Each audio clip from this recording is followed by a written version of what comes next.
Hey, boys, look what I got here. Hey, where are the white women at?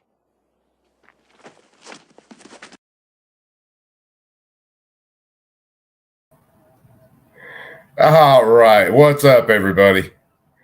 Let me get myself over here. So, what's happening? Hopefully, everybody's having a good night. Hopefully, everybody's chilling out. I have some idea where tonight's stream's going to go. I don't have a complete idea on where everything's going to go. So, I posted it on my community tab today. Everybody's saying hi. Say hi. So Chuck Schumer and the Democrats decided to have a news conference today about marketing of firearms targeting children. Like marketing of firearms towards children is a new thing. But I'll tell you why they're doing this. They're doing this because they want, of course, to go after firearms manufacturers using their advertising just like they did when they went after Remington and Bushmaster for the shooting that happened in Sandy Hook. Even if the lawsuits don't stick, well, it's just another way to bleed these companies dry and basically put them out of business. So we're going to look at a few things tonight. Frag out, what's up? Yeah, Frag out. If you customize an item, hey, you made it look cool. Got to go after your ass too. So we're going to look at a couple things tonight, and then we're probably going to go right the fuck off the rails. So let's see. Let's start it up. And I stuck all this in kind of a presentation. What's up, Tour Town? JC9. HPS, brother. I saw you come in. Let's see. I stuck all this in slides just because I wanted to try to keep everything together. Hopefully it works this time. If it doesn't, well, we'll back up, punt, and we shall, of course. Please choose a smaller file. Fucking douchebag. All right. Warsaw, what's up? Joe Morris, what's happening, brother? So anyway, this is wanting to be a douche, so I'm going to have to back up. I'm going to have to do this another way. I have all the files. I'm just going to have to turn around and kind of do it another way. Z, what's up? Burnaby, what's happening, brother? So I'm going to have to change a couple things, and let me figure out the best way to do this. Give me a sec. Like I said, I'm going to have to change this because apparently you can't share a presentation like this.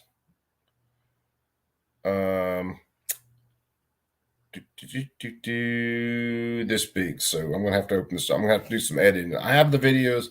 I'll pull the videos up. But what I shall try to do is drop the videos out of this presentation and pull the videos up a different way. Live and learn, kids. Live and learn. Can you hear Monkey? Go check on her.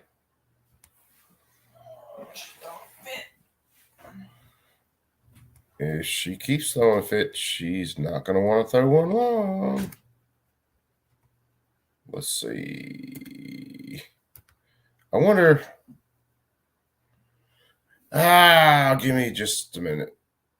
I wonder if I can just delete those. All right, let me see whether I got this chopped down to size. If I don't, I'm going to have to chop out a couple other things, and then we're still going to run it. Fuck it. It is what it is. So let's see.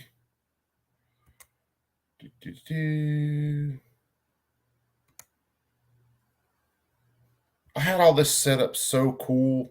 And it's still giving me crap. Okay. I'm going to have to kill all the videos in that, and I'm going to have to bring the videos up separate. So let's delete that. Let's delete that.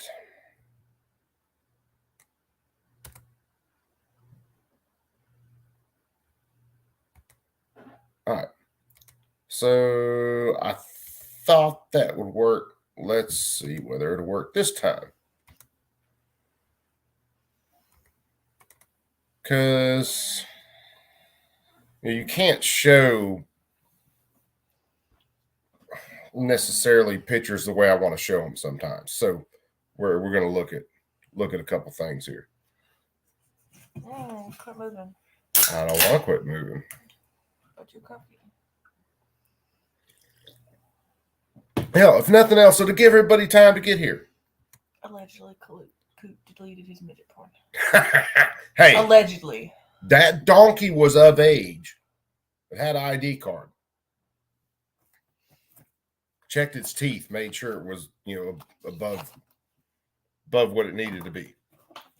So, yeah, old Ree for kids and guns these days.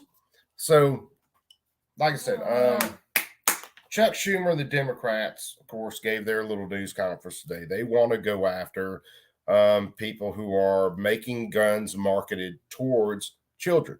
Because why? Why in the world will we want to train our children with firearms and make sure that our children know about firearms and can safely be around firearms without shooting themselves?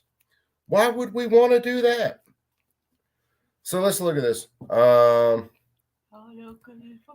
So yes, this is Chuck Schumer, and he is a government cuck, and he wants your ass in prison and disarmed, or dead. Damn, tell me he really doesn't care.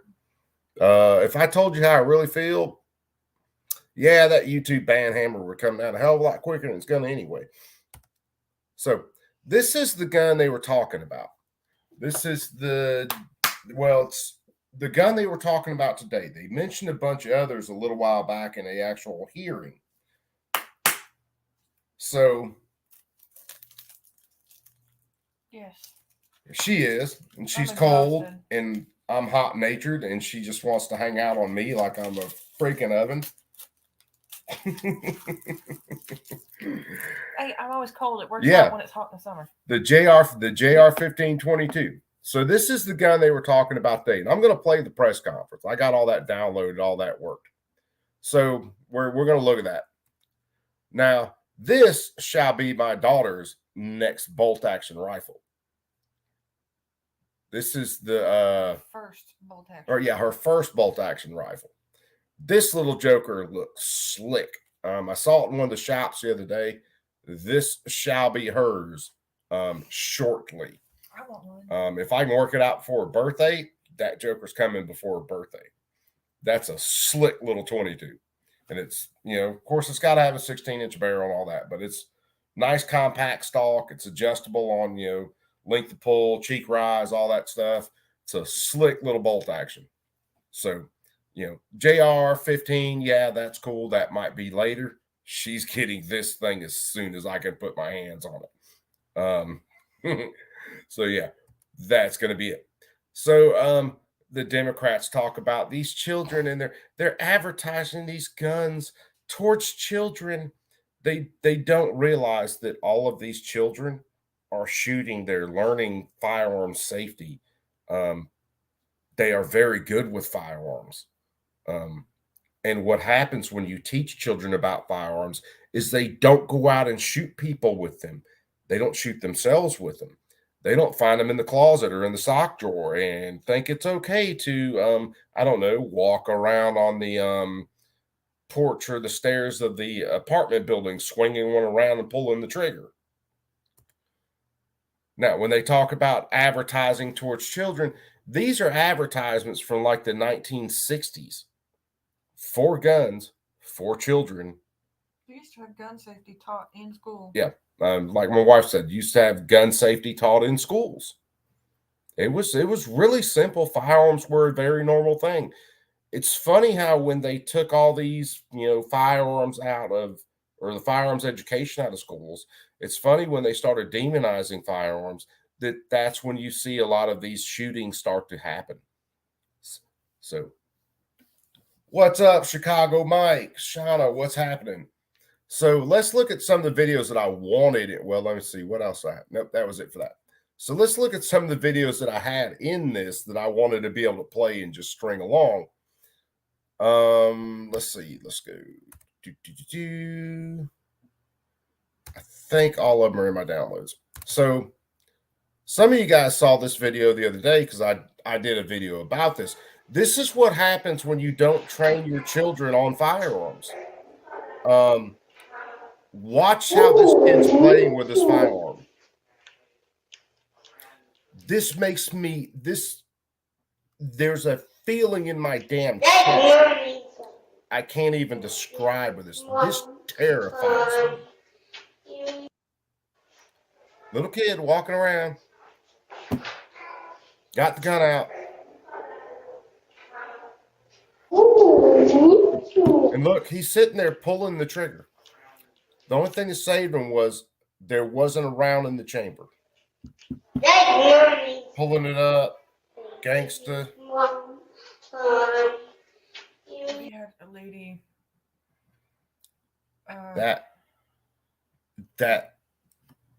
What were we saying? We had a lady in the shop. I think it was today. Her husband had to help her get out of the car. Had to open the door. Had to usher her in the shop. And we fixed one of her. It was a 22. I can't remember what it was. But he handed it to her. And she might as well have been that little kid. Because she's looking at it, pointing at everybody, pulling the trigger. She wasn't mentally there. I don't see how that man didn't think of that. And she asked her, "Is this okay? Is it safe?" And he goes, "Yeah, let me check. There shouldn't be a bullet in it." She's over there pulling the trigger. This woman was, bless her heart, she was a sweet old lady, but she wasn't mentally there. Yeah, you don't give guns to people who have so it's not just zero awareness about any kind of firearm safety. You don't do it. Sorry, I didn't mean to get you off the rails, but that I meant. And Sam, I agree with locking your firearms up. I do. When you teach your children about firearms, however, if you were to have a firearm sitting out and you walk away from it, you don't have to worry about your child picking it up and running around with it. You don't. If you can teach your children not to touch a hot stove, you can teach them not to touch a gun. If you can teach your child not to run out in the street and be a target for traffic, you can teach them not to touch a gun. You don't have to teach them that guns are bad. You just have to teach them that they're not toys, and they're damn sure not their toys. And the reason you teach your children that is because things do happen where you walk away from a gun and the gun's sitting there and you're in the other room. You're doing laundry. It takes longer than you thought it was going to take. You're away from everything longer than you thought you were going to be. If your children know from a very young age, started it with my daughter when she was old enough to pull up on something to where she could reach things. We started in with my daughter. These are not toys. No, you don't play with those. My daughter's older now. My daughter wants to be taught how to actually properly shoot a gun. And that's something that we are starting to teach her. My son's 3. My son just knows these are not toys. You do not touch them. I don't tell them they're bad. I don't tell them, I just tell them those are not yours. You don't touch those. Now, my son sees me. Of course, he'll walk in. I'm cleaning a gun. I have it apart. He will get up in my lap. He will not try to touch what I'm working on. He will play with his cars all over my table. He will do all kinds of shit, but he will not touch them because I constantly tell him those are not yours. Those are not toys. You do not touch those. With my daughter early on, my wife's muzzle loader looks like a modern firearm. Without a cap in it, without powder in it, without a bullet in it. It's a club. But it's got a, modern scope on it and stuff. We have it sitting there with my daughter running around. My daughter was 3. My daughter never put her hands on it. Ever. Oh, yeah. I left that out to see what she'd do. Yeah. We left it sitting out in a corner where she had to pass it constantly as a teaching thing, because it was completely inert. The most she could do is tip it over and hurt her toe. But it looked like a modern gun. It's got a stainless steel barrel on it. Nice scope. Pretty gun. Through teaching our daughter, she never touched it. She wouldn't. She'd walk past it. She might look at it. She'd never touch it. She tells people in the shop, my daughter, she comes to work with me sometimes. And she'll say to customers, you're not supposed to touch guns. It's not your gun. Don't touch it. Yeah. My daughter, she kills me. We were going through, 4 rules of firearm safety the other night with her. Now, you have to imagine this is a 6-year-old with a very good imagination. So we end up going off the rails and talking about what if there's a vampire in the backyard and all kinds of stuff. So you got to teach them at their level, but you have to teach them. Is where I'm going with this. So let's G23. How you feeling, brother? So let's get in. What was the next? Sorry, I got you off the rails. My bad. No, we're gonna go off the rails. Trust me. That poor old lady, though. What was the next one I was going to show? Okay, we'll breeze through this one because parents of young children. So this video, especially when you listen to it and you kind of read between the lines and catch these people's tones, they kind of tell you what they think about teaching children firearm safety. Children want to keep them away from guns, but a growing number are now actually putting guns into their kids' hands. But why? See that? But why? But why? Why do you think, you douchebag? Because they're stupid. Okay, cars kill more people than guns every year. People will constantly go out and buy their kids toy cars to go drive around the yard. People will put their 15 and 16-year-olds behind the wheel of a 6,000-pound battering ram and let them do 75 miles an hour in traffic, feet away from another vehicle. Here's Nightline co-anchor Juju Chang. Juju. Line is hot. Everybody's got eyes and ears on. Nice. These girls are grade schoolers. Tearing it up. Most are still losing baby teeth. Nice. Perfect. Look at that. But home on this range outside of Austin, Texas, playdates require serious firepower. Tell them what her name is. What's your rifle's name? Barbie. Is it because it's pink? Yeah. Vanessa is one of 7 pint-sized shooters attending what's called the Little Girls Youth Training. Put that safety down. Good girl. Part of a growing trend promoting shooting sports for kids. When I shoot, I think it's so much fun than playing with anything else that's in my room. Vanessa's just... I love it. God, I love it. But these kids will learn so much doing this. They will never treat those guns as toys. They will never go find mommy and daddy's gun and want to play with it. All the mystery is gone from these guns. They're being taught the firearm safety. They know these aren't toys. This is the way you keep kids from actually having accidents with firearms or walking around like lunatics with firearms, swinging them everywhere. 7, but the gun industry is looking for young shooters like her to ensure growth in the future. When you teach kids that young, you take the mystery out. Now, hold on. I got to back that up. Hold on. You got to listen to what this reporter says, because this is a serious attack they're using right now. But the gun industry is looking for young shooters like her to ensure growth in the future.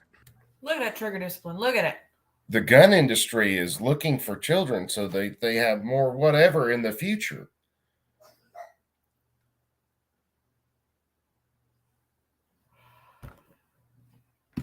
When you teach kids that young, you take the mystery out of the gun.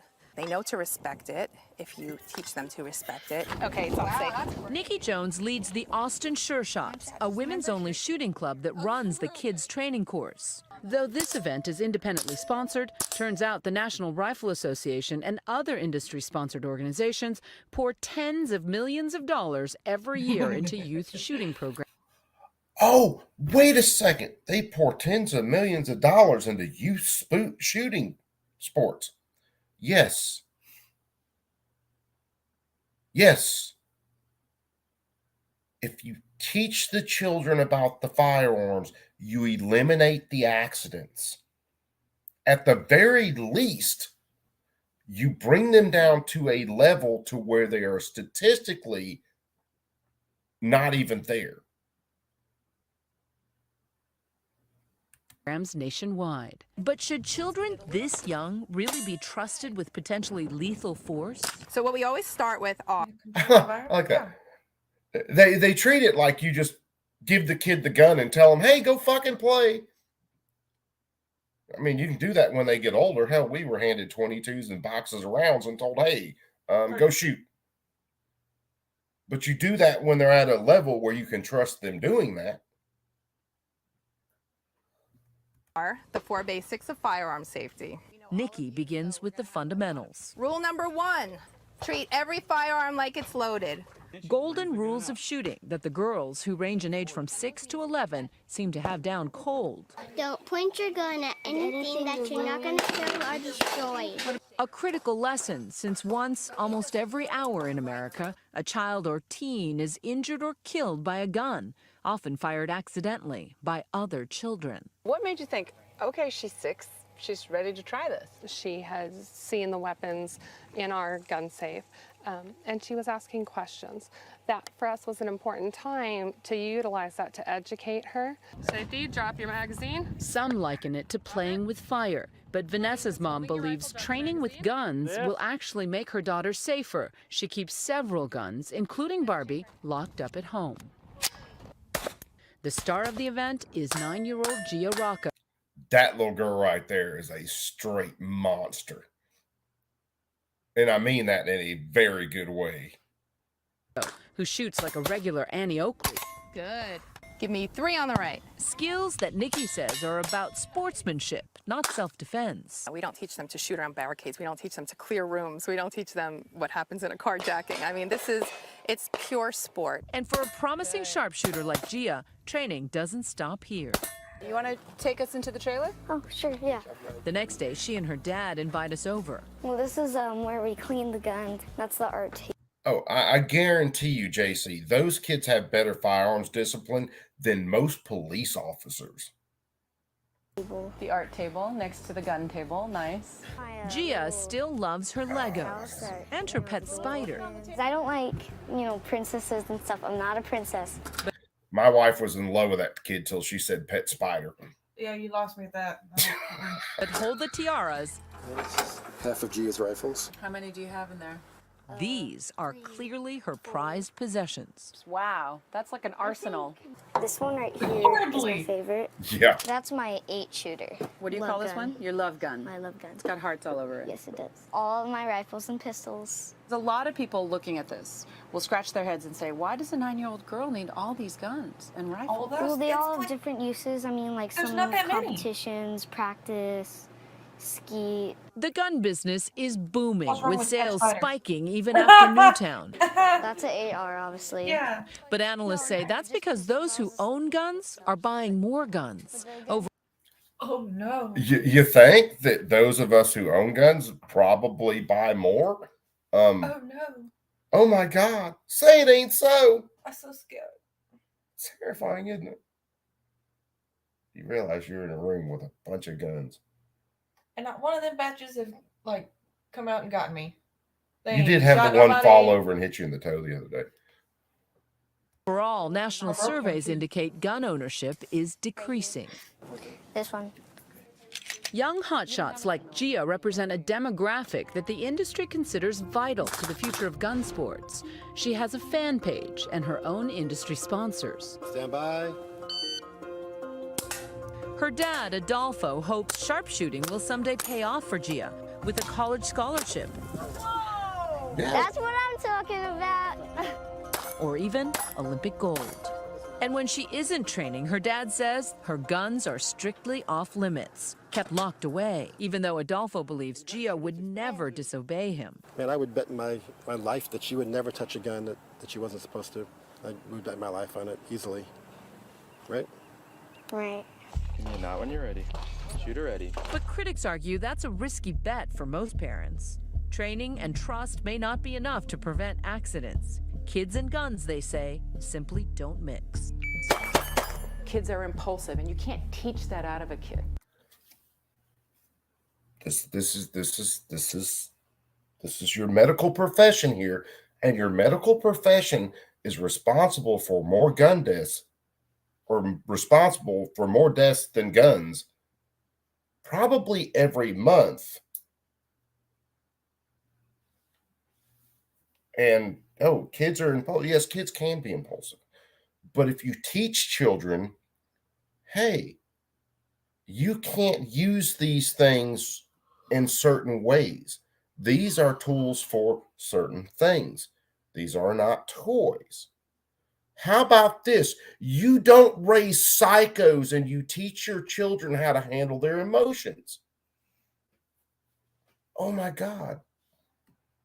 Right? You can't. Dr. Denise Dowd helps write policy for the American Academy of Pediatrics. She says kids' brains aren't mature enough. They lack impulse control. You can teach them, they can pare it back, but they should not be in independent control of that weapon. In her They're not in independent control of that weapon, you moron. They're supervised. Our 3-year-old can read. Yes. My 3-year-old. Their brain is as mature as you teach. I'm trying to figure out. I'm too damn tired to come up with a good sentence. The thing is, even though their brains aren't mature and they are still learning, which they say your brains don't mature till about your mid-20s, you can still teach children not to be psychos. You can teach children how to deal, and this is one of my biggest arguments, and people heard me say it many times. You can give children coping skills. You teach children it's not always about your feelings. Hey, guess what? Life's not fair. Never going to be fair. You have shitty days. We have shitty days. You need to get over your shitty days. And maybe some days when you have really shitty days, maybe you need to talk to somebody about your shitty day. But it's not all about you. It's not all about your emotion. It's not all about what you want to do in that moment. But no, everything's got to be a release from responsibility for these people. Kansas City Children's Hospital alone, there are 30 to 50 cases annually. Tragedies, she says, that are entirely preventable. You don't trust your kids 100% of the time, especially when it comes to something that is so high risk. Our colleagues at 2020 put the question of impulse control to the test with a series of hidden camera experiments. These boys and girls in Florida are trained to never touch a gun without an adult. They even memorize the NRA's popular Eddie Eagle safety video. Now stop! Don't touch! But when left unsupervised with real unloaded weapons hidden in plain sight, nearly half of the boys act on impulse. Okay, we're going to watch another thing about this in a minute. When you take a bunch of children and you hide guns in their toys, and they are not trained to respect firearms, what do you think they're going to do? It's in a place where their toys are there, they're automatically going to associate it with a toy. If they haven't been instructed on firearms and firearm safety, they're going to treat it like a toy. So this whole BS right here is the biggest horseshit setup. But you have people who don't know anything about guns who think, oh, it's a medical doctor and they know better. Horse shit. 8 out of 23 of the girls do too. Oh my gosh, why is there bazookas? Instead of calling for an adult, they play with the weapons, sometimes mistaking them for toys. They're not real. You put them in places where toys are located at, you jackasses. How do you think an untrained child is going to react to it? This pink gun is called the Cricket, manufactured by Keystone. It's one of several rifles. This might actually contain the other part of the video that I wanted to watch. But listen how they talk about this. Because realize this video was at least a year, 2 years ago. And then when we listen to how these assholes talk about this later on, which is more recent, you'll see where they're going with these attacks. Yeah, Toy Town. They normally don't do it. After they figure out hot, they generally don't go around touching hot shit. I tell my students, your brain is hardwired to let go of something when it's hot. And you will let go of it. And you generally won't want to expose yourself to that more than once. On the market designed to appeal to kids. Did you tell everybody what happened at the shop the other day? Nearly half of guns in this country are not locked away properly, and guns accidentally kill kids in the U.S. 10 times more often than any other developed country in the world. Now, and I got to stop it here. I was going to let it play. But when they say guns are not locked away properly, what they're saying is guns are not locked away like we want them locked away. And when they just talk about guns in homes, they don't tell you, and we can actually go look at deaths from just regular everyday products in a home. And we're talking about innocent children being exposed to it. We're not talking about your teenage gangbanger. We're talking about innocent children running into firearms and getting harmed by them or harming others. That does not happen all that often. When you actually put that together with children who are exposed to everyday products in home and get injured or killed, they are killed way more by drowning in bathtubs, being exposed to household chemicals, falls in the home, TVs falling over on top of them. These people are so intellectually dishonest with this shit. And that's part of what pisses me off with it. And then you have people who actually they don't think these things through. So they hear this and they're freaked out. Oh, these guns and these kids, and guns are the number one cause of deaths for kids. And they make that sound like it's just innocent children finding a gun and dying from them. And that's not the case.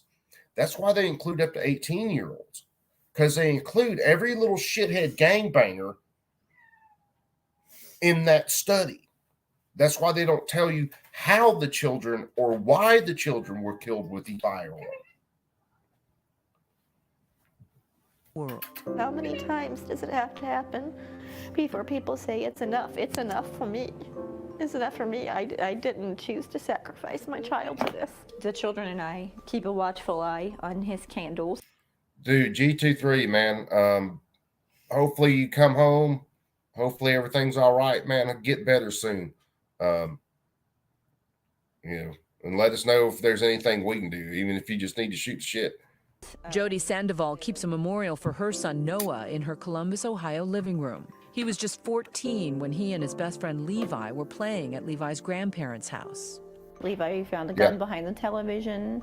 He removed the clip and he pointed it at Noah and he fired a shot. He didn't realize there was a bullet in the chamber. Listen as his shaken 14-year-old friend is questioned by police. And the bullets were out and everything. I was holding my hand. This is a 14-year-old kid. At 14 if you have a gun in the home, that kid should know how to field strip that gun, clean it, put it back together, clear it, ensure it's not loaded, and he should know it's not a toy.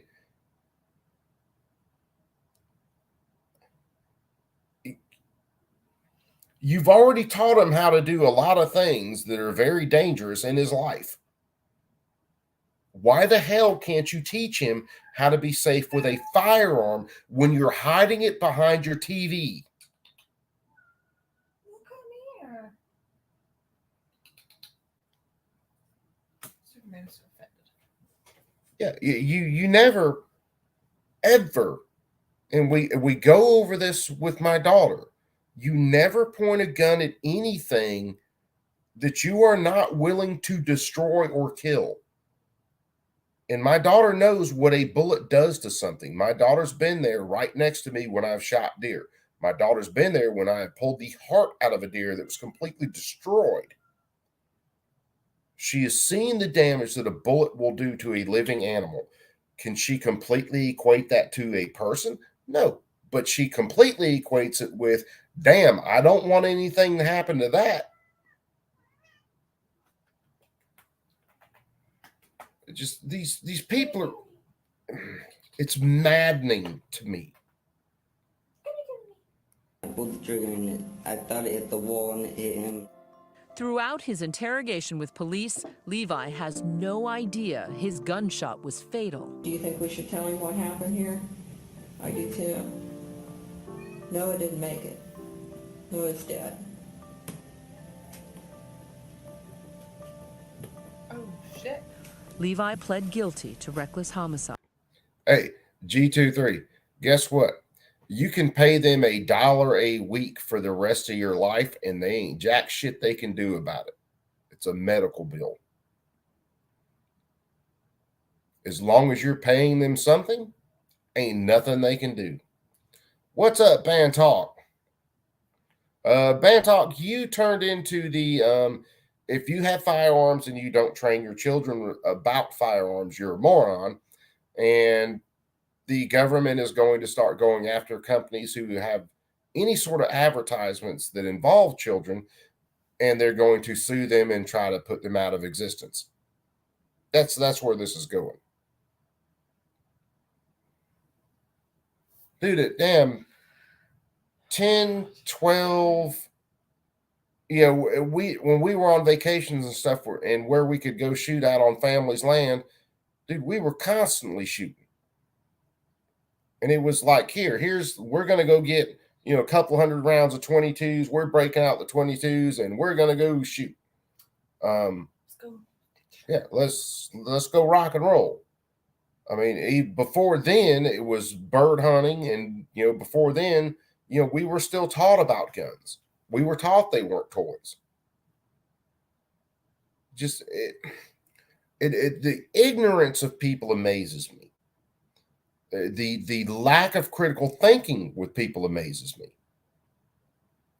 And was sentenced to a year of probation. His baby blanket. Noah's mom, Jody, says she doesn't blame Levi for her son's death. During trial, she even asked the judge to lower his sentence. While Levi made a horrible, terrible mistake, it wasn't an accident that a gun was left out where it could have been stored and locked away. While 14 states have safe storage laws, which studies show reduce accidental shooting deaths among kids. No, they don't. I haven't read a single study, and I've read quite a few that actually points to that. And how do you enforce safe storage?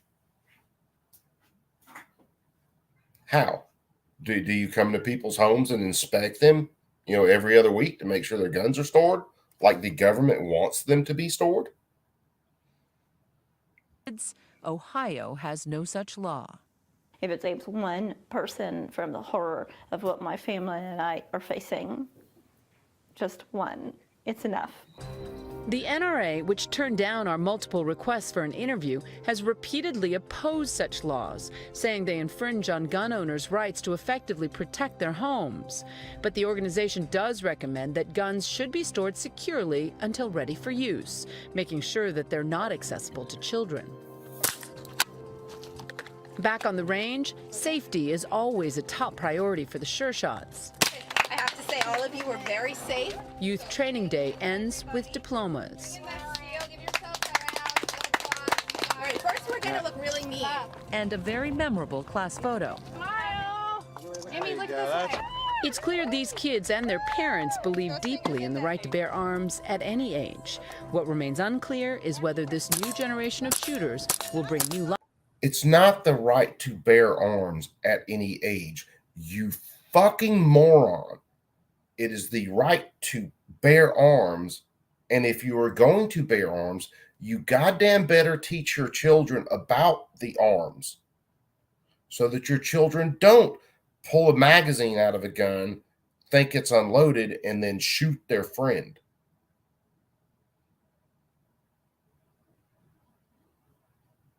And see, safe storage laws. Again, how do you enforce a safe storage law? Are you going to come into my home and look around in my home and make sure my guns are stored?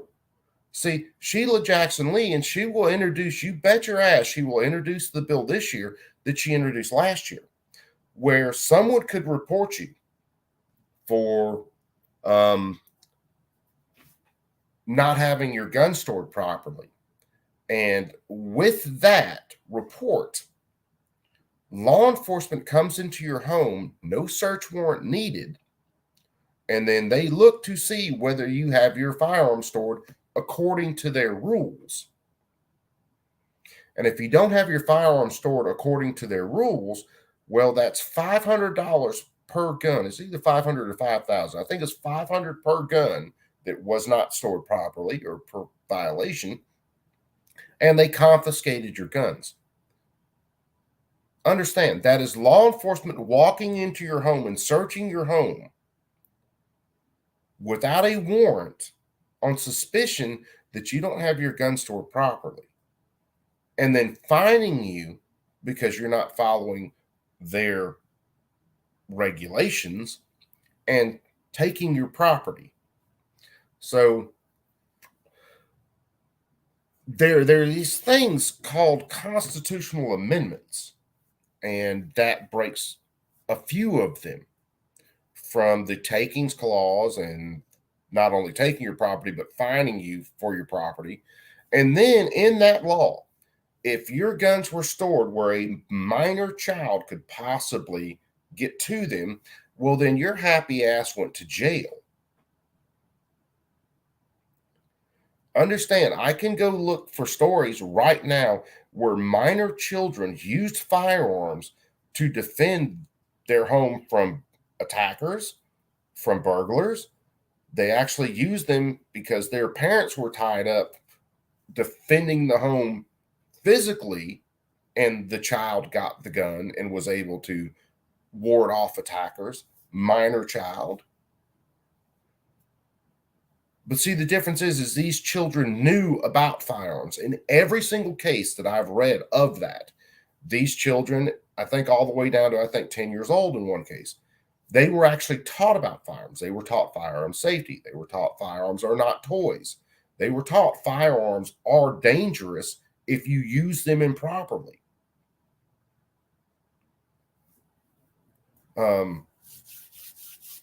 It's, again, people's lack of actual critical thinking is insane to me, because these people will throw a cell phone in their 16-year-old's hand.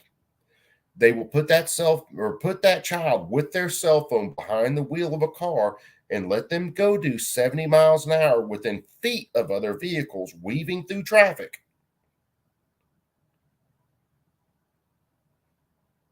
They think nothing about that. And innocent children, innocent young people die more in car accidents than they do by firearms. And notice I said innocent children. In other words, kids who are not involved in gangs and in drugs, children who are not involved in violence. It's the reason the CDC lies to your ass and all these other people. And they say, well, guns are the leading cause of children. No, they're not. Unless you count a 14-year-old with a gun, gang banging, pulling drive-by shootings, a child at that point. I submit to you, when that child is running around with a Glock with a switch on it, pulling drive-bys, that ain't a child no more. They stepped up to full-on adult the minute they took that gun and they started gang banging and shooting people.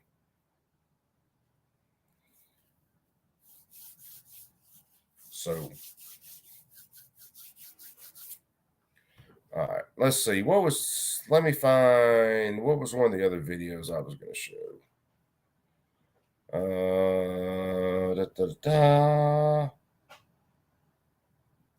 Let's see. May have been this one. In homes across America tonight, from Highfield Lane to County Road 170, from rural Georgia to Walnut Avenue in New Jersey, every Lifeline, what's happening, brother? On average, has guns inside. Clover Tack informant, what are you doing here? You got your notepad out? Because I'm going to say some shit tonight. You might want to record it. Oh, fuck, it's on YouTube. Never mind. Don't record it.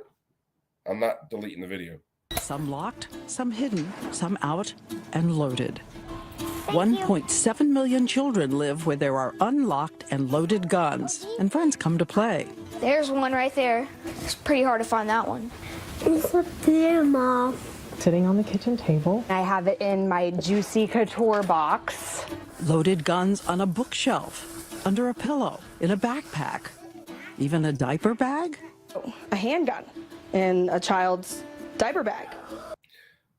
Now, this little slice of bullshit that they're throwing at you right now, again, remember, train children about firearms, train children that firearms are not toys. You don't end up with children wanting to do stupid shit with guns. It's not that hard. If you can teach your children, again, not to stick forks in light sockets, not to go touch hot stoves, you can teach them that guns are not toys and that you don't point them at anything and you don't pull triggers. And when they get older, you can teach them to manipulate guns and see that they're not loaded and then still not treat them like toys. The kid with the fucking 6-year-old who pulled a gun on his teacher the other day and shot his teacher. I guarantee you, if you dig into his home life, that his parents were not card-carrying NRA members, as much as I hate the NRA, and I can't stand them. And I guarantee you they didn't spend any time with their child teaching their child the 4 rules of firearm safety. Just saying, I'll bet my right nut on that one. And the left. But so many of the moms and dads are certain they have taught their high-energy children do not touch and do not play with guns. They know the consequences of not being safe with it. They're not toys, they're to be respected. They are taught to not touch them at a young age. So we wondered, what are young children doing when parents are not looking? Come with us to McManus School in St. Petersburg, Florida, which helped us find parents and kids, nearly all of whom had been taught don't touch a gun and tell an adult. 44 children, and we took half of them to reinforce that message. The St. Petersburg police gave a safety class, and they looked at the popular... You can't give them one safety class and then show them the Eddie Eagle video and think it's a done deal.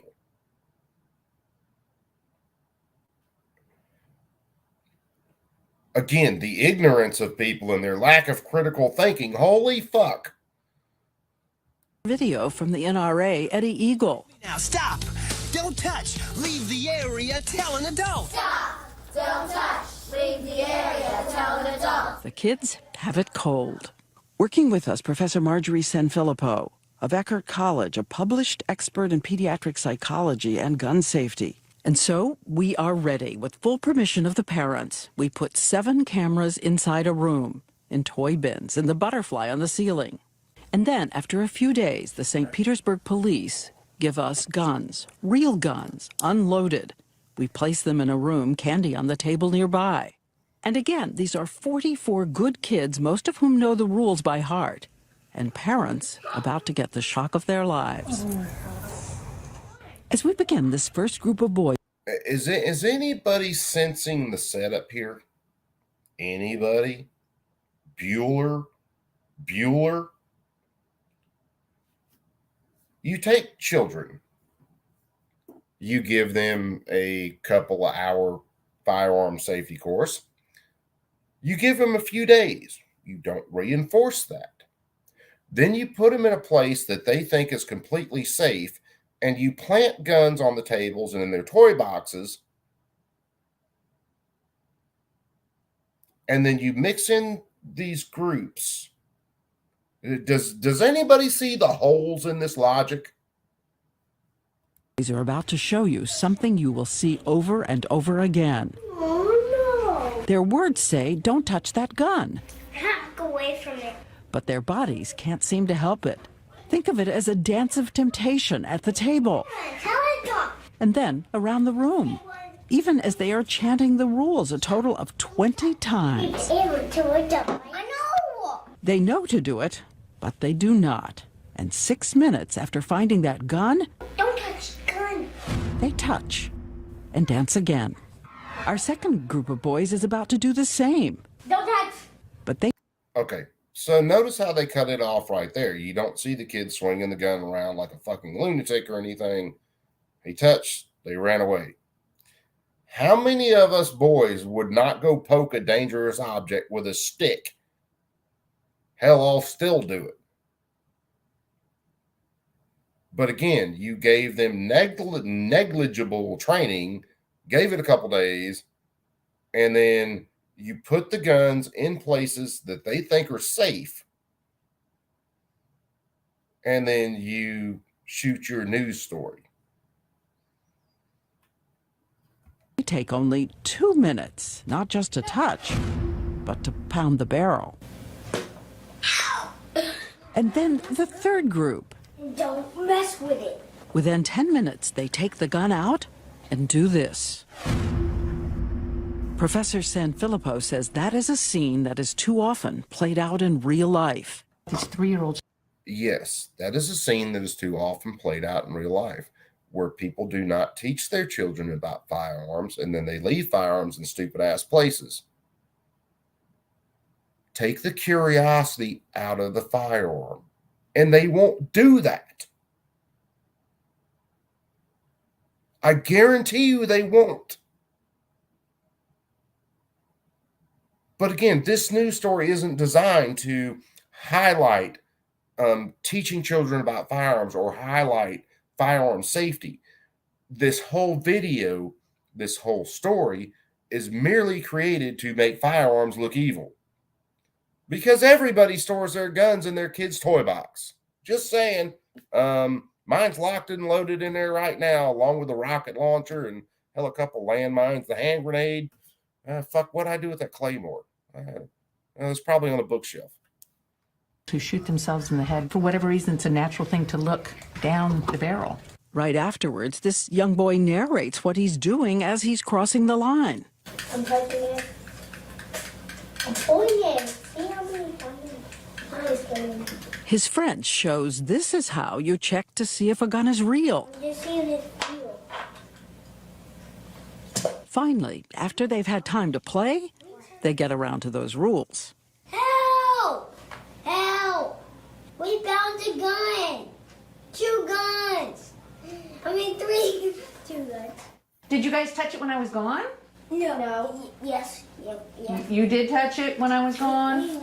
We did touch it. You did. Did you touch it? Yeah. No, you didn't? And then what happens with our fourth group of boys? Well, Professor Sanfilippo has barely left the room when one of them sees the gun and in 6 seconds has pointed it at his face. They put it back, pull it out. It's not funny. And then aim at each other. Another child trying to figure out a gun. That right there, that pose right there. When you take a child who knows nothing about firearms, especially small children, when they grab a firearm, that's exactly how they are going to hold that gun. That's why most children, when they shoot themselves with a gun accidentally, they shoot themselves in the fucking head. That's why you train your children about firearms. The first video of the little kid on the porch that I showed, the little kid in diapers running around with a firearm, pulling the trigger on it, I won't say it made me sick, but I had a feeling in my chest that I cannot describe, and an anger that was very visceral and very real, because the ignorance of people. Again, I've taught my children, I own guns. I work on guns. I've taught my children about guns since they were old enough to pull up on a table and actually start to grab things. The same way I teach them not to pull up on a hot fucking stove. Don't teach your kids about guns. This is what you get. Staring down the barrel. And what kid gets a gun in his hand and doesn't want to pretend he's in the movies? A kid who actually knows something about guns, you fucking moron. And again, you have people who know nothing about guns, who refuse to teach their children about guns, and they watch something like this, and it automatically, oh my God, these guns are so bad, and you know, people own guns, and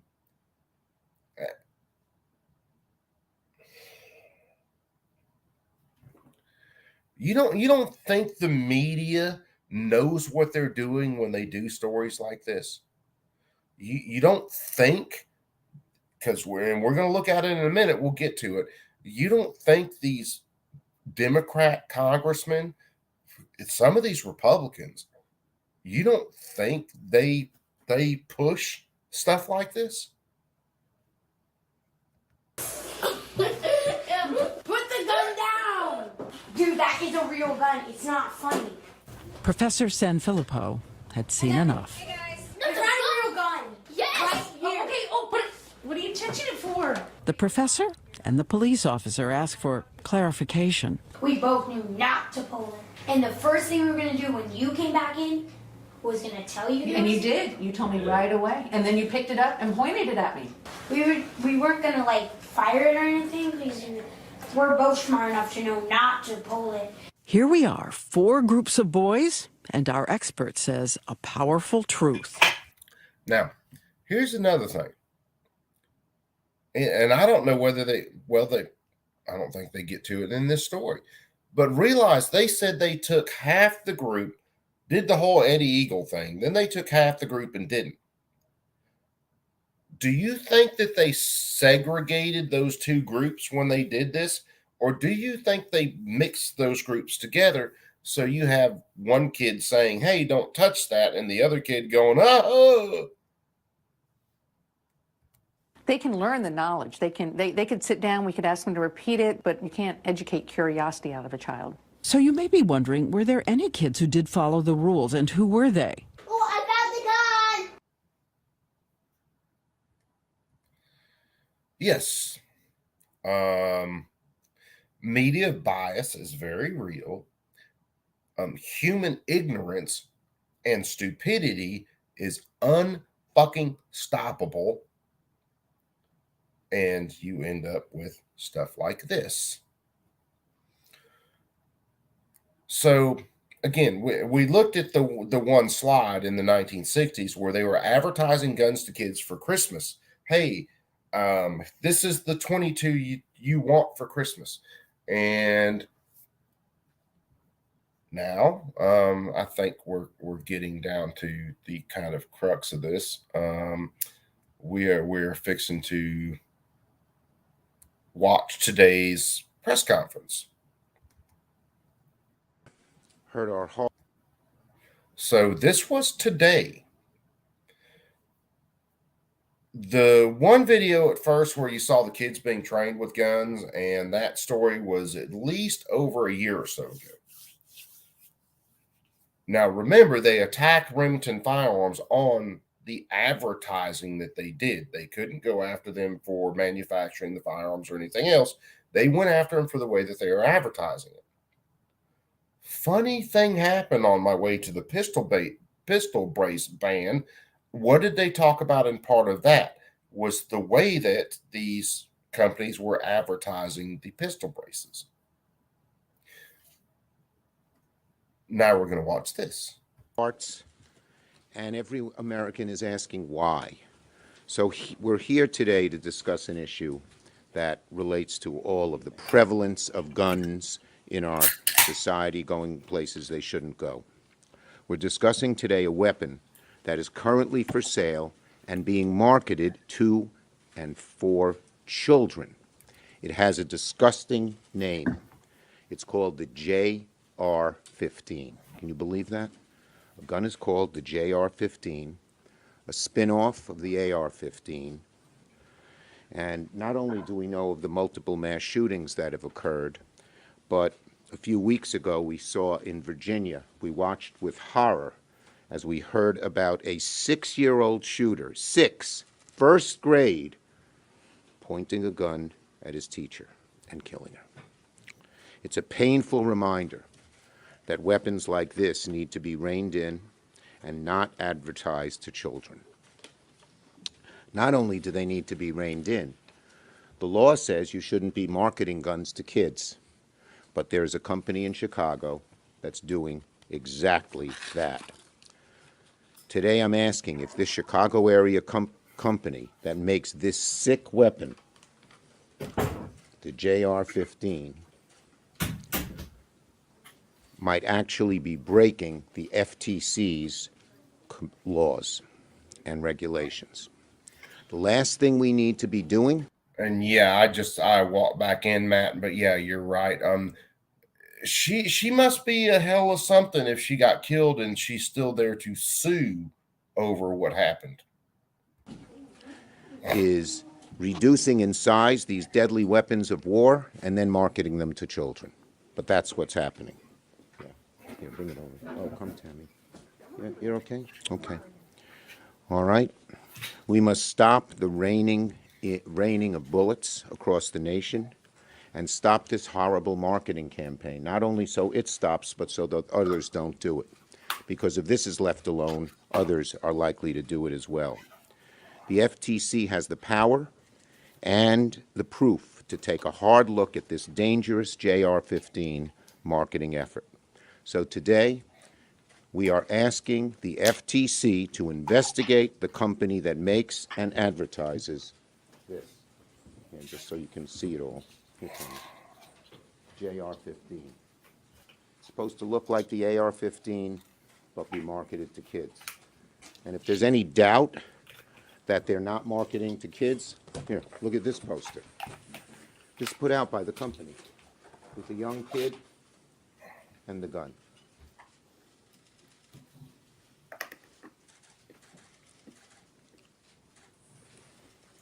What are we coming to?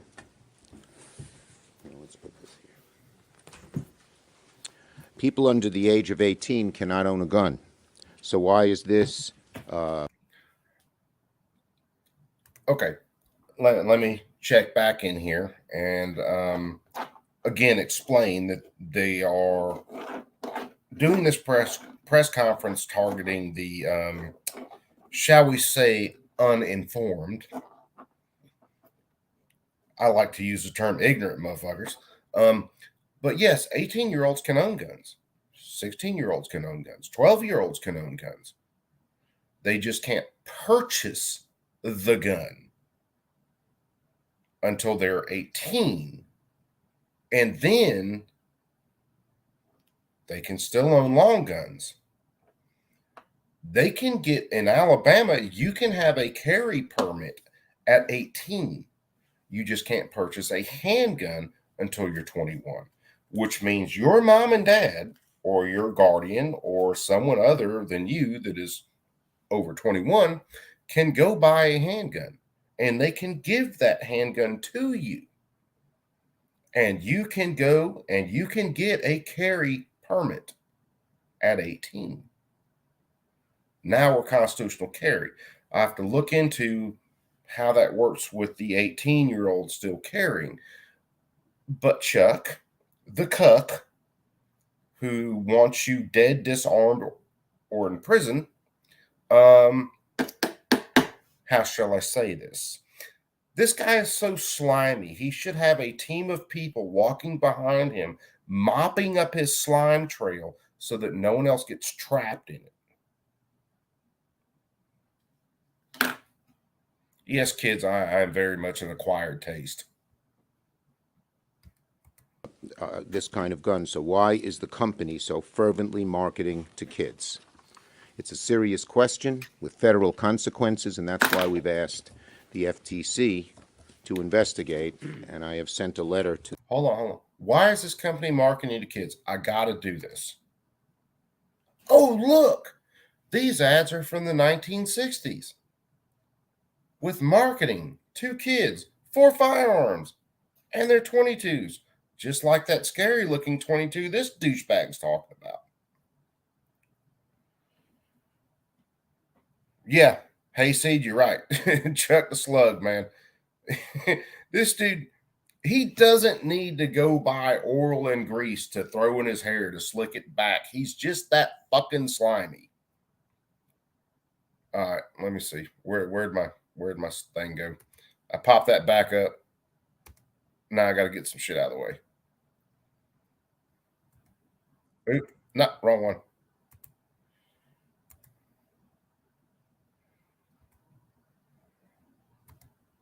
This is it. Here we go. FTC. Now we're back. Which I don't have here. Do we have a copy of the letter, folks? Okay. The bottom line is simple. With the epidemic of youth gun violence and mass shootings in an idea like this, a children's AR-15 should just not see the light of day. According to the company's advertising, quote, the JR-15 is the first in a line of shooting platforms that will, quote, yeah, band. Yeah, we might go a little off the rails in this chat. That whole adrenochrome thing, well, you know, lizard people and all. Do you see the group standing on the screen right now? I'm just saying. Assist families and, quote, functions like a modern sporting rifle, however. It functions like a modern sporting rifle. And however, most importantly, its small size, lightweight, and rugged polymer construction and ergonomics are geared towards smaller enthusiasts. Yes, Chuck, you jackass. You don't hand something with a 14-inch length of pull to a child that can't really fit a gun with that pull.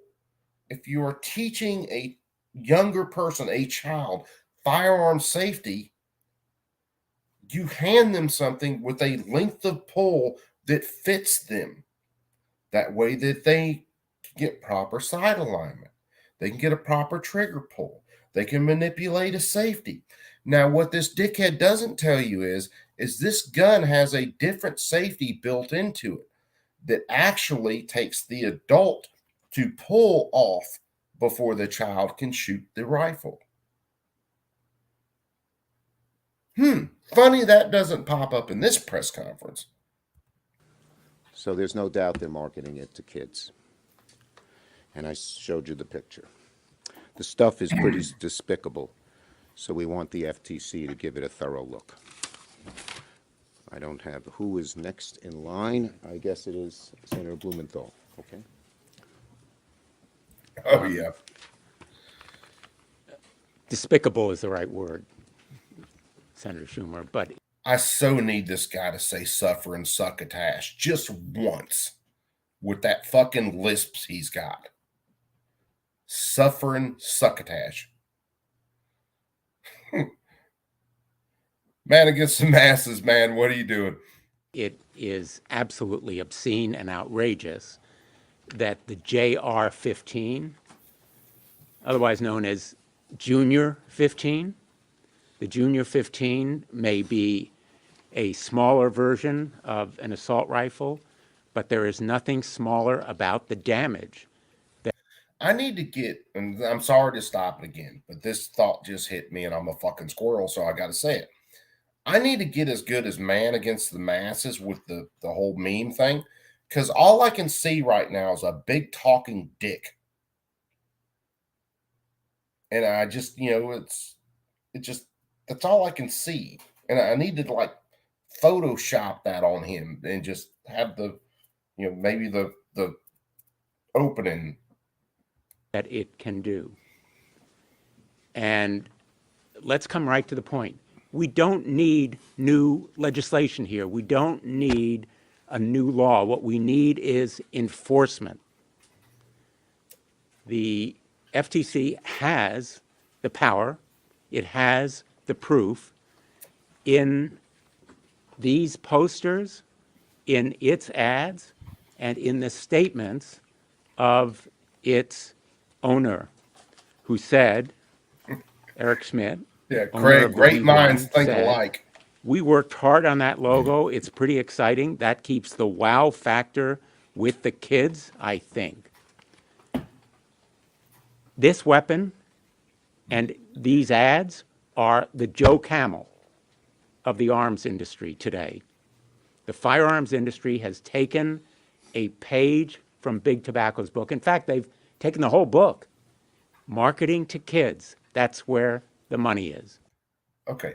I'm a smoker. I've been a smoker for a very long time. I realize the detrimental effect of smoking. Here's the kicker. If I use a firearm as intended by the booklets that come with them, no innocent person will be harmed. I can fire millions of rounds.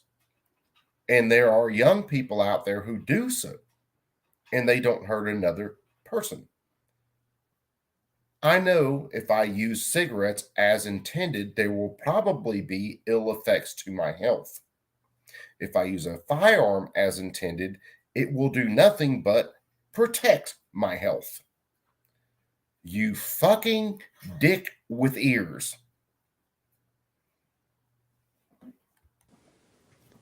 And here is the lesson of Big Tobacco. We can win. All we need to do is enforce the law. Deceptive and misleading advertising is already against the law. Saying that these firearms are safe or useful for any reason, marketing them to kids, is against the law. To the FTC, I say, use the tools. Use the law that you have right now. Do not be intimidated or scared by the firearms industry. They may be able to intimidate Congress. They should not intimidate the enforcers. There is nothing, Junior, about this kind of weapon as we've seen with... Again, Sydney, you lying sack of shit. Hold on. Where's that? Let's show this again because we'll go to... Okay. This shall be my daughter's next firearm. Her first real firearm. This thing is fucking badass, man. Saw it the other day, looked it up, doing a little research. Love this thing. Adjustable cheek rise, adjustable length of pull. Fucking that gun is slick. If I could make it, a 30-06 like that, I'd have that gun. So Sydney, how shall I tell you this? You lying sack of shit who said you were a Vietnam vet and served and all this other shit. Your propensity for lying has not been ignored by some of us folks who are actually paying attention.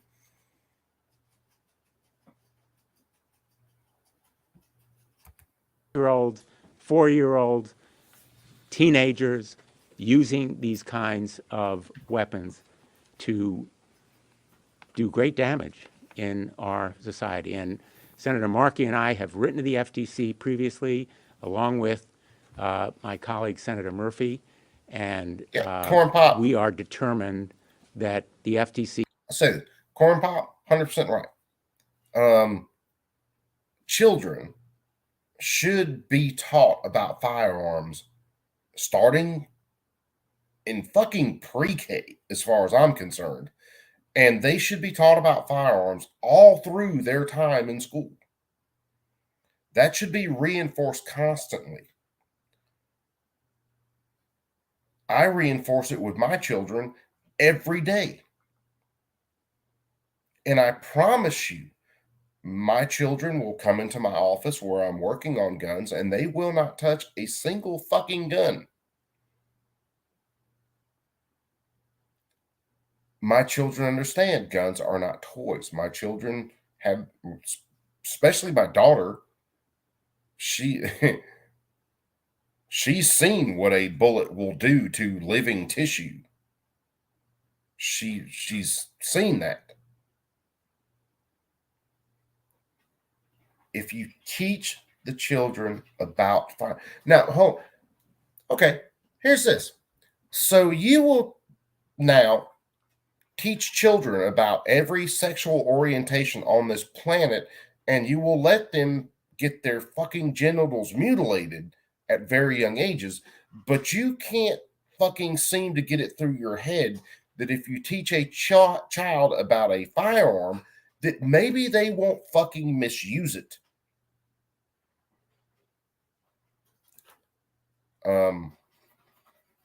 You think sexual ed in schools should be mandatory? And by the way, since the government started teaching mandatory sexual ed in schools, the rate of teen pregnancy has gone up. The rate of teen STDs has gone up.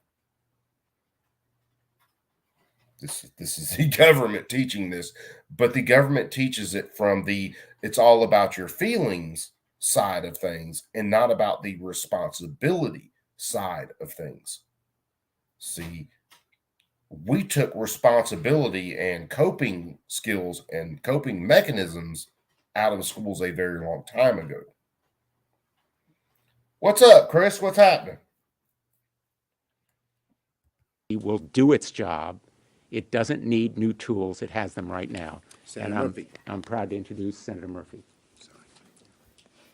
Thanks a lot. Thank you, Senator Schumer, for leading this effort. Grateful to all of my colleagues. Listen, this is an open and shut case. This particular company is obviously marketing to kids. That's the entire intention of the gun. But let's just be clear. Makers of AR-15s that are being sold today that we think of as being marketed primarily to adults are also being marketed to kids. So on the day that the Uvalde shooter turned 18, there was an ad by the maker of the gun that he bought days later that involved a small toddler sitting on the ground. That was not a toddler. That child was older than a toddler, but I wouldn't give a shit if it was a toddler when you have a picture of a parent showing their child firearm safety.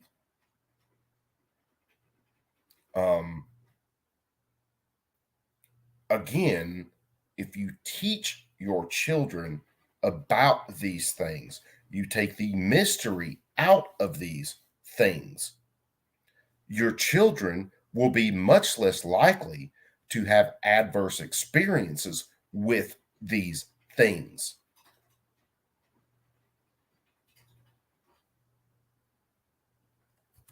In a t-shirt that said rascal with an assault weapon in his hands with a biblical proverb talking about training children young with an assault weapon in his hands. And so this tactic of marketing to children, marketing to toddlers, encouraging parents to buy assault weapons for their small children, this isn't just about We Won. This is an industry-wide practice that has absolutely devastating consequences. Yeah, how dare an industry actually promote safety with their products? Now, if you can show me an ad where a gun manufacturer or seller is showing a young child how to, I don't know, shoot innocent people, then I'll be a little bitchy about that ad. But when you show me an ad where someone is showing their child how to properly and safely use a firearm, here's a clue, Dick. Maybe we need a little bit more of that and a little bit less of you running your fucking mouth about shit you don't know about. Because we know the rate of accidental shootings, the number of kids that are getting their hands on guns, it is absolutely skyrocketing all across this country. And I think we probably can pass additional legislation to protect our kids, but man, we can just start by making sure that our existing agencies use the law that they have to make sure that these companies are held accountable when they market weapons of mass destruction to children. So I'm grateful to the big turnout here today. It obviously shows you how many people all across this country care about getting this right. Thanks, Senator Schumer. Senator Durbin.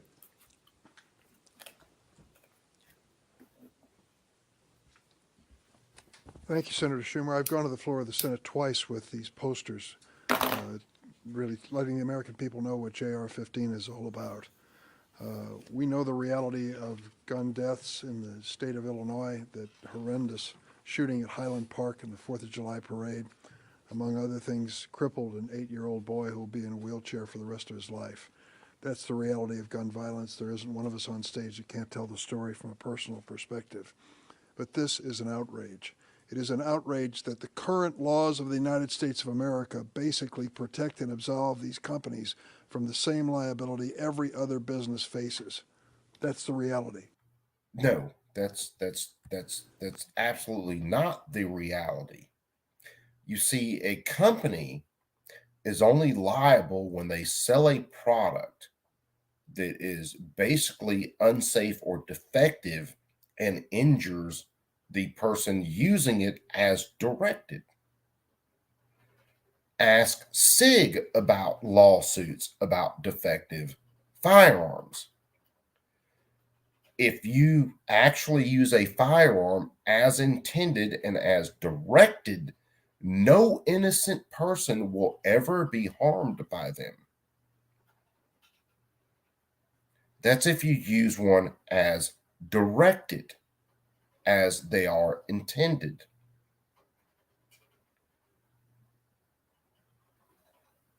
But again, you have over half this country who are absolute fucking useful idiots, and they actually believe shit like this.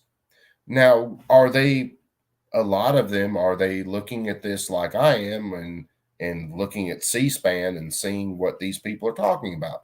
No, they're catching snippets of this on news programs who doctor it even more and push the narrative even further to their end of things.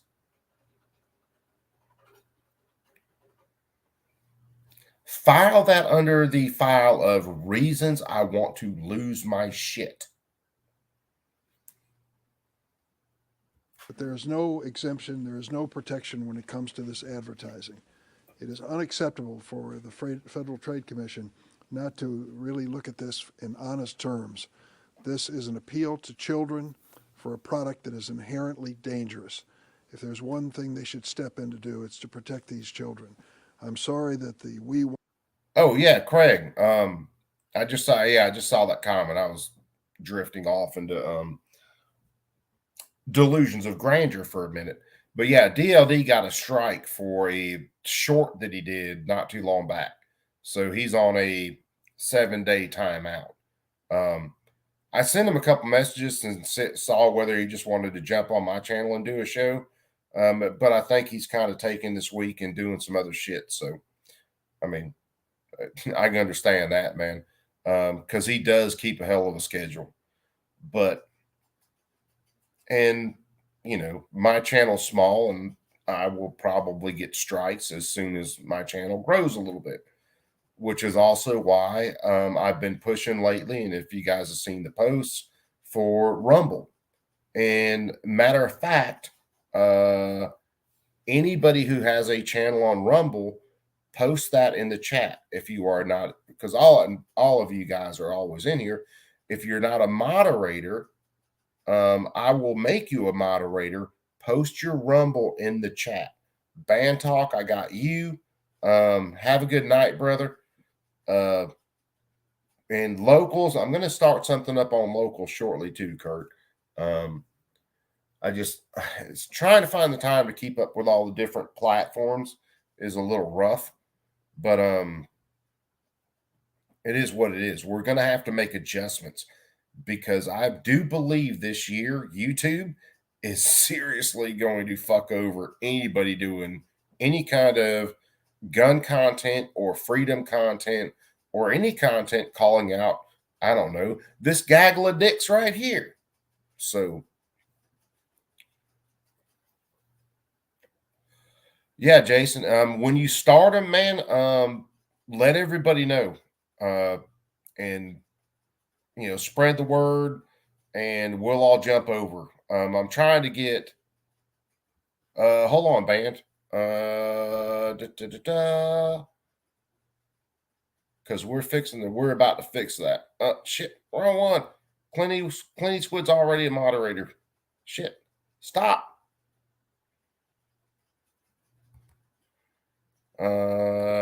Yeah, as moderator. There you go, band. Give it a second. You're now a mod. Let's make Shannon one. I'm just gonna make everybody in the damn chat a mod. Which, hell, I've said that before. I'll make all you guys mods, and you can just fight it out like a death match. See who survives.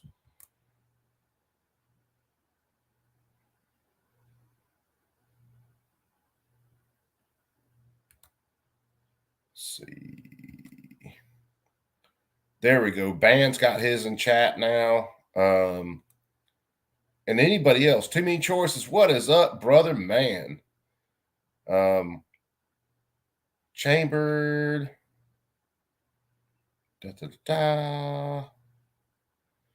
Chambered, we are talking, starting out tonight. It'll probably go off the rails in just a little bit, about teaching your children gun safety, and kind of giving everybody the heads up that the next real attack on the Second Amendment rights is going to be these assholes attacking the advertisements that are done for firearms. So, and they'll do like they did to Remington. They'll basically tie people up in court to where these firearms manufacturers, firearms sellers will have to spend millions to defend themselves against bullshit. And that's how they're going to try to shut people down. Because in some cases, they know they can't get the legislation. In other cases, what they'll do is they'll add the legislation into, I don't know, an omnibus bill. And they'll get it through that way. One tactical company is based in Illinois, as I'm sure Senator Duck. Yeah, dude, I remember. So I'm just turned 46. So I remember being in department stores where you could, they had firearms sections in there. I remember being in malls where you had a firearms section in the mall. I remember when Walmart sold handguns.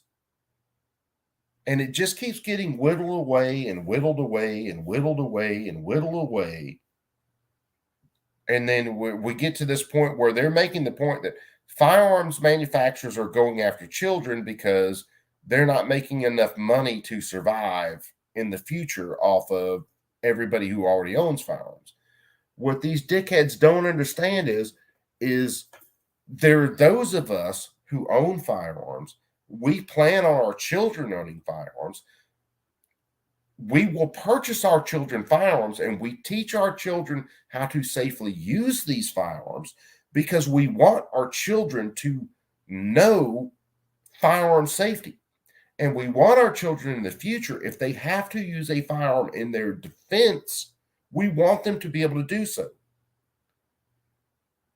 It's to anybody else that has a functioning fucking brain, this shit is very simple. Worth is. Unfortunately, they're trying to get children to start using military-style weapons. They want more Americans to use these weapons, and they're hooking them to the young with JR-15. It's straight out of the tobacco company playbook, and I know a little bit about this. You can recall what the tobacco companies did to addict people to tobacco at an early age. Their deceptive advertising, as was mentioned, Joe Camel. And once addicted to their products, the poor folks suffered for a lifetime. The same is true with this appeal to children and to their parents of children to buy these weapons that the children themselves can use. Would a small child be sensible enough to avoid using them? Well, we have a sixth grader in a first grade classroom that proved otherwise just recently. So let's be honest about it. This is appealing to kids, and it's got to come to an end. Senator Markey. Thank you, Senator Schumer. Thank you for your leadership on this issue. We are here in an important fight for our nation and our children. Not even 1 month into the new year, and the United States is already in the midst of an alarming epidemic of gun violence. Yeah, Kurt. Damn, I'm glad Chambers said that. Just to check with you. Hold on, let me pull, because I just walked back into the room. I had to walk out for just a sec. So hospital, Chamber. Okay, dude. Kurt, man, I hope your dad's going to be okay. Much like anything else, dude. If there's anything we can do to help spread the word, you name it, hit one of us up privately, or, you know, everybody in the chat realize, you know, Kurt's dad was having some issues, and, you know, put in a good word with whoever you worship. I'll say it that way. And if you don't pray, man, just throw some good vibes that way.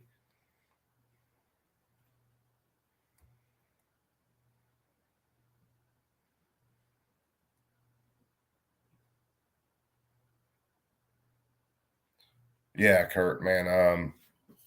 Just keep an eye on them, which I know you will, brother. And again, if there's anything we can do, brother, just let us know. Hit one of us up privately if you don't want to put it out there.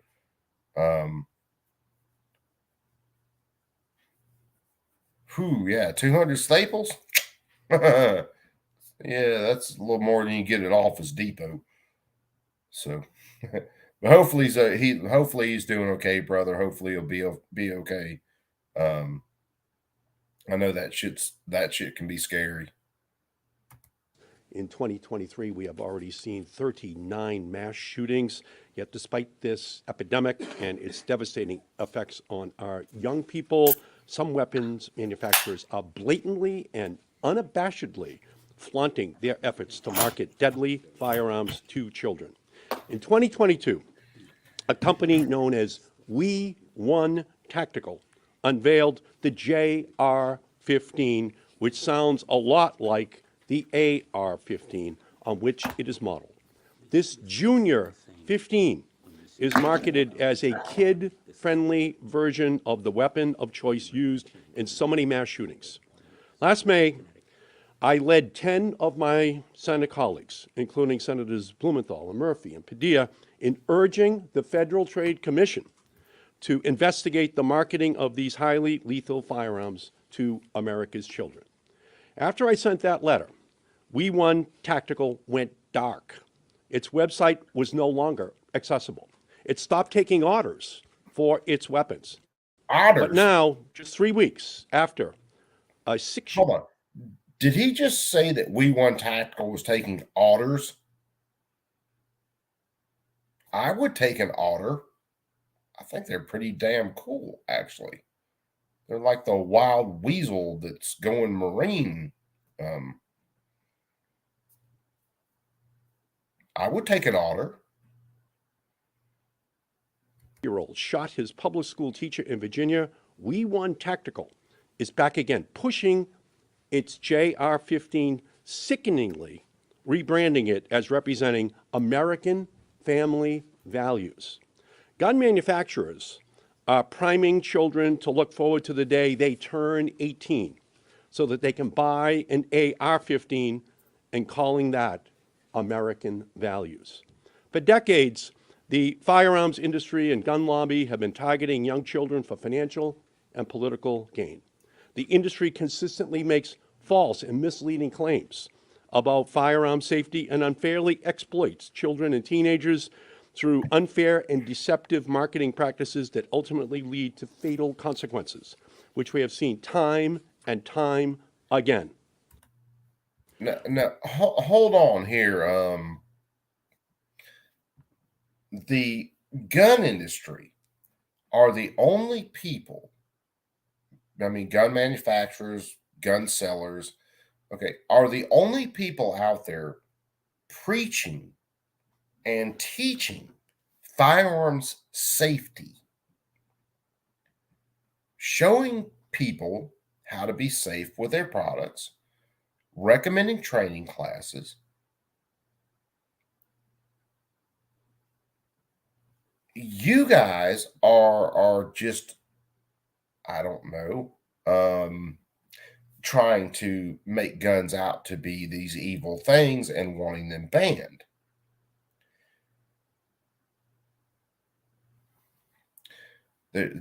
Well, I won't say all of that.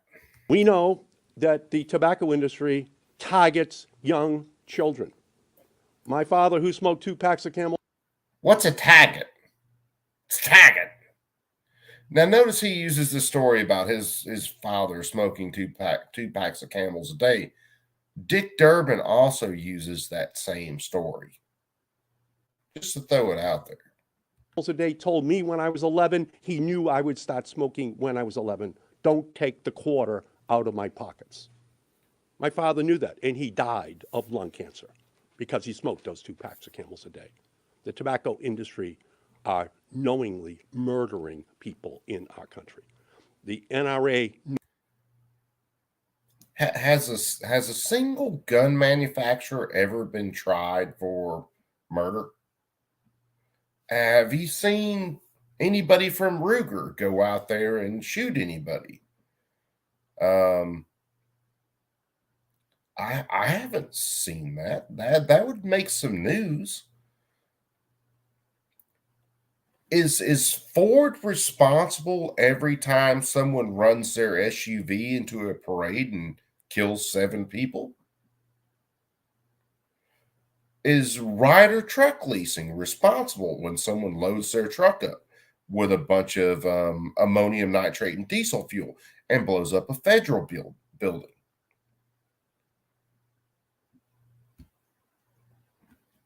Just asking for the class here. Joe, take it easy, brother, man. We'll catch you on the next one. Hopefully I'll catch you on Discord shortly, man. I've been a little in the weeds lately. I miss talking to you on Discord and shooting the shit, man. But name a product where when you use that product as directed and everything's good. And then if you use that product not as directed and you cause, multiple fatalities, name a product where that manufacturer is responsible for that. Someone is drunk driving and this happened not too long back, can't remember where. Someone drunk driving, they run their car into a school bus. They kill a couple people, injure many. Do you go find the type of liquor that they drank or beer that they drank and sue the manufacturer, and then go find the car manufacturer and then go sue them? The answer would be no, because they were using both products not as directed. Knows the same thing, and so doesn't this company. We know that what this company is doing is a per se violation of Section 5 of the Federal Trade Commission Act, an unfair and deceptive practice. It is well within the penumbra of that section. And so we call upon, once again, the Federal Trade Commission to act. They have yet to respond to the letter of the 10 senators from last summer on this issue. And I got to find that letter.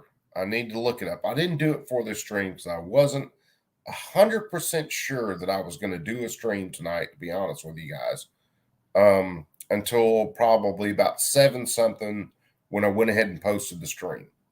So I have to find this letter that these 10 senators wrote to the, Federal Trade Commission, whoever, talking about firearms advertising. I got to go find that. Then I have to get it printed out on some very soft paper so I can wipe my ass with it. I'm sorry. So I can do a video on it. It's time for them to act. We need a watchdog at the Federal Trade Commission to take on. No, probably DLD Discord, Joe. I don't have one open up of my own as far as Discord goes. But hell, next time I do a live, when I really want it to go off the rails, I'll open it up, and then everybody can jump in, and that'll be a weekend stream because we're going to jump in and drink beer most of the night. This issue to fight for the public health in our country. We need to block these companies from advertising their lethal weapons to the children of our country. I thank you, Senator Schumer, for taking up this cause. Thank you, Senator Markey. Senator Duckworth. Senator Duckworth, a.k.a. Wheels. Thank you. I join my colleagues in condemning this. Now, let's hit that one, Agorizer, because you're 100% right. How is it false advertising? These companies advertise firearms, and they do market towards kids. That's completely fine. And they tell children, you use these firearms safely, and they give them these pamphlets that show all these firearm safety rules. If the child, again, uses that firearm as directed by the manufacturer, no innocent person will ever be harmed by that firearm. Cigarettes are exactly the opposite. If I use cigarettes as as they are supposed to be used, in other words, I smoke them, I inhale them, I get nicotine from them, then these ultimately will harm me. I know that. I am an addict when it comes to cigarettes.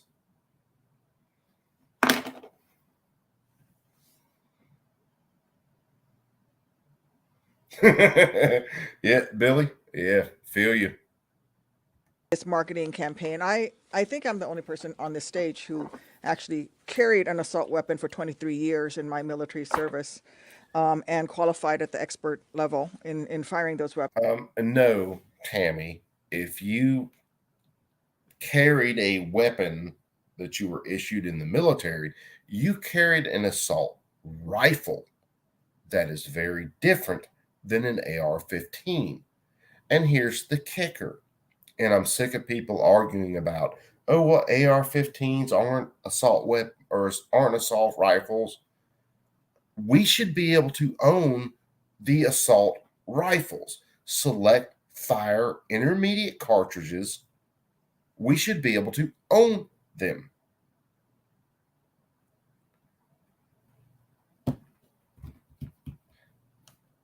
I should be able to own belt-fed machine guns if I so choose. The 1968 gun control hearings that I'm reading right now, before the 1968 gun control hearings, you could get a bazooka. I very much would like to go back to days like that. Because as long as I don't use those weapons to wrongfully deprive someone else of life, liberty, or property, then I should be able to own them. And the federal government should eat a great big fat sack of phallic objects. Green ones, yellow ones, black ones, white ones, short ones, long ones, thick ones, skinny ones. They need to eat the whole bag of them. Weapons. Let me tell you, these weapons are intended to kill enemy combatants. They are intended to knock down the enemy, rip apart bodies so that they cannot get back up and shoot back at you on the field of combat. These rifles are intended to kill enemy combatants who are wearing body armor.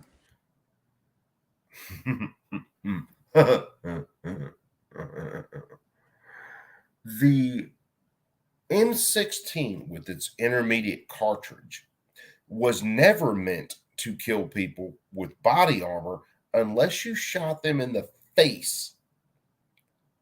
It was an intermediate cartridge so that soldiers could carry more ammunition, they could put more lead in the air, and then they could be able to effectively knock someone down and make them combat and effective. If it was about killing and maiming, well, then hollow point ammunition would not be against the Geneva Convention.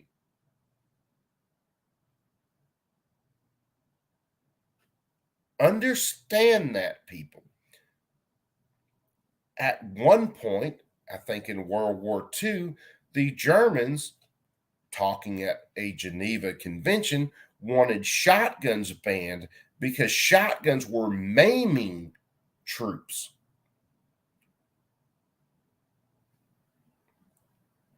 The thing about military weapons, and they find all sorts of ways around it, we can get into that on another stream.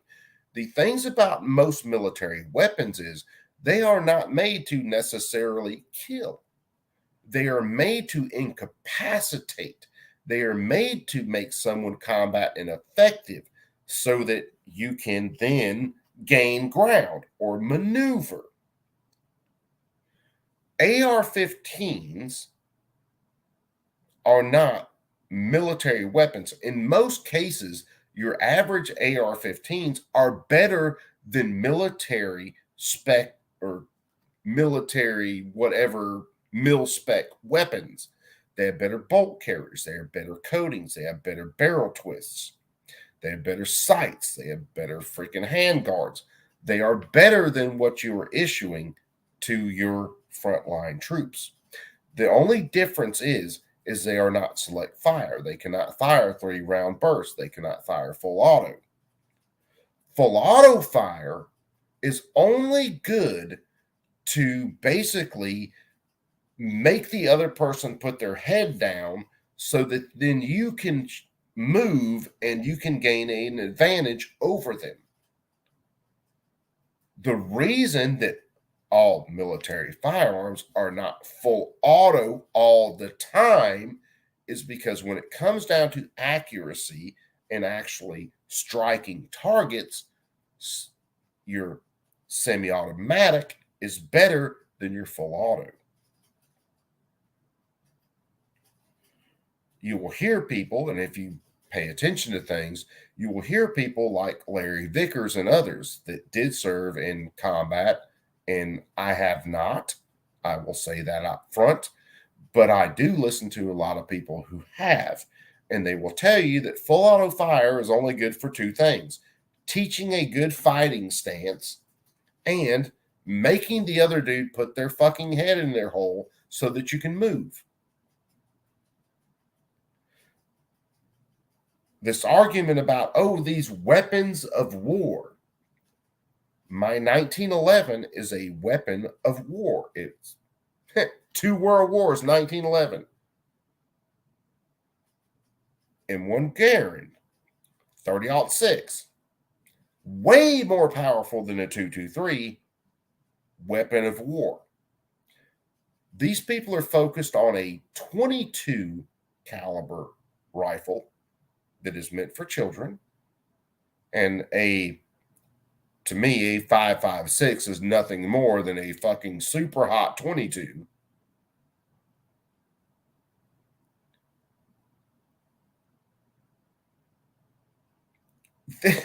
This isn't about safety. This is about control.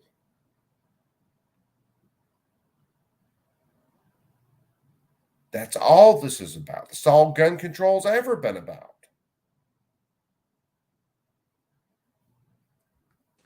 Yet they're remarkably similar to the kind that this company is trying to seduce our kids into coveting.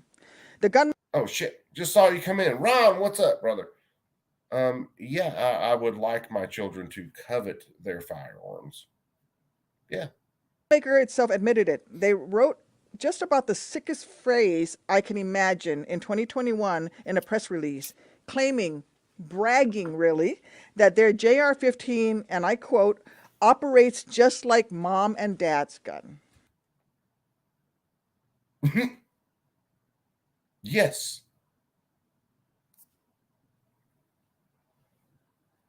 Would you like, I don't know, a fucking cookie? Because they could make that firearm in every way possible, and it would still be just like any firearm used in any war. Whether it's a bolt action, whether it's ARs or not, DI guns, they're called DI guns, but they're really not direct impingement. Could be direct impingement. Could be a short stroke piston. Could be a long stroke piston. Could be a direct blowback. Could be a tilting barrel. All sorts of systems. They are all going to be linked to weapons that were used in wars because those are the way firearms are constructed.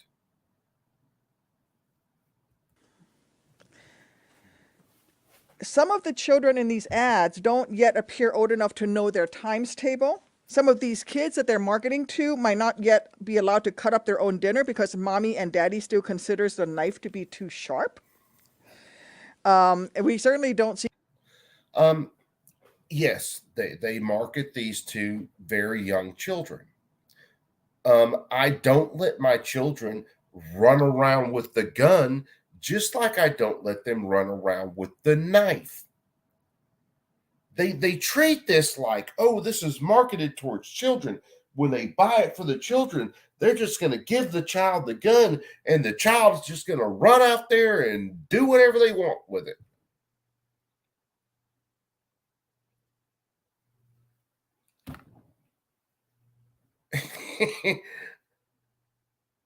The amount of stupidity and the amount of intellectual dishonesty in these arguments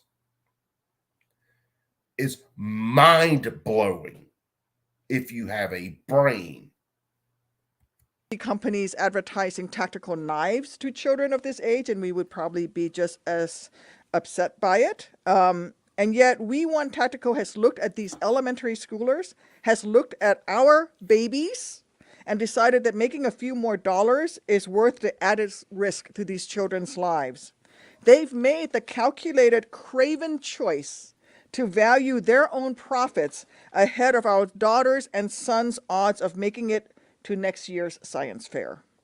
Last May, I went to talk to my daughter's Now, listen to this and see if you can catch how you know 100% that she's lying with what she's about to say, besides the fact that her lips are moving. But listen to what she says. Memorial Day class event. Her teacher had asked me to come to explain the meaning of Memorial Day, to talk about the sacrifices that our troops have made to safeguard our freedoms and rights as a nation, including the right to life, liberty, and the pursuit of happiness. And as I was talking in my older daughter's, my 8-year-old's classroom, I happened to look out the window into the hallway, only to see my younger daughter, my 4-year-old, in the middle of a shelter-in-place drill. I watched in horror as her little cluster of 3- and 4-year-olds crouched down as small as they could get. I watched as my baby pressed her head against the wall and put her hands over her head as if that was going to stop a round from one of these weapons.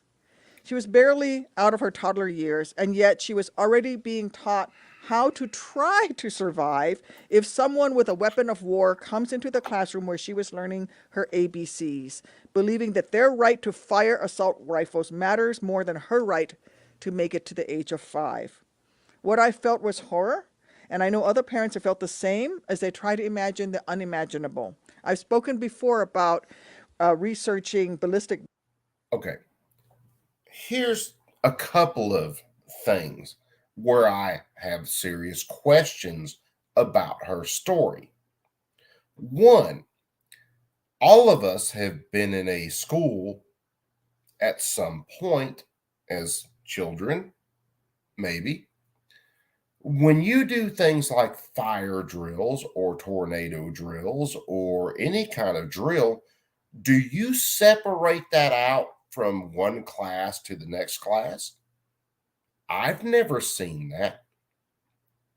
In other words, when you do a drill, fire drill or whatever, you normally ring buzzers and the whole school reacts to it. You don't do it class by class. You don't separate out the younger children from the older children when you do a drill. It is a school-wide drill. That is the way drills are done. Tell me if I'm wrong there. Tell me if you've been in school where they said, I don't know, we're going to do a tornado drill today, and we're only going to do it for the 4th and 5th graders, and the 3rd graders can just get fucked. They don't really need to know this shit. When you do a shelter-in-place drill, what that means is that all the doors on the schools get locked down. Typically, in a shelter-in-place drill, if it was one for a shooter, you don't march your kids out into the fucking hallway. Does that make sense to anybody? In any time where I have been in situations where there were lockdown drills in a school, and that's what generally what they call them is a lockdown drill, you are in your classroom, you shut the door, and you go to places where people can't see you from the opening of the door.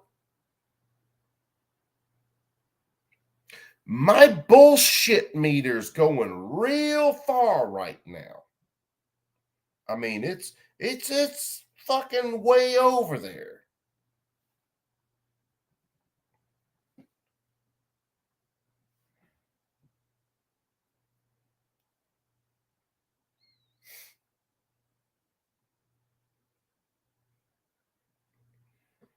Yeah, it's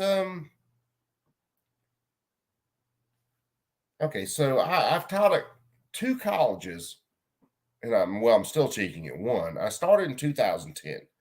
I've been through I've probably been through about 4 shelter-in-place lockdowns where there was supposedly an armed person that could have been, around the area. Most of it was where someone got pulled over on a road adjacent to the school and they fled from police and, they locked us down. Or there was a shooting in a neighborhood adjacent to the school and they locked us down. On a shooter drill, they don't take us into the hallways and tell us to go put our head against the wall with our arms over our heads.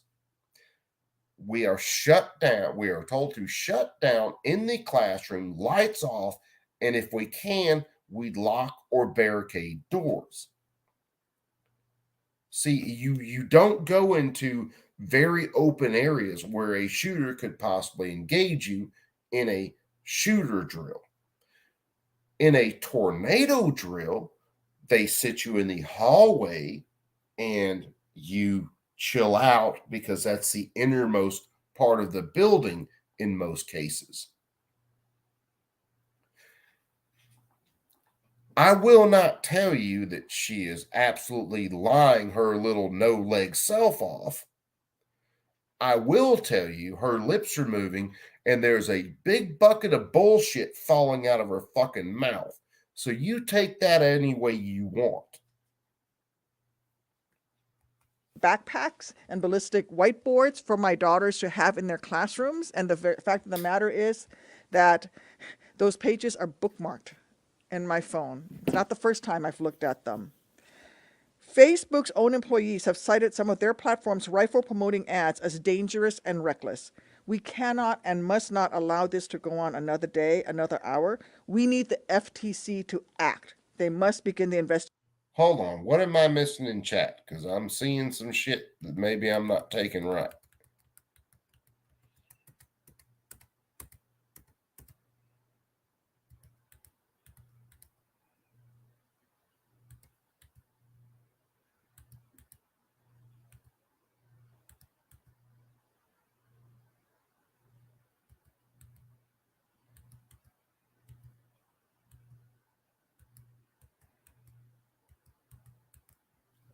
So hold on. Yeah, I'm not even going to damn get into it.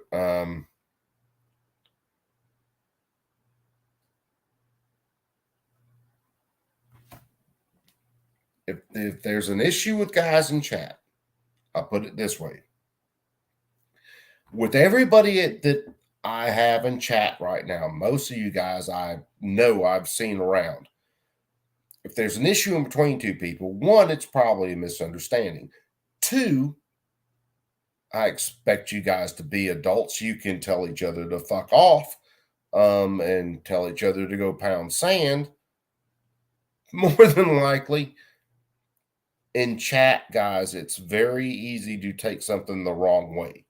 Or someone responds to something on a video, or someone might be telling me in chat that I'm a fucking idiot. I don't care if you do. You can tell me to fucking go suck a fucking shotgun. I don't care. So, and I'm not catching up completely with chat. So, same old rules, guys. All you guys are adults. You guys can fight it out in chat. More than likely, it's just something that's being misunderstood. Now, if anybody was in chat being a douchebag, well, please, by all means, go ahead and message me and be a douchebag. I will invite you into the stream and you can show your douchebaggery. But I don't think anybody's doing that in chat. I am saying, though, if it ever did happen in chat, because almost every one of you sons of bitches is a mod, if someone was being that way in chat, don't ban them. If they're being that way in chat, just make sure I catch it and I'll get them in the stream with me. And then we can have a little bit of fun. Because every minute that we let parasitic companies like this try to trick our babies into buying and asking to be bought weapons of war, we risk witnessing another classroom turning into a massacre. Every moment we let this continue, we risk having to bury yet another first grader in their favorite pair of Converse. Oh, fuck you, you hoe bag. This has to do with a firearm being marketed to children so they can understand firearm safety so that they can shoot the gun like their parents shoot. It's got nothing to do with being a school shooter or going in and murdering innocent people. Nothing. Tech Money, what's happening, brother man? We are going on about Democrats equating all guns to being evil, not teaching children about gun safety, and really bad shit happening. And that's basically the whole gist of the fucking stream. Now, here is an idea, though, for the chat. And I love all you guys. If we ever got someone in who was being a douche canoe, dickhead, pile of shit, you name it, call them to my attention if I don't catch it, because sometimes, like tonight, I'm going off on jackasses that we're watching, and let me invite them into, don't ban them, let me invite them into the chat, and then we'll really see what's going on, because sometimes it could be a misunderstanding. Sometimes they could just be being a douchebag. If they're just misunderstanding, well, then, we can solve the misunderstanding. If they're being a douchebag, well, then that lets me have a little fun with them one-on-one. And then, we can all get a little bit of joy out of that.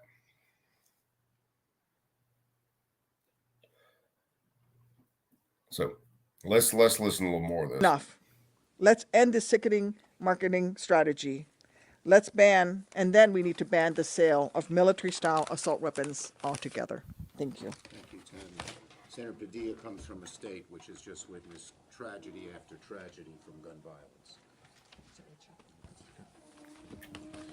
Thank you, Leader Schumer, for the invitation to join you, for your leadership on this. As Leader Schumer just referenced, I do have the honor of representing California, where families throughout the state, and particularly in 3 different communities, are in mourning in the wake of 3 back-to-back-to-back mass. Now, wait a second. So you're telling me California, with all of your gun laws, with all of your gun bans, you still suffer from gun violence? Their words? Mass shootings? I thought that was the point of all these gun laws. They were supposed to stop all this shit, right? Shootings.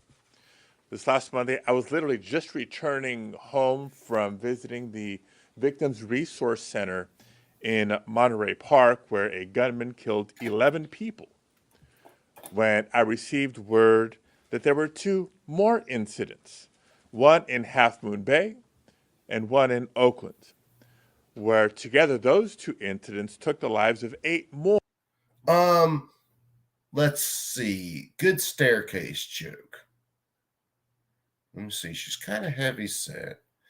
I bet you she could make it to the top of a 47-foot staircase if there was a goddamn donut sitting on top of it. That's shooting from the hip. I didn't have a whole lot of time to prepare. More Californians. Americans are sick of having our hearts broken. I'm sick of having my heart broken. To all the Americans across the country who are demanding that Congress take more action, I want to be clear. Yep, John Rice, the old roof Koreans. Mike, you out of here, brother? Yeah, Mike. Dude, we'll catch you on the flip, brother. Take it easy, be cool, keep that thing on you at all times, and be safe, man. It is Republicans in Congress who continue to value gun industry profits over people. And so Leader Schumer is right to call out the companies that are not just peddling weapons of war, but shamelessly pushing these weapons of war on our children. While we're trying to protect schools, while we're working to protect houses of worship and dance halls and other places of comfort in our society, they are propagating a culture of chaos and fear, where Americans' lives are worth less than the profits they can make from a JR-15. Now, I refuse to live in a society where we're afraid to drop our kids off at school for the fear that a tragedy might strike either there or at a community in celebration. So we will hold these companies accountable and continue to call upon our Republican colleagues to stand up, to have the courage to protect our communities, to have the courage to save. Yeah, Crow. They're talking about the JR-15, a Junior 15, that a company sells. It's a 22 AR that's meant to show younger children how to properly, operate a firearm. Simple. Treat it like it's always loaded. Don't aim it at anything you don't want to destroy. Keep your finger off the trigger until you are willing, or until you have completely made the decision that whatever is in front of you needs to have a hole in it. And then know your target and what is behind it. Simple things. Alec Baldwin, if he had just learned 4 rules, wouldn't have shot his fucking director. But here we are. Crow, how's it doing, brother man? Lives. We know assault weapon bans save lives by reducing the number of mass shootings.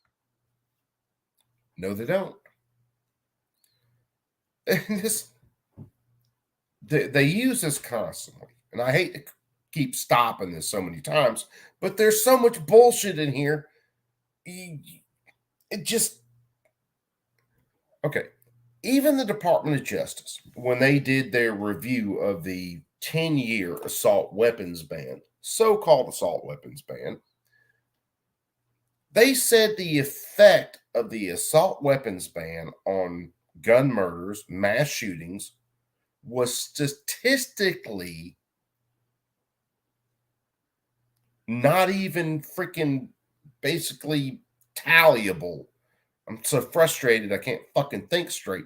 But they said it had, in actual you and I terms, the Department of Justice looked at their 10-year assault weapons ban and said, holy shit, it didn't do a goddamn thing.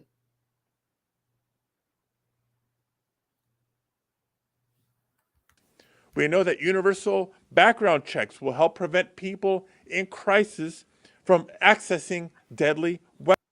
Dude, LaCroix, don't register. This is my opinion. I'll say that. Don't worry about registering anything right now. Nothing. It hasn't hit the federal registry yet. It has 100 and whatever days from the time it hits the registry till the time that it actually goes into effect for private citizens who either built or purchased these things. That's going to go to court. So give it some time. Even, if you don't want my opinion on it, go look at Washington gun law, go look at Fudbusters. There's a couple others offhand I can't think of right off the top of my head. But look at them. Don't worry about running out and just registering stuff right away. Now, my personal opinion about this is, again, is not legal advice. I'm not a lawyer. I'm a short, fat dude who reads gun laws, smokes and drinks, and bitches about the government.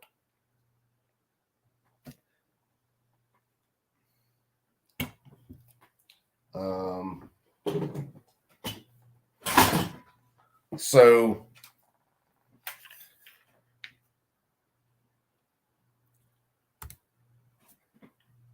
let me hide a comment and get it out of the way so I can make sure I show everything. So this is my AK pistol.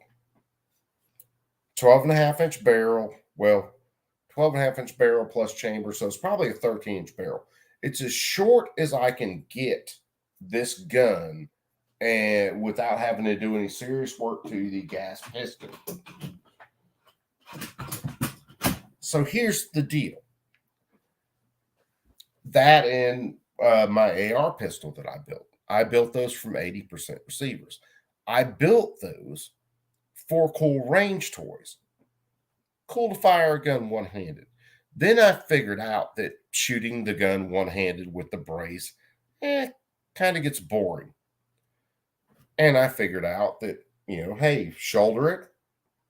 It's just, it works better, especially for what I would use these for, which are working in and around tight objects. So my initial intent was a cool range toy I could fire with one hand, and then I figured out I could use them a different way. I am not registering a goddamn thing. And I realize I'm putting myself out there. I'm small channel, what the fuck ever. I got no doubt I'm monitored on social media already because of shit that I've said. I'm not registering anything. I built legal firearms. I built them according to the ATF's own guidance. I'm not changing anything. Now, you do what you want to do. Register your stuff if it fits what you've got going on. Register your stuff. I'm just saying if you are going to register it, going to file for your papers and everything like that, just give it a little bit. This stuff still has a long way to go. It's still going to get challenged by multiple organizations. I will almost guarantee you when it hits the first courts that they are going to uphold this regulation. And it is going to take a little while for it to work its way up till it gets to a court where a higher court says, no, we're putting a stay on this. The ATF does not have the right to redefine things because they fucking don't. And then hopefully it goes, if it pushes that far, hopefully it goes to the Supreme Court, and the Supreme Court says, no, wait a second, ATF. You guys are supposed to enforce laws. The laws are actually written and passed by Congress. There's a reason there is separation in between those powers. It's the way our Constitution was meant to be. The ones who are going to arrest you and prosecute you for something don't have the right to change the law to make it fit their own plans. So wait, I'll say that. Now, if you want to go ahead and do it, man. No freaking, that's on you, man. And I wouldn't think less of you for doing so. And anybody who does can eat a big fucking fat sack of dicks. It's your decision what you do. Now, this is a situation, understand this, and this is my reading of this, because I'm still reading through these rules, because I'm reading through a bunch of different things right now. But if you go for the ATF's pistol brace, all of a sudden it's a short-barreled rifle registration. You are basically admitting that you made a short-barreled rifle and knew you were making a short-barreled rifle, breaking the law, the NFA. You knew you were doing so.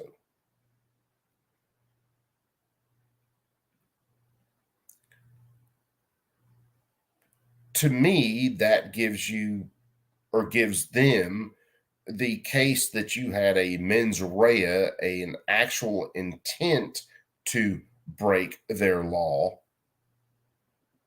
And as much as they say they are going to use their discretion to basically let people go ahead and register these things, I don't trust the government when they say they're going to use their discretion. These are people who have put others in prison for breaking their laws, and I use the quotation marks on that. When that person who did these things was zero threat to any other person on this planet, they weren't some criminal mastermind. They weren't raping, robbing, killing. The government has put those people in, one, just legal jeopardy and just about ruin their lives, because those people had to spend hundreds of thousands of dollars to defend themselves. And they have also put these people in prison for decades, completely destroying their lives. While this same government will let rapists and murderers and people in serious criminal organizations merely walk across our border and then operate inside the United States. There's a lot that works into this. So short, Coop not going off the rails answer. If you're worried about registration on these things, it's up to you, man. If you want to register, register.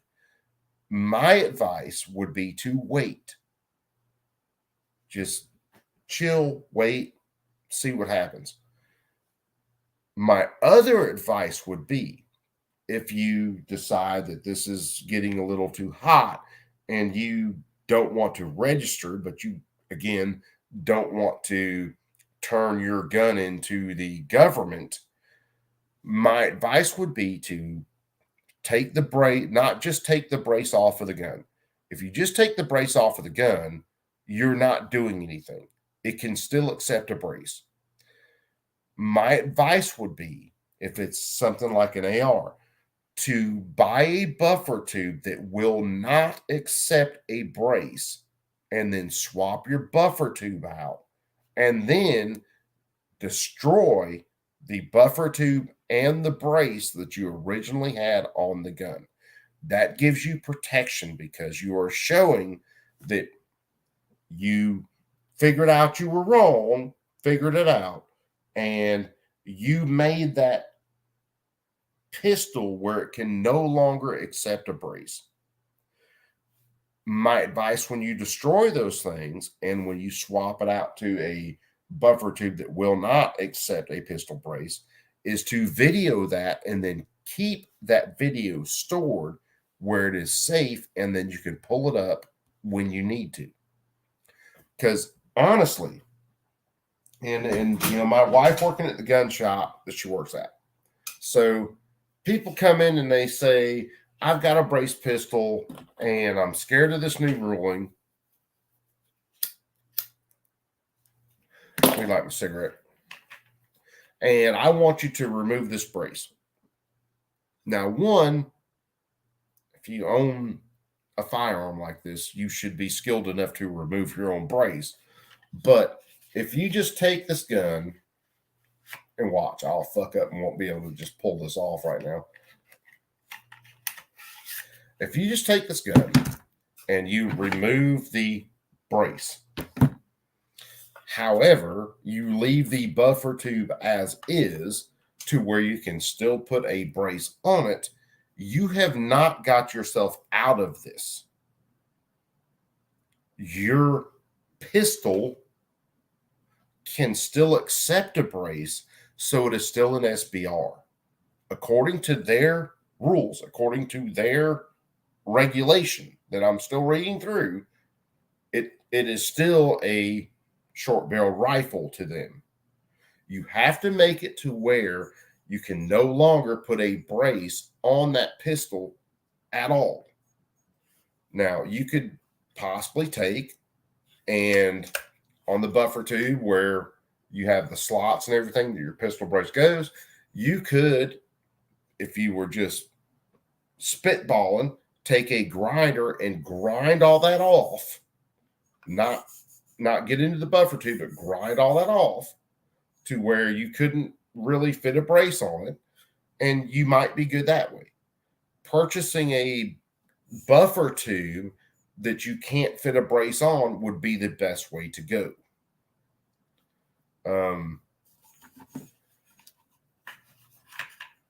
I have zero plans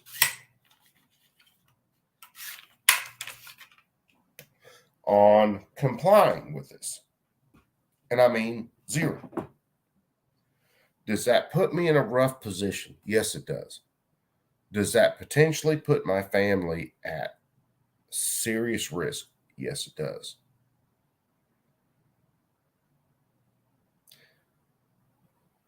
And here's a point that I will throw out there.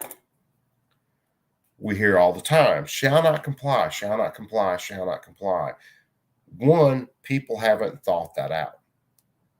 I spent a lot of time thinking that out. Two, you hear people say, well, we have more guns than them. And I posted in Guns and Gadgets chat tonight. It's not about the fact that we are, as Americans, have more guns than the government. It is the fact that when it matters, the government is going to show up with more guns than you can show up with. It is a game of force. So unless you have an unlimited number of friends who will show up when you are in jeopardy, guess what? You're like me, your dick's going to be hanging in the wind.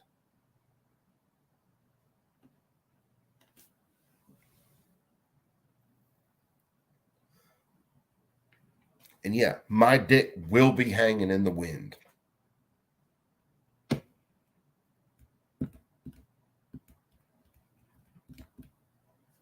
Is what it is. All right, let's listen to some more of this real quick.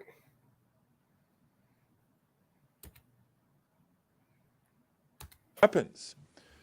It's clear that the gun lobby has had a grip on Republicans in Congress for far too long, and as a result, they have blocked meaningful progress. But I have hope.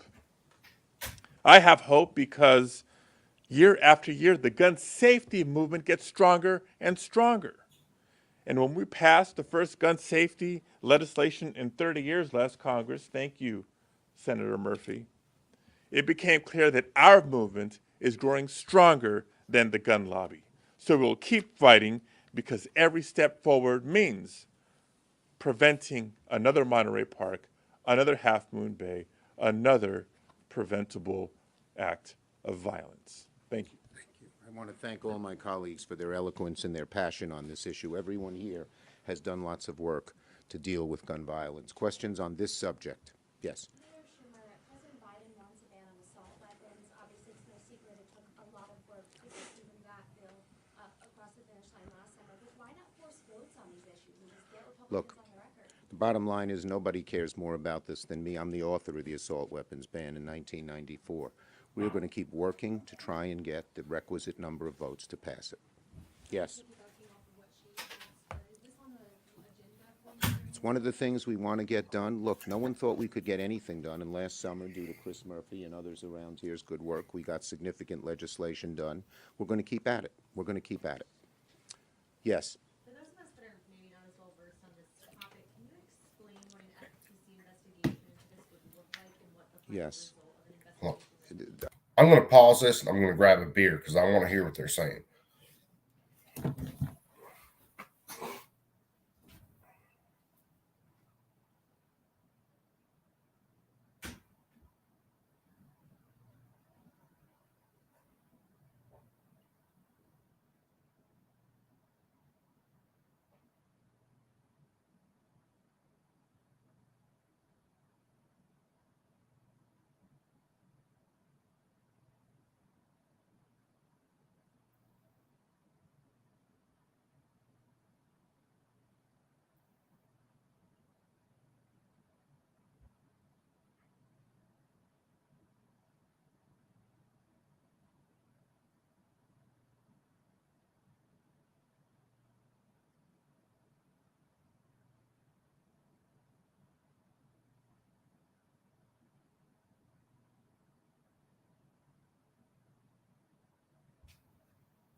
midnight snack. Got a hot dog.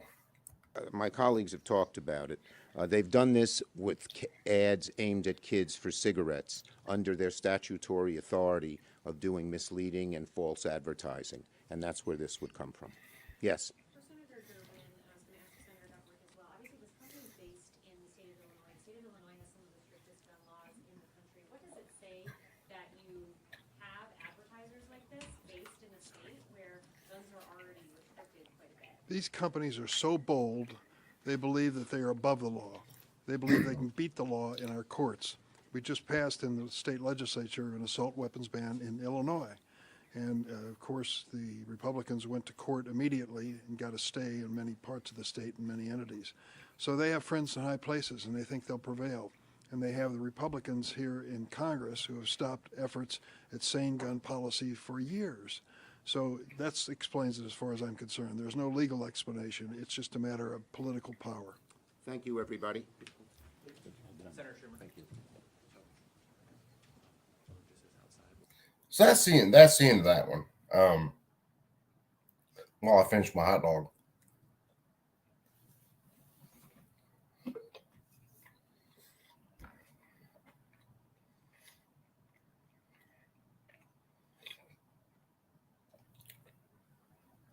So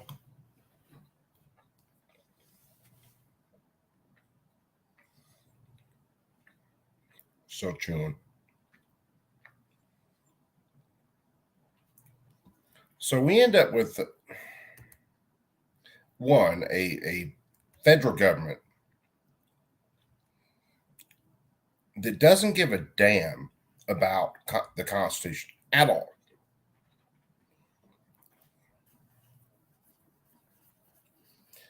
And I've said it before, and that this is something that I didn't realize at first.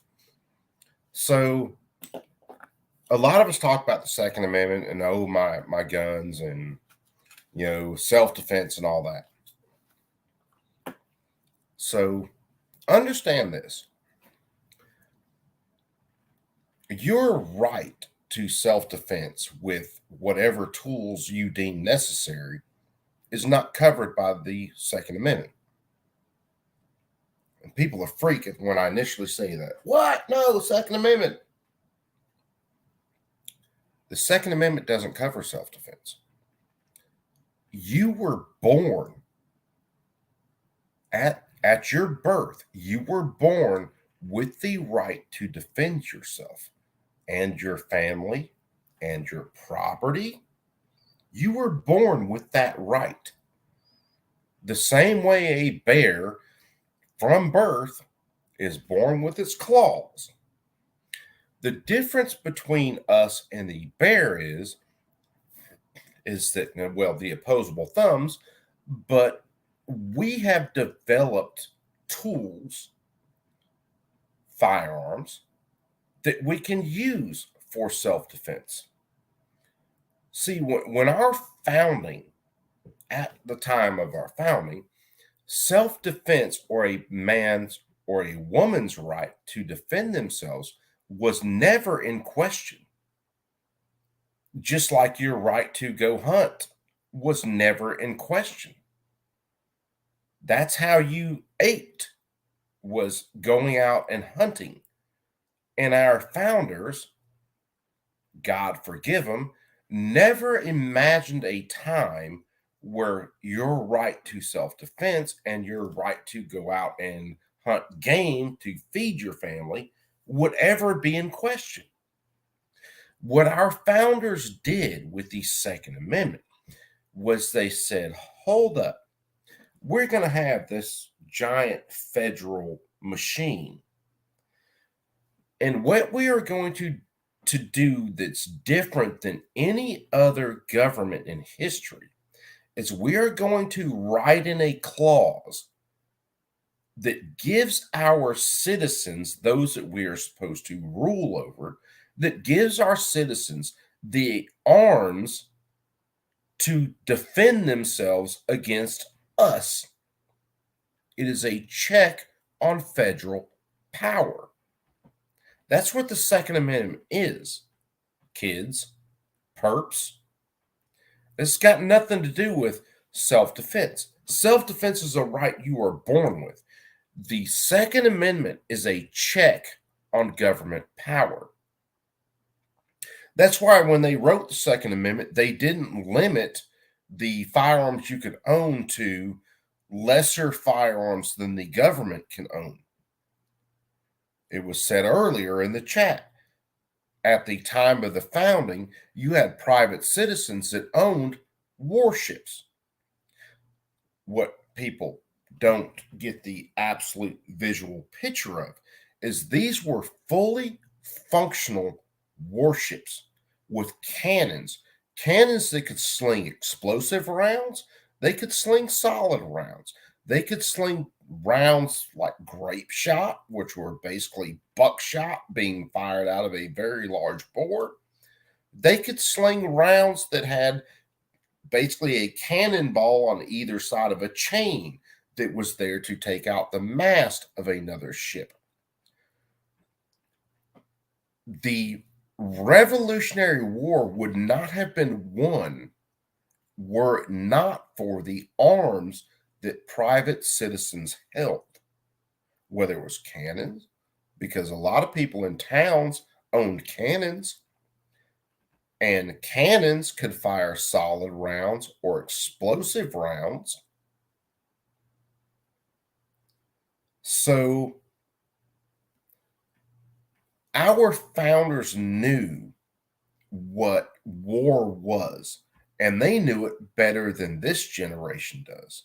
And this generation's been at war since they were born, basically. But our founders knew what war was in a very intimate way, where you had explosive rounds that would completely decimate the human body, that would completely tear apart the opposing forces, rip them limb from limb. These people knew what it was like to get in someone else's face with a sword and stab them through the chest and kill them. That's looking someone eye to eye and cutting them apart. Our founders knew violence very well. They knew what war was extremely well. They were very intimate with it.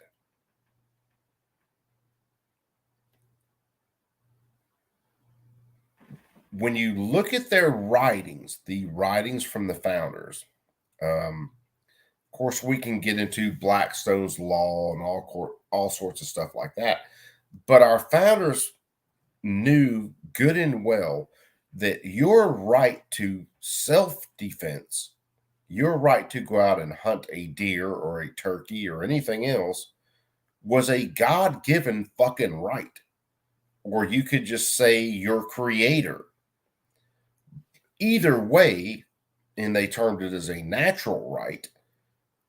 Either way, that was a given. That was something that's like breathing. You can't take that away.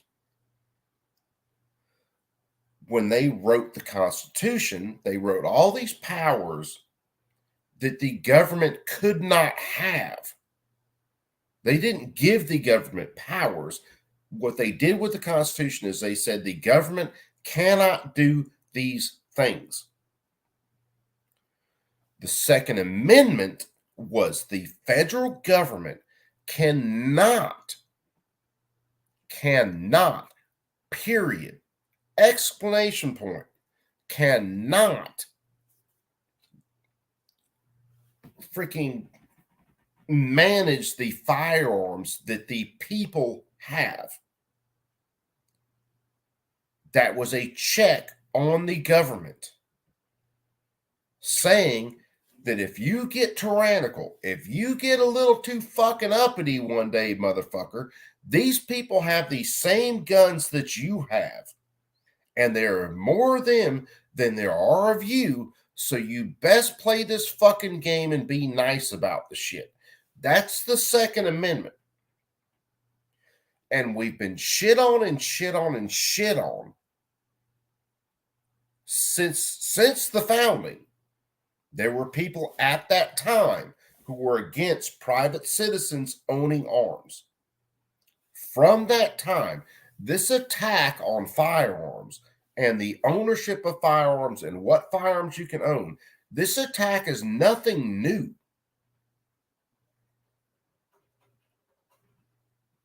Realize I'm not the most religious person these days. Well, I'll say I'm not the most religious person these days. I believe in God. I believe in Jesus. I believe in their power. I believe in, the word of God. I definitely believe it's been bastardized by a lot of people who have tried to teach it. But there's a passage in there that I can't remember what it was. It's something about there's nothing new under the sun.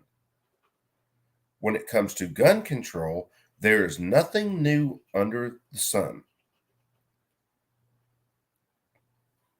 Reading through the 1934 NFA, every argument they used to push that gun control has been used today. The 1968 gun control that I'm reading through. Every argument they're using is the same arguments they use today. The only real difference is in the 1934 NFA, in the hearings, the government, the House that we're reading through, actually understood that they did not have the power to ban firearms. They understood they did not have the power to regulate firearms. That's the reason they used the Interstate Commerce Clause to regulate firearms. It was a prohibitive tax that they used. Think about it. Why would the government, why would they go through and just do a tax if they could actually ban something? Why not just completely ban the manufacture and ownership of suppressors? Said that really fucking squeaky. But why not just ban it outright? No one can have them. No one can manufacture them. They are completely illegal. Why would they not do that? And it's not just the money grab. Our government pisses off or pisses away the money they get from NFA items. They piss that away in an hour every day. So why would they not just flat out ban things back then? Well, they knew they couldn't. So they went with the tax. And the tax was so high that it was prohibitive, which is unconstitutional. And I can go look for the clause in the Constitution. But it's basically says that the government can't basically tax something out of existence. They can't put a tax on something so big that it, in effect, bans it. But that's what they did with the 34 NFA. With the 68 GCA. And before then, it was the 38. I think it was 38 GCA. Then there was a Safe Crimes Act in between then. Every single time, what you have is every single time that those gun control laws stood, you have a government that gets more emboldened in what they're doing. Then you end up with a government in 84 that says we can, in fact, ban the new registration of machine guns. We can't ban the manufacturer. But if you can't, manufacture them and register them after this date, then we effectively have banned them. We've closed the market. But why is it an SOT, someone with a special occupation tax, can make machine guns? because the government can't ban them. If they ban them and they are no longer in circulation, they can't. It's just this weird relationship. They have to be in production for the government to tax them. If they straight out banned them, there's no way that would have stood a constitutional challenge in that time. The only reason the original challenge for the 34 NFA was upheld, one, because the dude who got wrapped up in that shit, I don't think was the best candidate for a case. Two, he died before that case went to the Supreme Court. And three, you had a president threatening to pack the Supreme Court if they didn't start doing things the way he wanted them done. There was a lot of pressure on the court to give the president a win, and if they didn't, he was going to pack the court because he was tired of them telling him, no, you don't have the authority to do these things. Fast forward to today.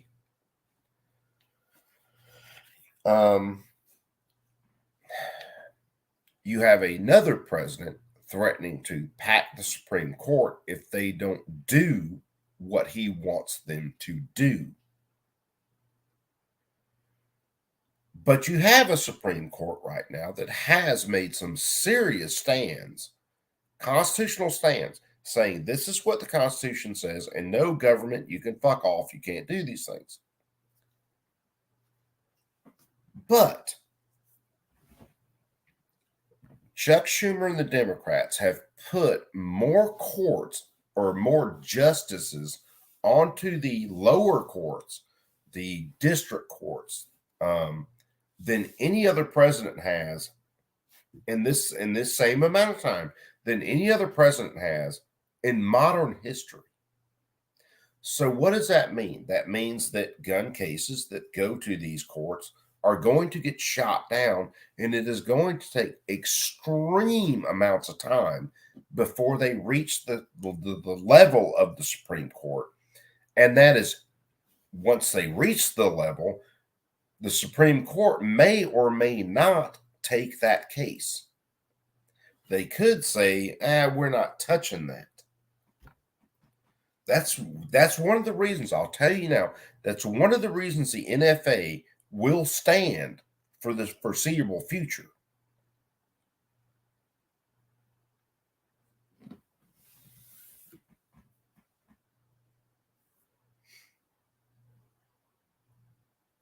Hold on, Billy. What are you saying? You can't do this, dude. And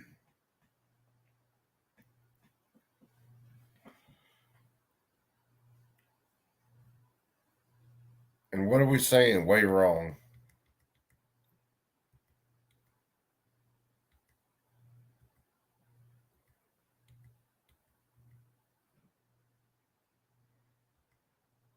Yeah, Miller versus U.S.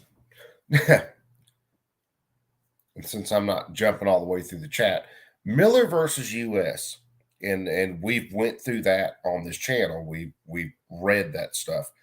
So the final decision in Miller versus U.S.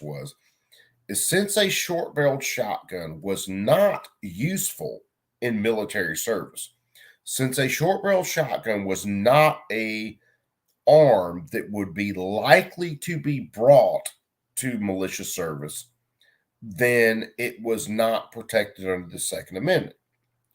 If you use the court's logic in the Miller case, if you use the court's logic, if this dude had been caught with a locked and loaded MG42, then the NFA would have been unconstitutional because that MG42 was definitely useful in military service.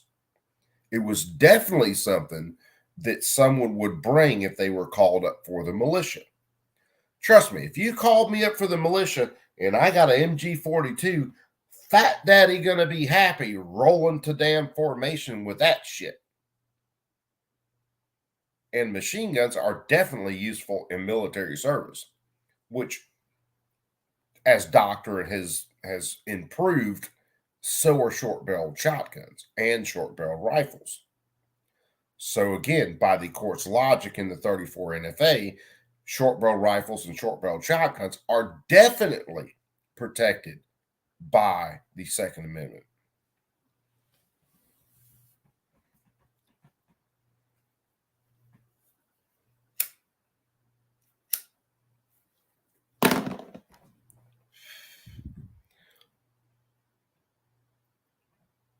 Do I need to send the damn link out to the chat? Someone can join and explain what the shit you guys are going on about? Because I will do that. I got at least another hour before I got to crash. There was something. What else was I going to show tonight if I got to it? There was something else. Let's do it. Let's do it. Let me copy it and I'll send it over on the YouTube side. Invite copies. Da, da, da. Where am I? Here. Nope. Here I is. Here I is. Pastices and anybody's welcome. So there it bees.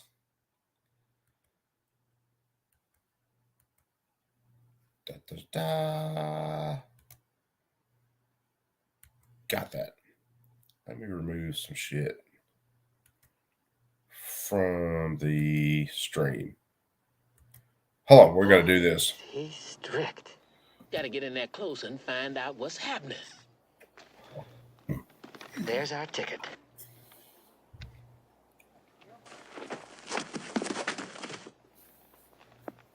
Hey, boys, look what I got here.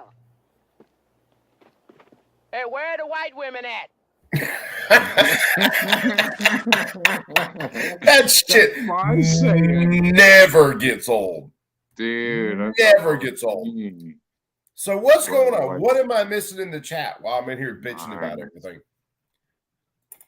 Let's try it. That's not, you got really nice stuff going on there, CNT Designs. You got way nicer stuff than I'm used to over here. I know I have pretty eyes, but you ain't got to tell me that. Nice. Yeah. Dude. Right on. That guy was Clint Eastwood. That guy was a funny actor. Yeah, Clint Eastwood? It's Gene Wilder and oh God, I can't remember the other dude's name, but yeah, they were hysterical. I'm all blackout. I'm blacked out over here. I don't like that. Well, it's not my fault. Turn your camera on. I want some colors over there or something. There you go, talking about colored people again. Nice. Go. Devices not connected. I'm just gonna shut up here. What are you doing? Dude, come on. I'm not No, Uke was trying to connect, and for some reason his device is not connected.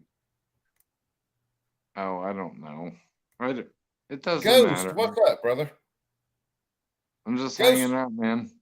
Hey, hell, ain't we you're all? really cool. I like all your chat, and I've gotten fed up a little bit, and I'm not gonna, I would like to have my little icon up there, but I guess that don't work. Well, like I said, turn your camera on. Hold on. I know I got to open. There you go. There you go. Say, I know I got another beer around here somewhere. Right. Kablamo! Ghost, what's going on, man? Hold on, let me freaking. I'll tell you what, I've been doing the farm life, man. I don't know if I'd like to see that. Well, I can't, but I've just been doing the farm life, man. Harvesting animals, and animals are bigger than we are sometimes, and Hell ooh, yeah, man. big deal. Big deal. All right, so I pinned that in the chat. So anybody else who wants to jump in, jump in. Uke, if you want to try, says hold on, what did he say? Everyone in except that Moose guy, he kept splatting the chat earlier, or I don't know where we were, but Uke, is Bacon over here? I don't know. Did Bacon jump in the chat? Because if he did, I haven't seen that fucker yet. Yeah. No, I'm trying to all kick back good. through the chat. No, right on. Hey, I appreciate it. Oh, actually, I think where I caught on to you was you're doing like a little bit of you starting to dabble into the long range rifle shooting? No, but I had Benny Ballistics on. And I was talking to him about some stuff, so that might be where you hit it there. I thought you were 'cause like tripping out on the. No, I haven't got into long range yet. It's something I want to get into later. Are you doing the mid? Are you? Well, I guess I should. I feel a little pushy now. No, dude, No, ask what you gotta I'm ask, alright, man. That's cool. Yeah. I thought CNT Designs, right? Was that right? Yeah. CNT. Yeah, I thought dude, I got turned on over here, and I like all your stuff, dude. Trust me. I watch all your videos. I really like it. Dude, I you thought are you were like you are a sick individual, let me tell you. If you watch Why? all my stuff and like it, you're a twisted individual. Just saying. Yeah, you probably well. I don't know if that's all right, man. I don't know if that's like that's all right. No, it's nothing but a joke, man. It's just one of I those. was trying to like, I thought I had something else on the peripheral to be like, oh yeah, well he's so more sicker than you or some shit, but nah, I'm just gonna give it to you. That's No, cool. man, hit it. I like it. No, that's all good.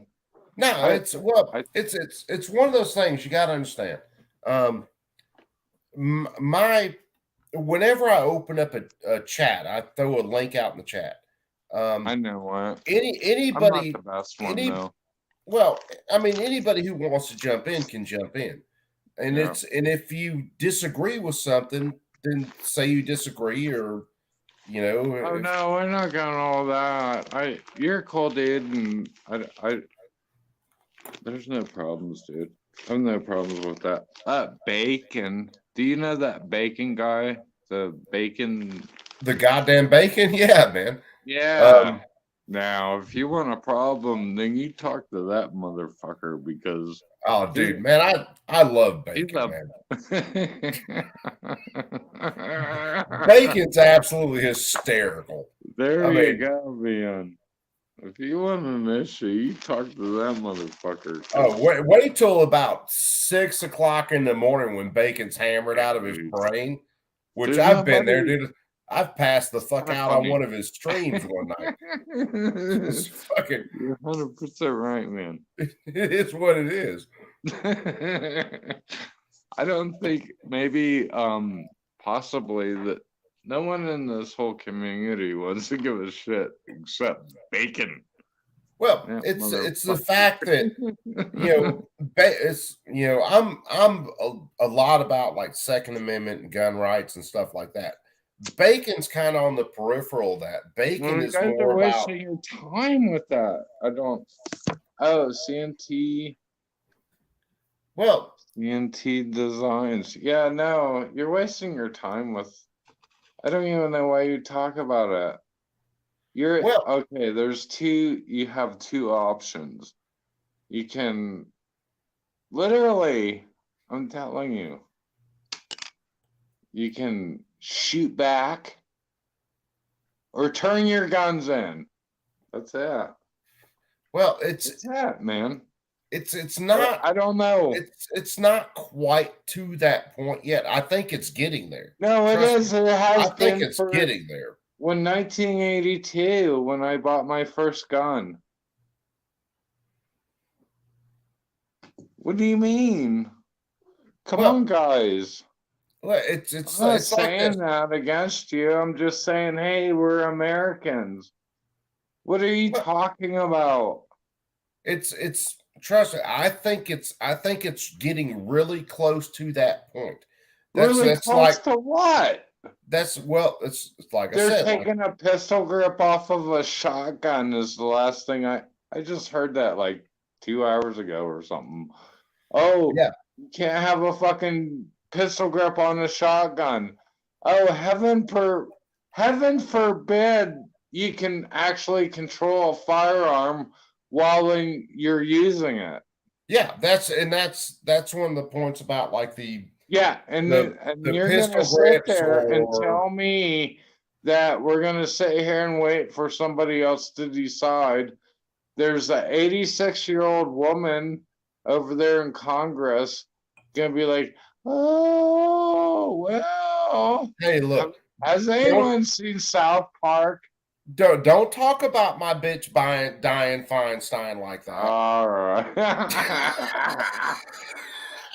Dude. How many years has she been in Congress? Hold on, I gotta look that up. I don't care. I gotta look at it. How many just for years has she wielded fun a of it. shotgun? That's what I care about. Hey, look, that chick right there has got guns. She just doesn't want you to have them. Yeah, she's got those pointy guns. Where was that? Oh, hell, what the hell was that? Oh, I know what it was. They're like, if you're up above the 48th parallel, they cut ice with their titty. Hey, look, her nipples ain't that sharp. Now, Yeah, Nancy Pelosi, on the other hand, Are her you nipples seriously are that gonna sharp. tell me? I just don't get it, man. I'm not going to. I don't have any of these things, so don't get excited. I'm just not gonna listen to it. That's horse shit, man. All of it is. Oh, I it's don't absolute know horseshit. if you have like a big gun channel or whatever. I don't know how that you can excite people. I guess for views or whatever, but I don't. I would not encourage people to comply. No. With. I wouldn't. It's like this when it comes to like some of the compliance stuff. You're a pussy hole, and well, I will stomp a fucking mud hole through your guts.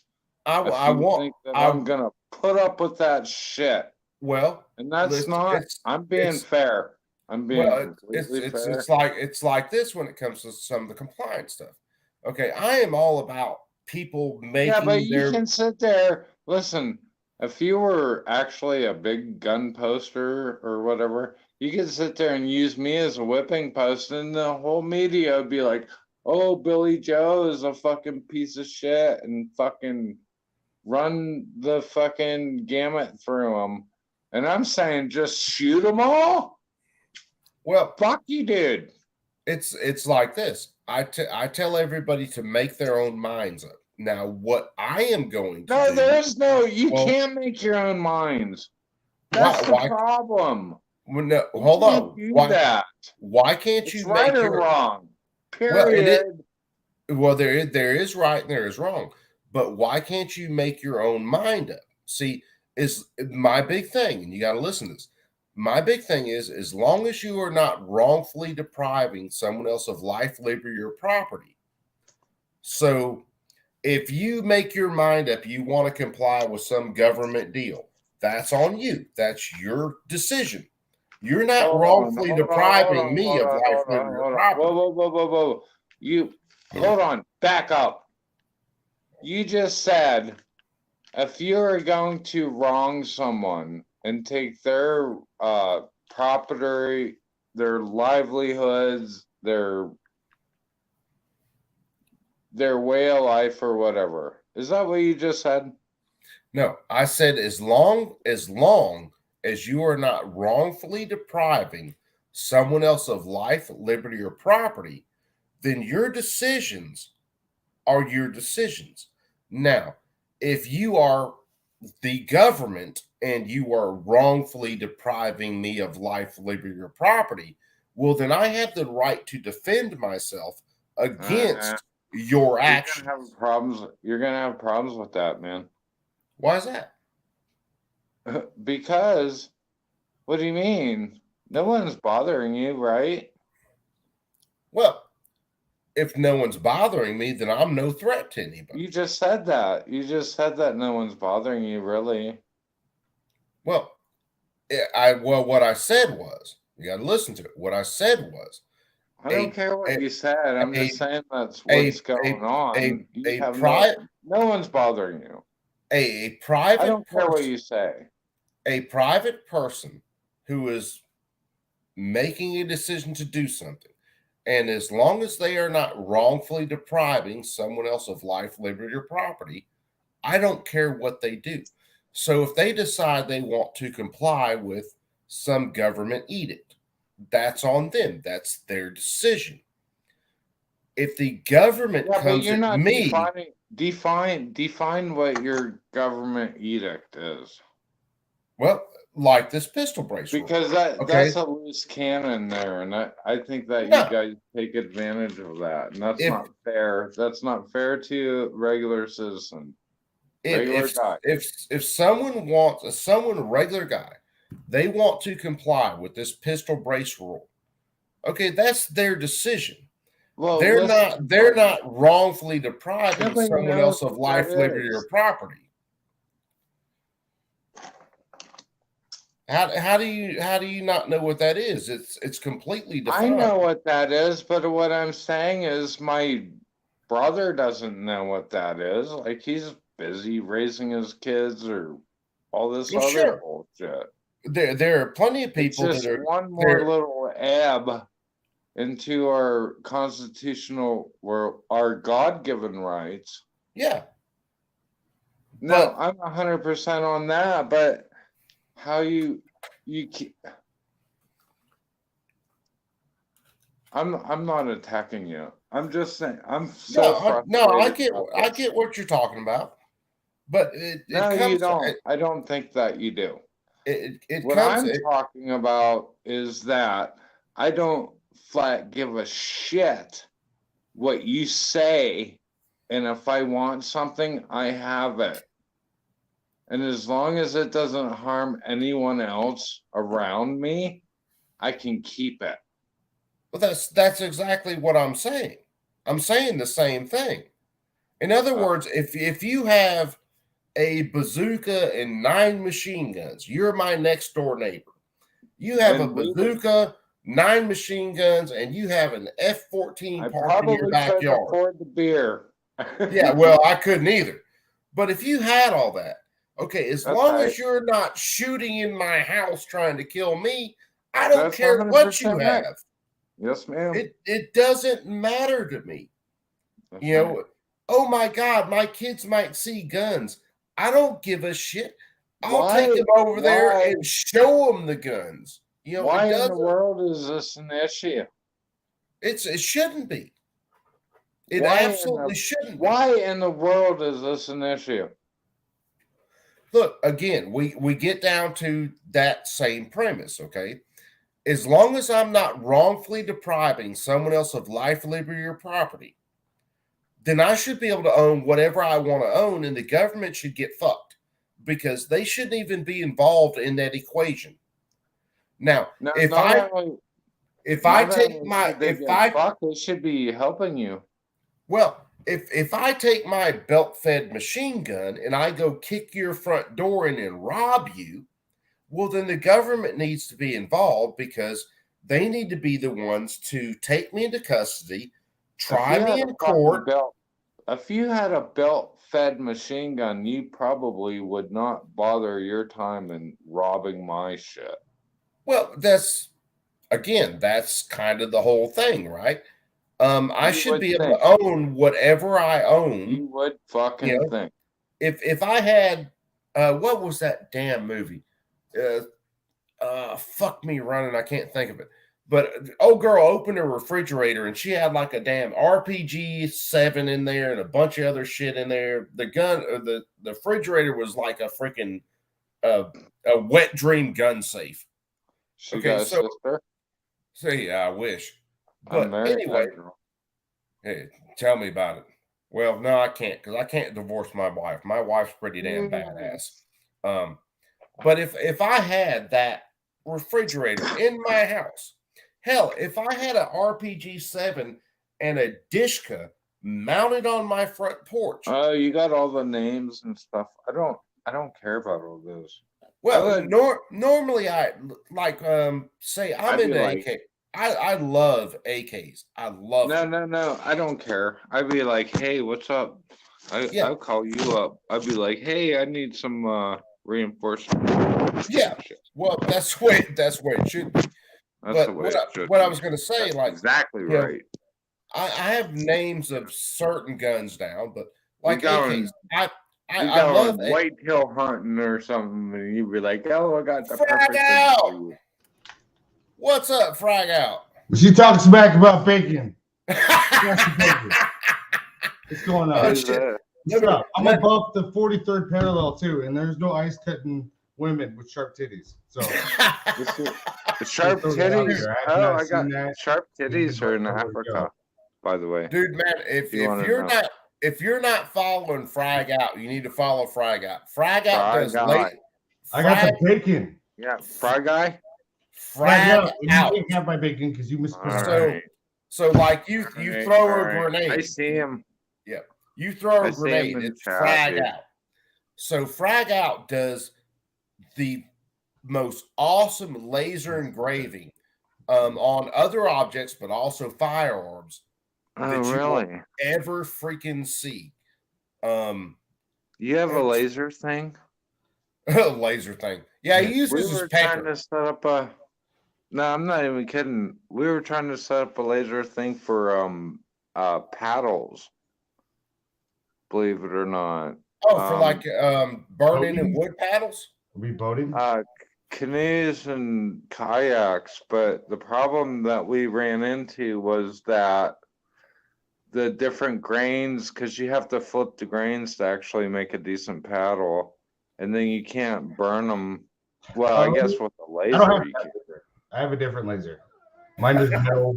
If I do like organic stuff like hot dogs, it doesn't work. It doesn't work. Can't do hot dogs with my laser. Well, we were thinking about the microwave thing, and like we're actually seriously great for considering this. This is not a joke. I'm not. No, it's I did. no, but Frag Out, you've got fiber laser, right? A large fiber laser. Yep. So, and doing research because I want to be able to do like my plasma stuff. I want to be able to do laser graving on magazines. and Yeah. shit That's like that. Isn't your, You know, isn't your plasma? Isn't that like a fiber, or there's different kinds? no, way different. Plasma is Yeah, an you're arc talking process. fibers and shit. I don't. So plasma is an arc process, just like welding's an arc process. Well, I know what stuff welding like is. that. So, you know, you with the laser, with the especially with a fiber laser like what you've got, Well, isn't you're that not kind of cheap? no. Oh, hell no. If He it was, said no. if it Right was on, cheap, dude. yeah, if it was cheap, I'd be Fucking sitting on a bastard, 12 dude. pack of beer right now, and I would be fucking laser great. Dude. Fucking So right this on. okay, this is Frag Out stuff. My head's in the way. You can't see my face. Do you have a channel? Yes, he's got to do. I will look at it. I will look at some of that shit for sure. Oh yeah, let me get rid of that. Yeah. We got to be able to see Frag Out's pretty face. I was gonna show you what I'm working on when this guy came, Billy Joe. Billy Joe, is that your name? My guy. I know you live above the 43rd parallel apparently. I was gonna show you what I was working on. So I've never done this before. Oh no, you're doing fucking Glocks too? Fucking Glocks, Dude, you're Everything. badass, man. Dude, he did a fucking BB gun that would make your fucking eyes cry. Dude, that's too cool. Wow. No one in the world has seen these designs ever. I just made these today. So I figured Dude, you're an artist? Oh, yeah, Yes. I'm an artist. Wow. He's not I just didn't know autistic, that, he's man. actually an artist. Yeah. Dude, I didn't know that. I'm a natural artist too, dude. What do you draw? What do? You make canoes?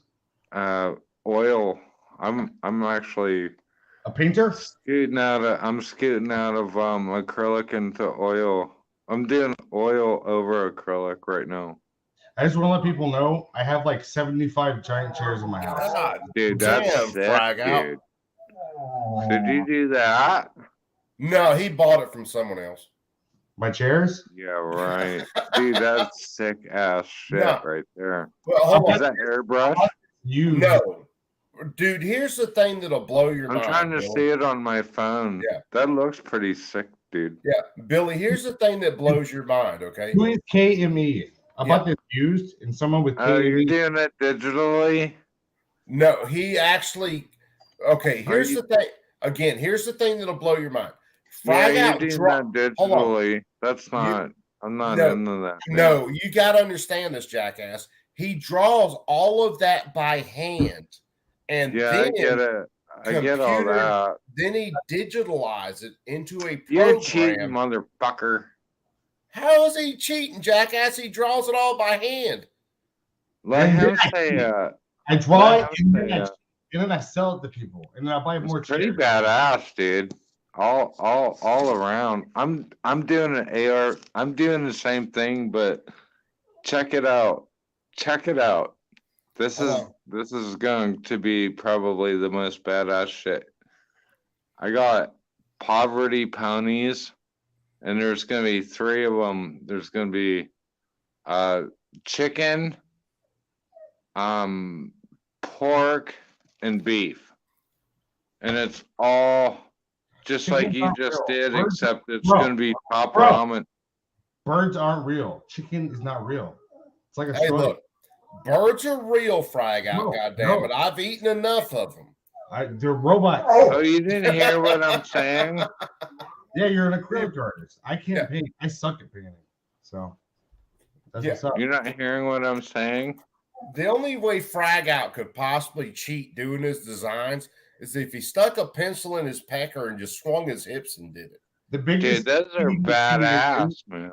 I'll confession time. The biggest cheating thing I do is there are times because not only do I draw this stuff, but I'm also trying to provide artwork to, not all my customers are rich. So I do stuff like this where I'll make something quick, like these LCP Ruger things. Yeah.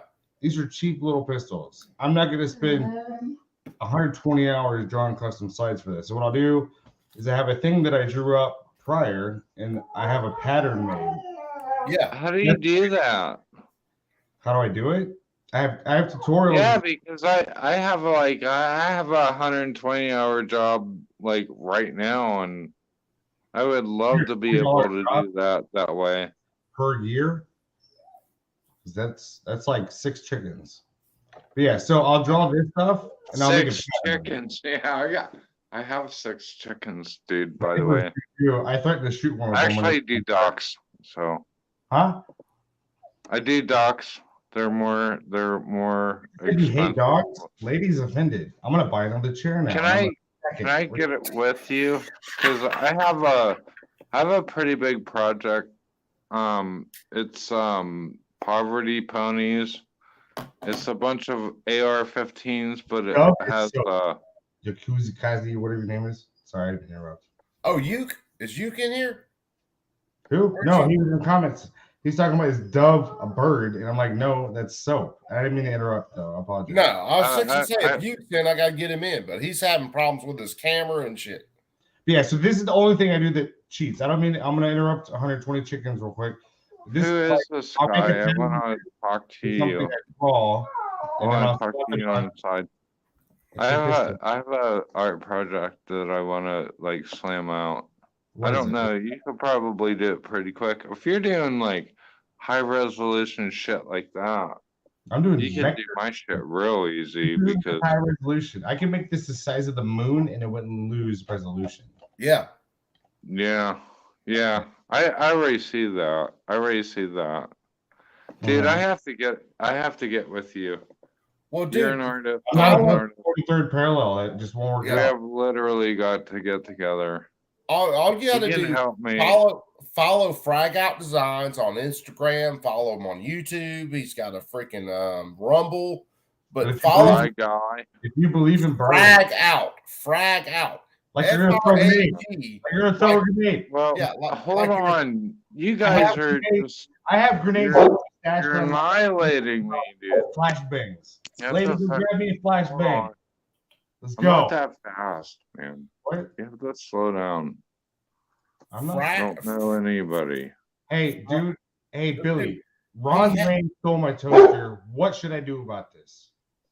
Dude, I think you should press charges on Ron until his wife gives Press charges. until Ron Wayne's wife gives Ron All right, back hold on. the I damn got- PSA I have dagger. to flip over. My toaster was a Ron Wayne. Alright. This is pretty important. I like this guy. Fry. How do I get a hold of you? Frag Out. Do you Frag. Frag You out. believe in Santa? I'm always watching. I'm like him. I'm It distant. sounds like a bunch of fucking retarded shit. Yeah, exactly. Frag? Frag out. You ever throw a real grenade? I've thrown two. I've thrown two of them. Yeah, actually I have. Do you want to hear the Is it stories? about the 43rd parallel? I'm the crazy motherfucker that throws a I'm a stick of broken dynamite over the edge of the boat I was phase of the while we're all tripping out real hard on fucking math. Billy, Well, yeah, that could be an issue. All right, I'll be right back. I gotta put this bacon back in the refrigerator. Yeah, put the bacon back in the refrigerator. Otherwise, I'm gonna have to go. I'm gonna have to go grab mine out of the freezer. Oh, I'm gonna give you another No, I chair. don't want to lose this guy. He's gonna. I have 3 chairs. You just got bamboozled. All right, fuck y'all, bastards. Roll call. What's up, brother man?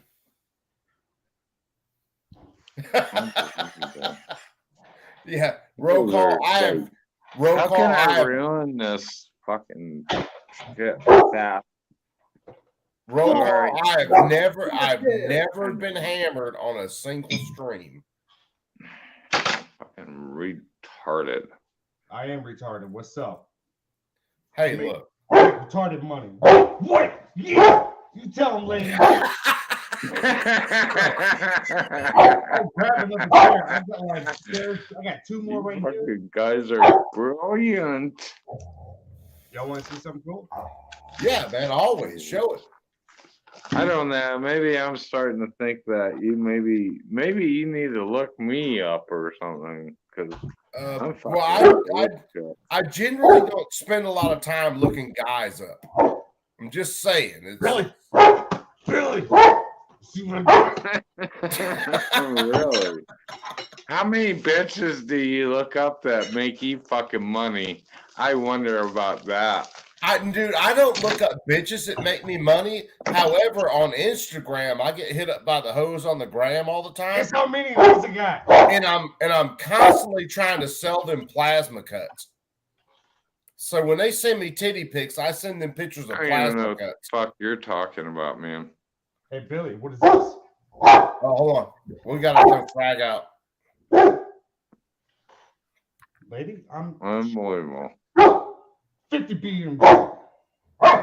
Now, oh, you can kind of see my stash here. My friend has a Presa Canario. You ever heard of one of those? A canary? That would make all those dogs shut the fuck up. Press a canary mastiff. A mastiff? Yeah. Dog? Yep. Yeah. That's it. That's right. Yeah. If that There we- dog barked, all them other motherfuckers would just shut the fuck up. A few a few years ago, there were two lawyers, I think, down in Florida that had press canaries, and they ate their neighbor. Yep.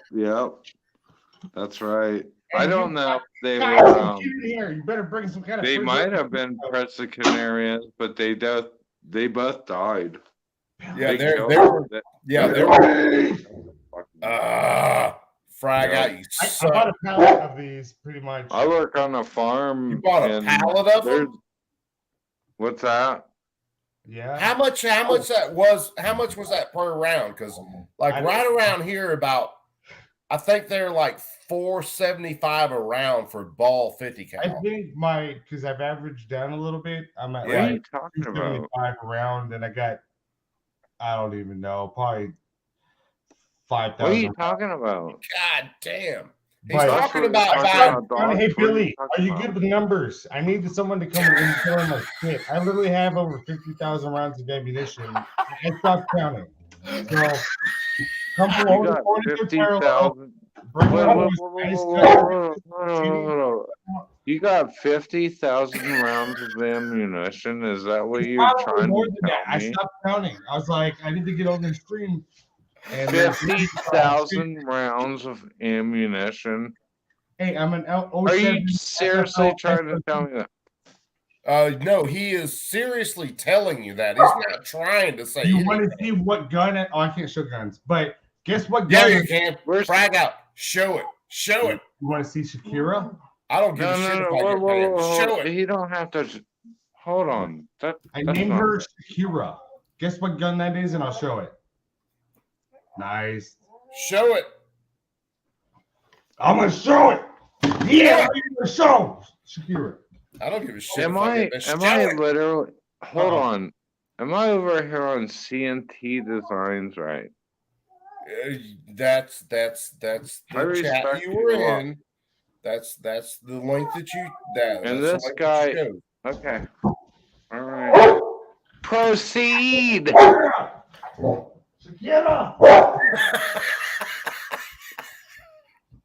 Proceed, motherfuckers. Dude, you're gonna have to frag out. You're gonna have to pick your shepherd up and show it off too.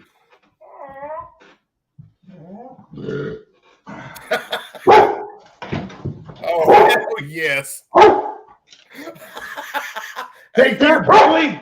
Hey, you, Grab, I'm ready. YouTube. That is a 10-round This is magazine. Shakira. A pellet gun. Oh hell yes! I Yeah, love you're it. gonna have problems, dude. Dude, I have way more problems than I got time. That's You're what you call an gonna have M107, problems. A1, 50 cal, Barrett, BMG. I know, lady, every time. It's exciting. We're gonna go shoot. You remember? We need some trees first. You remember the girl from? Where's Billy? Hang on, I gotta turn you back up. You better fucking stop, cause it's not gonna work out for you. Who? Do you remember the girl from Gilligan's Island? Which one? There was the redhead and there was Ginger. the naughty brunette. The girl, the dark Yeah, haired Ginger. girl. Ginger was the movie star. Yeah, she used to be my friend.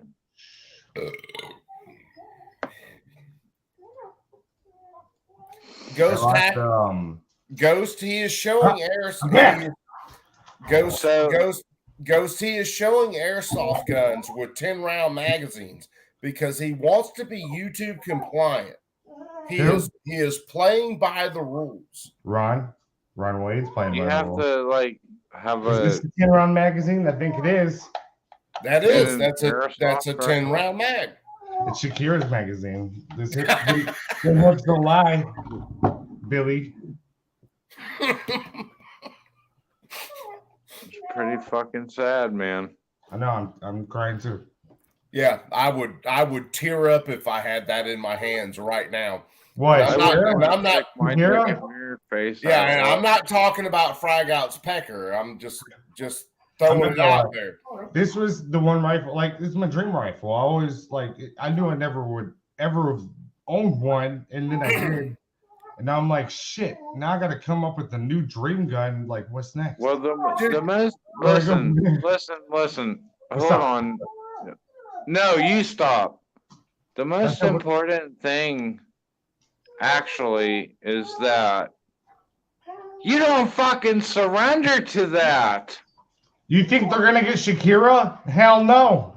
We're gonna be doing those hips don't lie all the way down the street. They ain't Hell yeah, dude. Right in the woods. Frag out. You know my You guys are gonna lay down. My dream rifle. Lay down the bush. My dream you're laying rifle down. that I would love to have. That's hurting my fucking freedoms, dude. Are you a pilot? Are you registered with the FAA? Who's really laying down right now?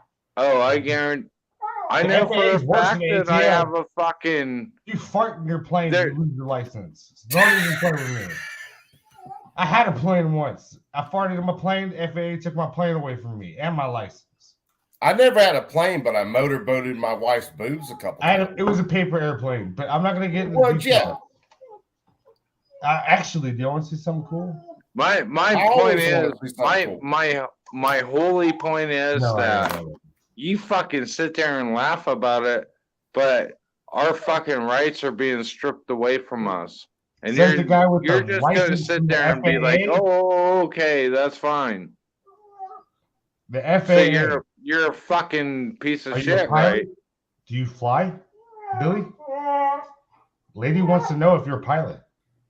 What's that? Like, do you fly planes? You have a plane profile picture. In other Do words, I fly planes? Yes. Are you a pilot? Who is asking that? Hopefully he's not my pilot. I'm just saying. Why are you saying that? Why I'm about to show you that's why. Who says that?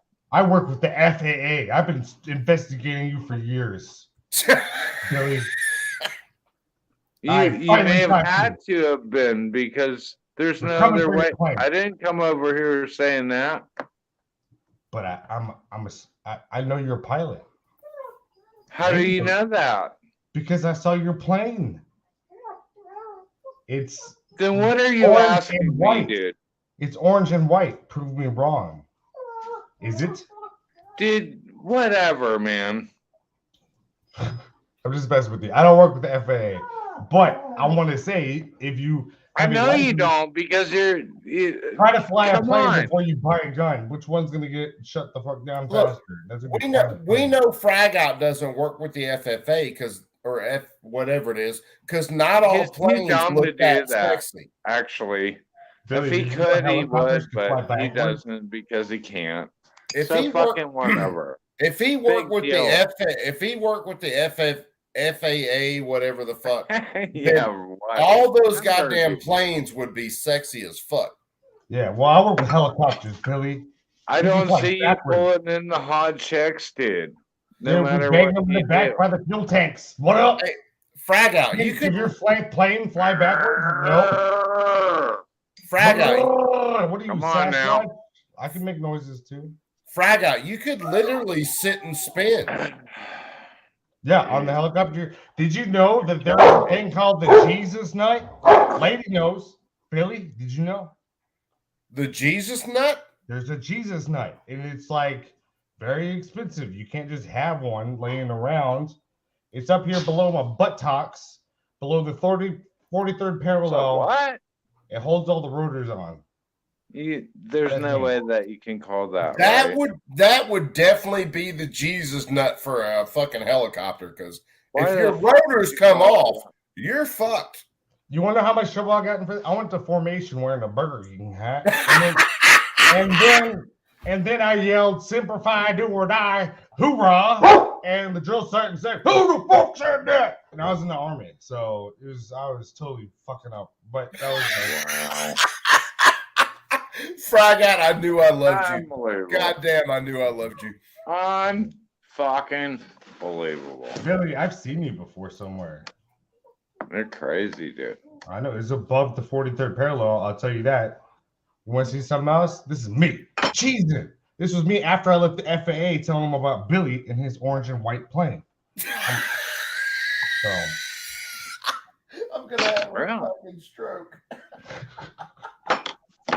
How about that? Also, I served with this guy. I'm not even joking. Do you see this? Darth Vader, Billy. Fry guy. Don't play with me, and you're lying about planes. You're a pilot. Tell me you're a pilot. Prove it. Fry got that I original Actually, picture looks strangely like a dick. Go ahead. I'm just saying. Which From one? here, I the play- original I picture, do. back it I up play. one. That looks strangely like a dick. That's Darth Vader. You know, you can't go to sleep with your mask on, so you got to put it Okay, on. so I mean, Darth Vader was a dick. I'm just saying. I didn't enjoy bunking with them. You were in the army, right? Y'all had the same fucking bunks. These fucking Where are you at? I'm below the 43rd parallel. Where are you? I think Billy's lost. He said I something about, think are so. you in a canoe? This is I me. thought you were going to give me a military designation. That's me right there. You want to do it? Op forward. That shit was fun. Which one? Op forward. Dirk. He was the one in the dress. But technically, Fry Guy, if you have high heels on, you're not give me op forward. Hey, Billy. Rabies kills. Protect your family. This is Fort Eustis, Virginia. I don't know where I was, but I was walking in, like, you know, military, they have like their signs and posters. So you no were one pays never in the attention. military. No one pays attention. Somebody made this sign. That's just This rabid was on a pussy. military never in the installation. military, It's yeah. probably still there. That's just rabid pussy. That could have been out the back gate of Fort Benning. I'm just saying, dude, there's some weird shit with this sign, and I've never gotten an explanation. And it's probably still there. It would have Just scarred say me that for you're life. a punk kid and it doesn't matter. What'd you say, Billy? Billy Joe? You heard what I said. No, I didn't hear shit. No, actually, he did. Don't make me grab another chair. We got 4 chairs plus one I'm sitting on. I'll grab another one, Billy. Don't make me do it.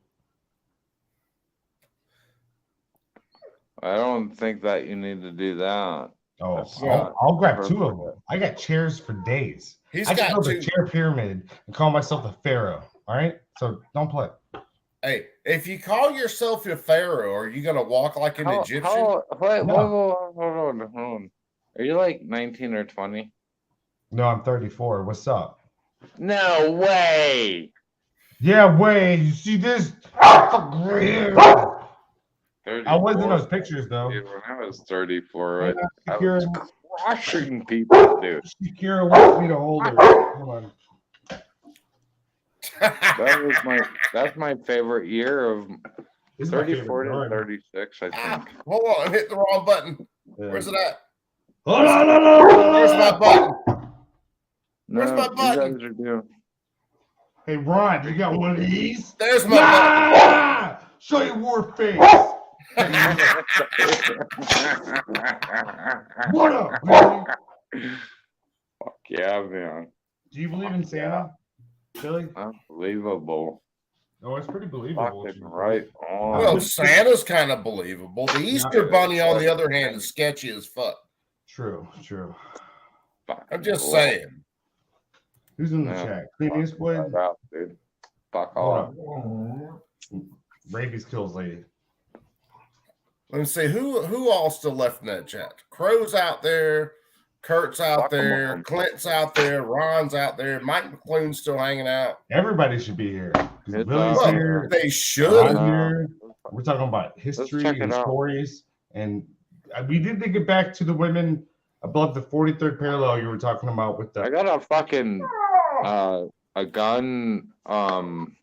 I've got I got a plenty of gun. fucking- I got a piece of art gun thing that Show me. kind of Show me your art, bro. You want to see a piece of art, and this is a serious piece of art. No, I got art. What I'm saying is, I got a piece that, well, that's like copyrighted. Say it. all that. Don't spray it, bro. See, this is a piece of art.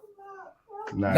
90-degree front gas block, barrel cut down as short as it can go without disturbing the piston. I mean, this is a What fucking the piece fuck of is art. that? Is that an AK-47. I have that's a Starbucks. No, I broke all the wood no. furniture on it trying to get the fucking thing. Nice. Now this. Damn. This is You got the Type 56 or no. This is an extreme. I love playing show and tell. Because this is the first triangle folder that I built. This is the only one I built. Do you got the front swell on that? Put me on. Let's Oh no, it's just not a Yugo. No, this is badass, dude. This is way cool. This is a Yugo. So this you got that. All right. I like the wood stuff, but that's pretty cool, dude. What is so you're admitting you like dude, what wood. the fuck do you got on top of that? That's night vision. No, it's not night vision. I'm just He never playing around answered my with stuff. question. Is he a pilot? Well, you know. Oh yeah, I fly. If that's your question, yeah, I do. knew it. I knew it, lady. He's a pilot. Call the I do. FAA. I fly 182. Yeah. T that's all the turbo. all the AKs that I have right now are AKs that I built. So like that triangle folder, it started its life out as a Walser 10. And then I tore that gun completely apart, drilled the rivets out, put it on a new receiver, and voila. You rebuilt. Oh wow, that's pretty cool. Did you see that? That's a lot of work. Did a while back. That's a lot Which of work. one? Oh, the AK that you did? The black one. Well, I bought all that extra stuff mainly because I broke all the wood furniture on it. But then I was like, this looks like a future. Oh, check this out, Billy. You know Oh, what this dude. is? Billy. This is 500. Yeah, I was fixing to say that's the 500. Oh, that's a Smith. This flies too. He doesn't need a license. No, you're gonna hurt somebody, buddy. Dude, my heart, my feelings, because I need you're more. You're not going to hurt anybody with that. Hell no, I'm a draw on it. They're never going to feel a What do thing. you want to know? That's pretty cool. I don't. Yeah. I'll be right back. All right, so I'm gonna hold it down here. I'm gonna show you guys, everybody in the chat, what's up. Click that like button. Click all the comments. Tell me your favorite number. Put it in the chat right now. Let's do this. Well, if you're gonna hold it down, frag out. I'm holding it down. Tell me your favorite color. We're changing it. Not your number. You're Tell me not your favorite color. CRT Put it in the chat. designs. So Everybody right now. Billy, hold on. Are you being a Billy, loser? what is your favorite color? Why are you up here? Is it orange? Orange. What's your favorite color? You painted your plane orange. Is your favorite color orange? Fuck you talking about? 7733. Favorite color, favorite number. Put it in the chat. Let's go.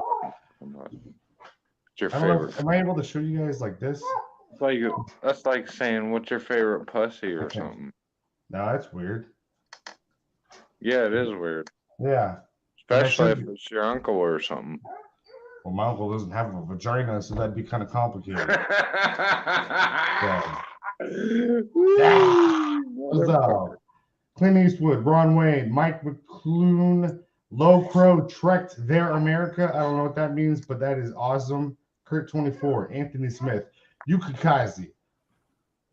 Who else is in here? I want to know your favorite color and your favorite number.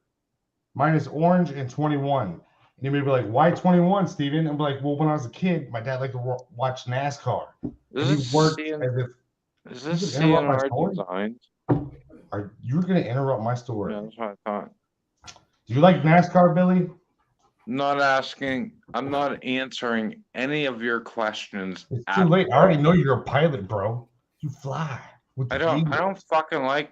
I'm not answering any of your questions. I just don't like you. I know the answers to your questions. That's why I'm asking. Hold on. Wait a second. How the fuck can you not like frag out? That's like being gay and saying you don't. I like will say I do come here kind of Okay. aggressive with my tell ya. bacon, and we know from the start. I that will Billy tell doesn't like you. bacon. I will tell you if you give me a chance. No, didn't bro. introduce I'm not me smoking to it. cigarette. You tell me, bro. Hold on. Let's see. Hold on. Okay, you have the stage. You can explain to the crowd why you don't like frag out. Oh, you're putting me on big. You don't are put me on the big number screen. one right now. Ask Billy about his uncle, because apparently there's something weird with Shiloh that. I mean, I'm I'm a serious. shy little pussy Yeah. boy. What You the, can't- what the What, fuck? brother? Sicko. Sorry. You're supposed to be explaining why you don't like Frag Out. It's because he's my brother. You just didn't know it. Oh well, that's saying a lot. We're Okay. related. Probably This is a because conspiracy. When we were I'm kids, into, my I'm family prob- dropped him off at the Grand Canyon. He had a I mullet. like the He drove off. what do you call that? What are those aerobics that the girls all getting into? You mean your uncle? Yeah, you got me confused with that one. I'm The easily Japanese confused. stuff. What is it? I don't know. They do Billy, what do you drive? They do the hanging dog, and then they do the fucking backwards swan, and That sounds like some Kama Sutra positions that were in the index. It's funny. I have an adult coloring book I did that's Kama Sutra in nature with presidential people. Well, yeah, that's a new one. Yeah, it's never seen a lot of day, but it was published, but not in my name. Y'all want to see it? It was weird shit. Show it. Go ahead. Show it. You ain't got a hair on your ass if you ain't. Come on now. Come on Billy, now. Billy, What you have now? to tell me what your favorite color is. While I find this. Billy, come up with you any gotta color. be Any fucking color. shitting me, man. All you had to do was say like blue. Yeah, you mean the fucking plane is orange, bro? I'm not fucking telling you that. It's not like dude. you had to come up with like I'm a burnt orange kind of guy. Do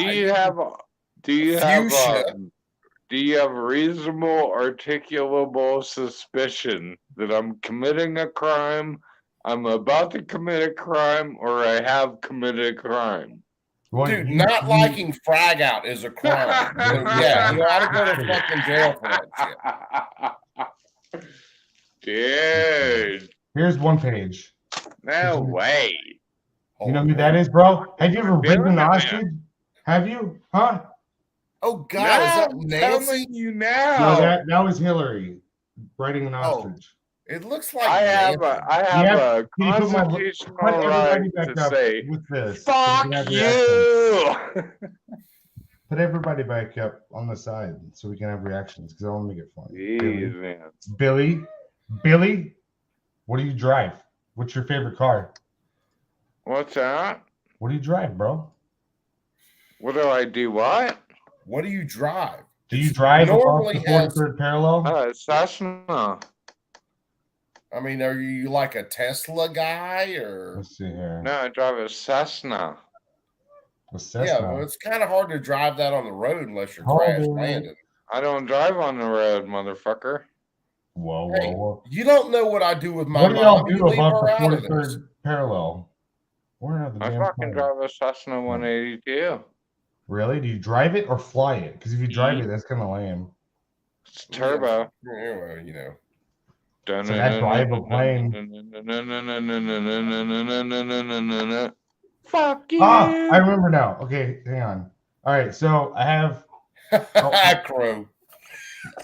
I worked for this publishing company in 2016. They like. That was a long time ago. Yeah, dude. I got it. I'm with you. No, that ain't that either. Fuck. All right. I'm trying to remember the name of this company. They fucked me over like so hard. I ended up doing like 12 coloring books for these people, and then after like the 12th one, 12 what? Coloring books. You know, Oh, where you really? try to stay in the lines and you put different colors on shit. You're doing What, you don't like like color bacon? book? I never could stay inside the lines. No, I want to hear the kids. Tell Where's me the your kid? story because that's important. Don't fucking listen to him. I'm listening to everybody, bro. Unless you're joking about the color lines shit. No, I mean, no. You can literally He's go not- on Amazon and buy one of my coloring books right now if you wanted to. He's not joking What's that it I'm called? the last person you should listen to. I don't. He doesn't need it. I just want to hear him tell his story. I don't. Okay, so this It's is the sad his story. truth, God damn it! It's his truth. Yeah. So I made a coloring. Well, before I signed the contract, right? I made an adult coloring book for these people, and they're like, "We're gonna hire you," and they gave me an office, and like it was downtown in Houston, and I was like, "I have a job. This is great." I was literally living in not even a double wide; it was a single wide trailer, and then I made like 6.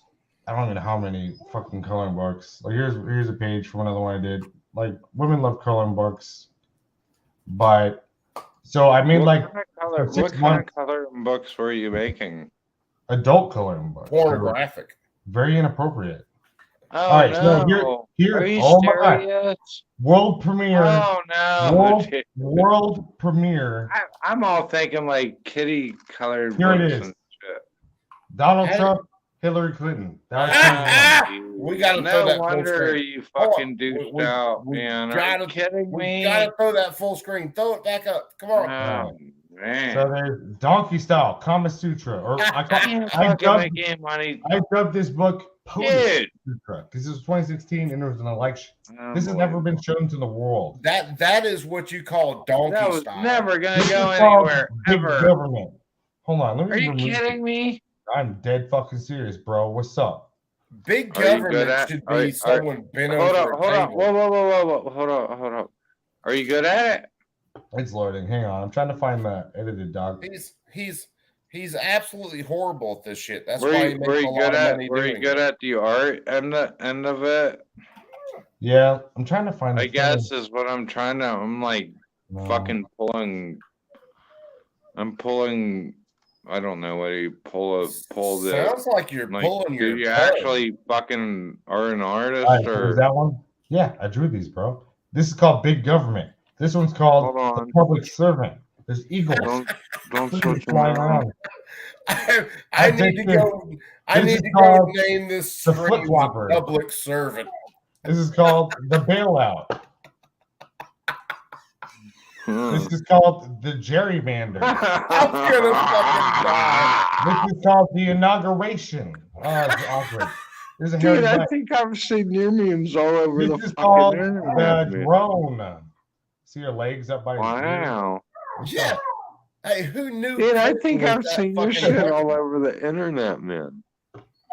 Afternoon You Delight. should be getting paid for that shit. I man. did get paid for that. shit. Yeah, he does get paid for this. For He gets paid a sure. lot for it. But then they what they did is they had me on That's the dude. That standing last one, wheelbarrow in front of the White House.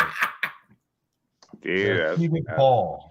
There's a fucking one of hey, those you should be teddies. getting paid for all that. Why Push don't you water. get paid for all that? I Why are did you get paid talking to for it. me? Why? I don't know, Billy. You're here. You fly a plane. You drive Crazy. a plane. Yeah, The you drive front runner. planes. That's a fucking. I mean, Flying Rich just crashes planes. The Crouching Tiger. Yeah, hidden fucking dick There's up your ass, dude. Hey, look, The don't suspended fucking Congress. question what I'm into. I've had a steak. And I will say to clarify that there's no genitalia in this, so you're fine. The politician. That's handles crazy. I'm From glad. from what old girl Stormy Daniels said about Trump, he didn't have much to brag about anyway. I have to say, Where this- you making at? this You cover- you down in Arizona, huh? I'm below the 43rd parallel, bro. Yeah, you down in Arizona The somewhere. deep stick. Look at that one. Do you have a deep Freemason. This one's called the Freemason. There's an ostrich. There's a bowl, a taco bowl, the bottom right. Why? I don't know, but it's there. I think that's it. That's the book. There's like 25 pages. I did get paid for this book. I'm not saying that these people didn't pull me back out. Where's my face? Where's my face? This is gonna be the stream I absolutely die on. All right, so they did pay me, but what they ended up doing was I worked all day, every day, Oh shit, we Playboy. lost him. and And then after they had enough books where they could get residual income from it, they just disappeared. They just trashed you. So like I literally like downtown in Houston, I had an office suite, everything to do all this stuff, and I was doing it. And then when the next day they were gone, and they fucked me on the contract. And like that was my learning lesson with being a graphic artist. And I was doing this for like 6 years up to that point, but I never had a big contract deal like that. But they just bounced. Did you at least have the corner office? It was a window. I mean, I had a big window. Oh, you had a window. You fucking kicking ass. Yeah, so I thought I made it. I thought I was like, yeah, I have a job now.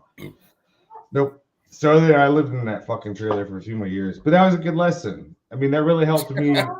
Like when it comes to laser engraving manufacturers, these machine makers, I've turned down every fucking deal. I don't give a shit. Like you will have to literally offer me something so stupid that I could buy a yacht, a boat, some land, and a bunch of more guns with it, and have more money left over, and then I'll think about maybe saying yes. Aside from, I'll make my own goddamn. I could make a laser engraving machine before these motherfuckers can do what I did. So, shit, dude, that's something the plasma work that I do. Locals in Houston. Oh shit. I use a lot of freaking like clip art, and I'll edit stuff, and I import stuff, and I'll weld stuff in. The stuff that you do, actually sitting there drawing this shit, is fucking insane. Dude, I got so much stuff too that I need to do. That's why I've been kind of cutting corners on these projects today. I'm not gonna lie. And like I said, I showed you that pattern thing I made earlier. But basically, like I've never shown anybody this stuff. Everybody's gonna know. Like, so up next, I got have you ever heard of the SIG AXG? You know they make a metal lower for the Glock, or not Glock, the SIG P320s. This is metal. It's all metal. And then I bought the grips from this guy that makes grips, Aluma grips or whatever. Yeah. But this is a metal lower. Hell yeah. Why doesn't every manufacturer do this? Like the hell with polymer, make everything out of. So I got that. But no, hold on, ladies. This is why I got a shop, by the way. Because every time like a customer call me on the phone, lady does this too. She does the same thing here.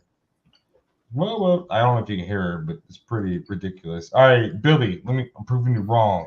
I'm not cheating. I hand draw all this stuff. So this is the concept sketch for a Jericho 941. Do y'all have one of those? Fuck yeah. And so the Jericho's another IWI gun, isn't it? Yeah.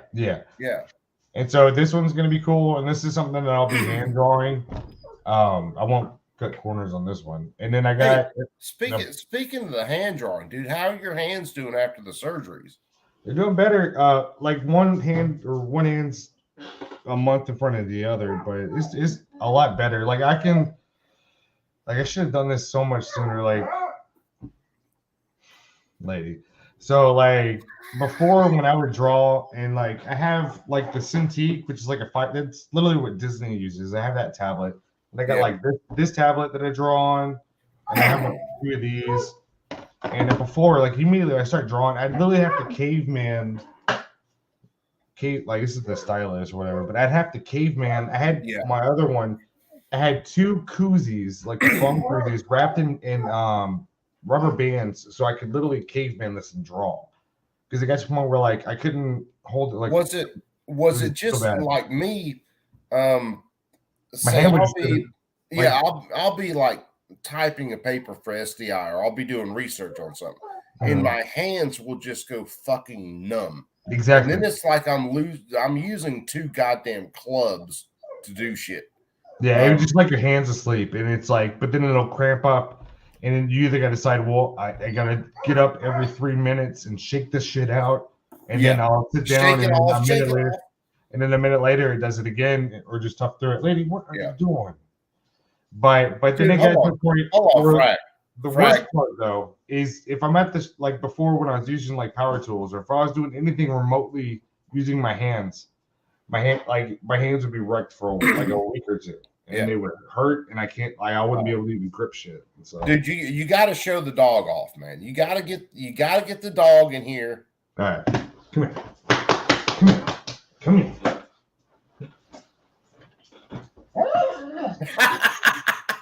There you go. a pretty puppy. Yeah, she hurt her hips. Oh she's shit, man.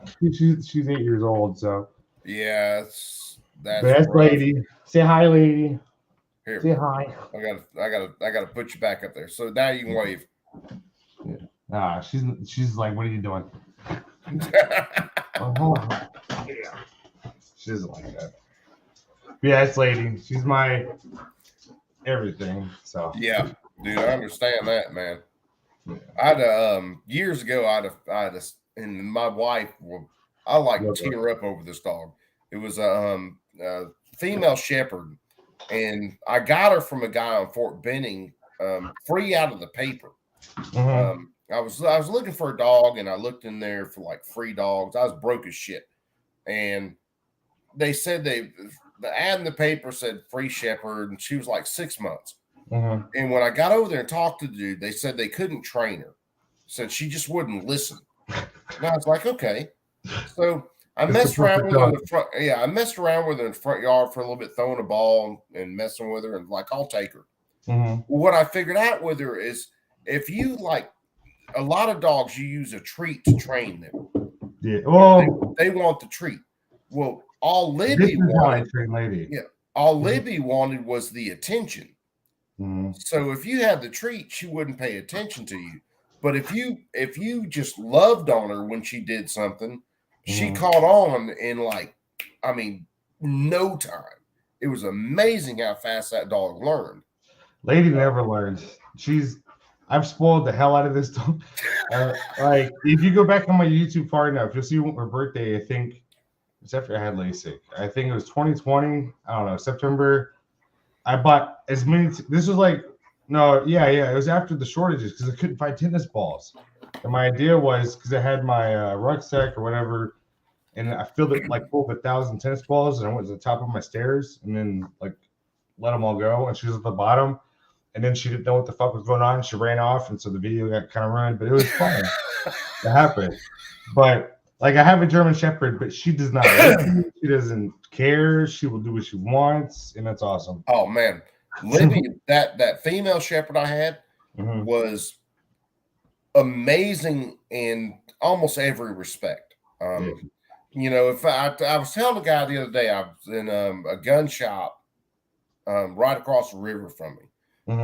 I got a new buckle for one of my belts, and was looking at some other stuff. Matter of fact, I bought some 7.62, but he had a beautiful male shepherd in there with him. And that was, you know, he's walking around. I finally talked to the guy about his dog, and his dog was some big name, had some big parentage for like, oh shit, what do they call it? For like attack and anyway. But we got talking about shepherds, and it reminded me about the female I had. And I was telling him, I said, I could be out there washing my work truck and lived in a neighborhood where, you know, you got people moving around doing shit. But if someone came near me up to my blind side, that little female would literally put herself in between me and whoever was there. Yeah. And that's how I knew someone was coming up behind me, you know. Well, lady is good like that. She's very protective of me.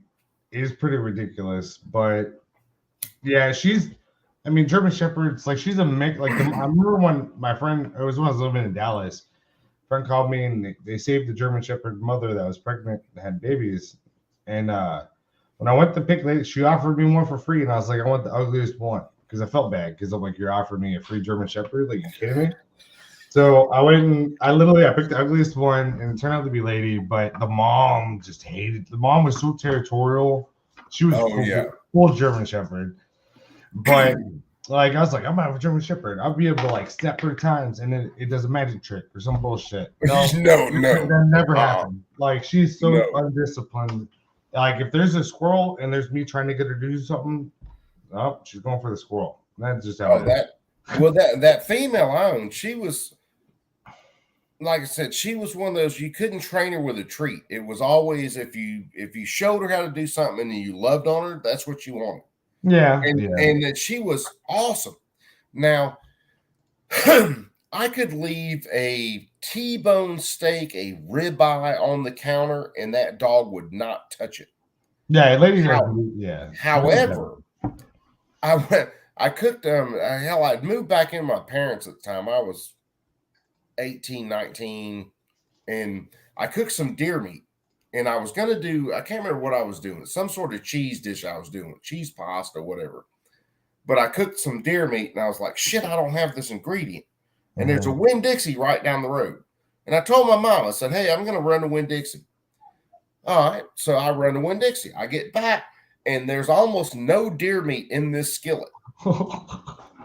Lady Lauren's better. It's like Lady Lauren's body, like she knows, like, oh, I fucked up. Like if I get, because she's so stupid spoiled, she knows she can get away with almost anything. But she knows if I get mad, like she's never done it, but she knows better. Like if I made dinner and then I went to go do some, came back and it was gone, I'd be mad. And this dog, she wouldn't touch anything else. Yeah, but it was pretty good. I'd probably do the same. Like if I came to your house and you were making something, but it was for like a family party and it wasn't for me, and you left, and I'd be like, it was. I got back and I looked, and there's almost no meat left in this skillet. And I asked my mom. Now Libby she was a small shepherd. She topped out at like 45 pounds. She was small. Yeah. Lady, she's not full size. She's about 65, 70. She's a little overweight. She's probably more than that. But I got back, and I wasn't gone long. And I asked my mom, I said, did you do something with the meat in that skillet? Well, I'd be asking questions too, because venison ain't cheap. And then not to mention, like, I used to have property, and I get my venison from my dad, but he just lost access to his lease, and I was supposed to buy land this year. Man. You bring venison up, and my glands are like, oh, I want to make some food and shit. But, dude, there was a dish I fixed a couple times, and it was this marinated chopped up deer meat, and it was on top of like fettuccine noodles and had this cheese sauce on it. Shit was amazing. But like I said, I get back and there's almost no meat left in the skillet. I'm like, Mom, did you do something with that meat? Yeah. She said no. And immediately when I looked at my dog, her ears just dropped. She dropped her face. Yeah, I was like, it was worth it though. It's so worth it. Oh, it was worth it. Because I come to your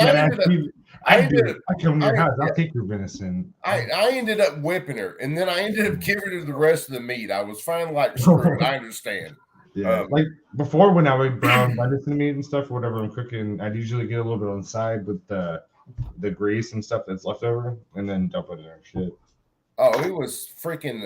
I watched that dog. Hell, I shot a spike one time. Me and my dad were hunting, and this big spike. I mean, big body, but didn't have nothing but two spikes come up.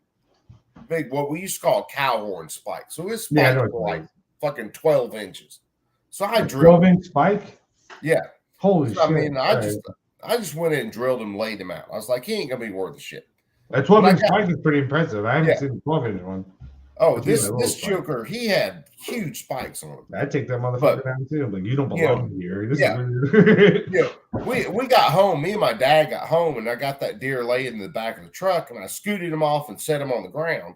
And he's a big deer. And like I said, my dog she wasn't but like 45 pounds. And I turned around, and this dog has that deer by the haunch on the back leg, dragging it across the yard. Oh yeah, that's awesome. Oh, she was a hoot, man. That dog, it still kills me losing that dog. Damn, it hurt. That's one thing I'm trying to, because I know she's getting old, and then with her hips and stuff going on right now, I just had like like realization, like she's not gonna be here forever. Yeah. I never really. So I'm like, well, I don't know how much. Like, I never even crossed my mind about like her not being here. That stuff's rough, man. It's like hell, like I said, I had her, and I moved back in with my parents. Well, I'd leave Libby at the house because she loved my mom. She loved my mom.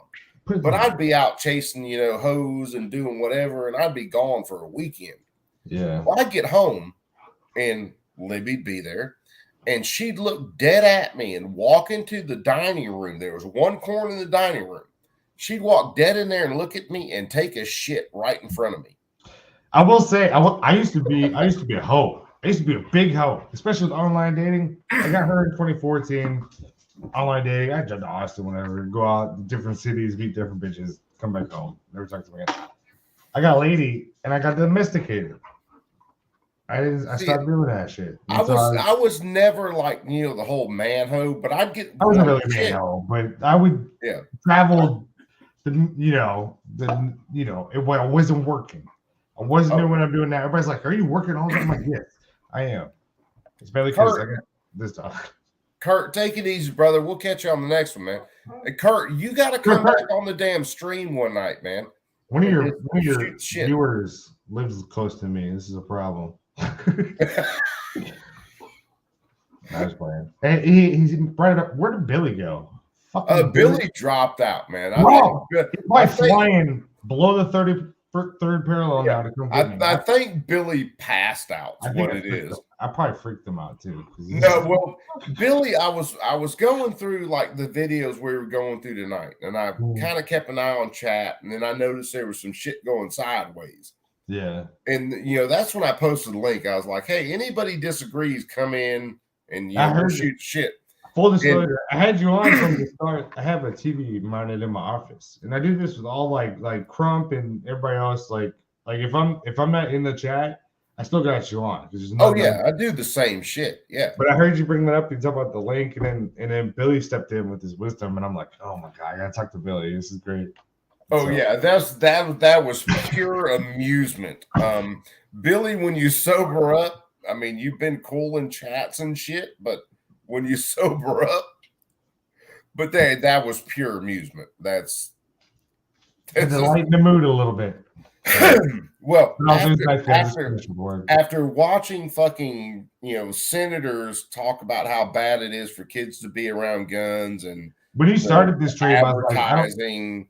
Like with that testing shit, like there's no I pulled up pictures. I grew up in the woods, right? And I grew up hunting. I grew up shooting cans. Like when that news interview where you're like, oh, we brought in kids who know how to use guns into the same room, and we left guns everywhere. None of those kids were trained or any way that they were at all. They probably never even been around a gun. They were just suckering. But the playground, oh look, gun. No, my dad, like if a news crew would have came to my dad like, this is what we're gonna do, he'd be like, the fuck you are? Like, I'm not putting my son in that. That is the dumbest shit. But I was like, I don't know if I can watch this. What they did with the kids is they gave them like an hour or two of some share, or probably not even that long, of a sheriff talking to them about guns. And then they showed him an Eddie Eagle video. Then they gave him like a couple days off, and then they put guns in their toy box, guns in their book bags. That pissed me off. I was pretty pissed off. I was like, "There's no way." No, like they're in the classroom with. I'm like, I think back to like when I was a kid, my dad, and then also like my dad, he had a best friend who was like a dad to me, and it's like they would have never like allowed that shit to happen. Like what the fuck was that? These parents who, they don't know anything about guns in the first place, and then they put their kids in this situation where they're like, okay, they're going to get 3 hours worth of training on guns, and they're going to be fine. No, that's not the way this shit fucking works. Well, like you were talking about with your kid, how like you and your wife, after you all had talks with her, whatever, you all did that little test to make sure like that the stuff really ran home.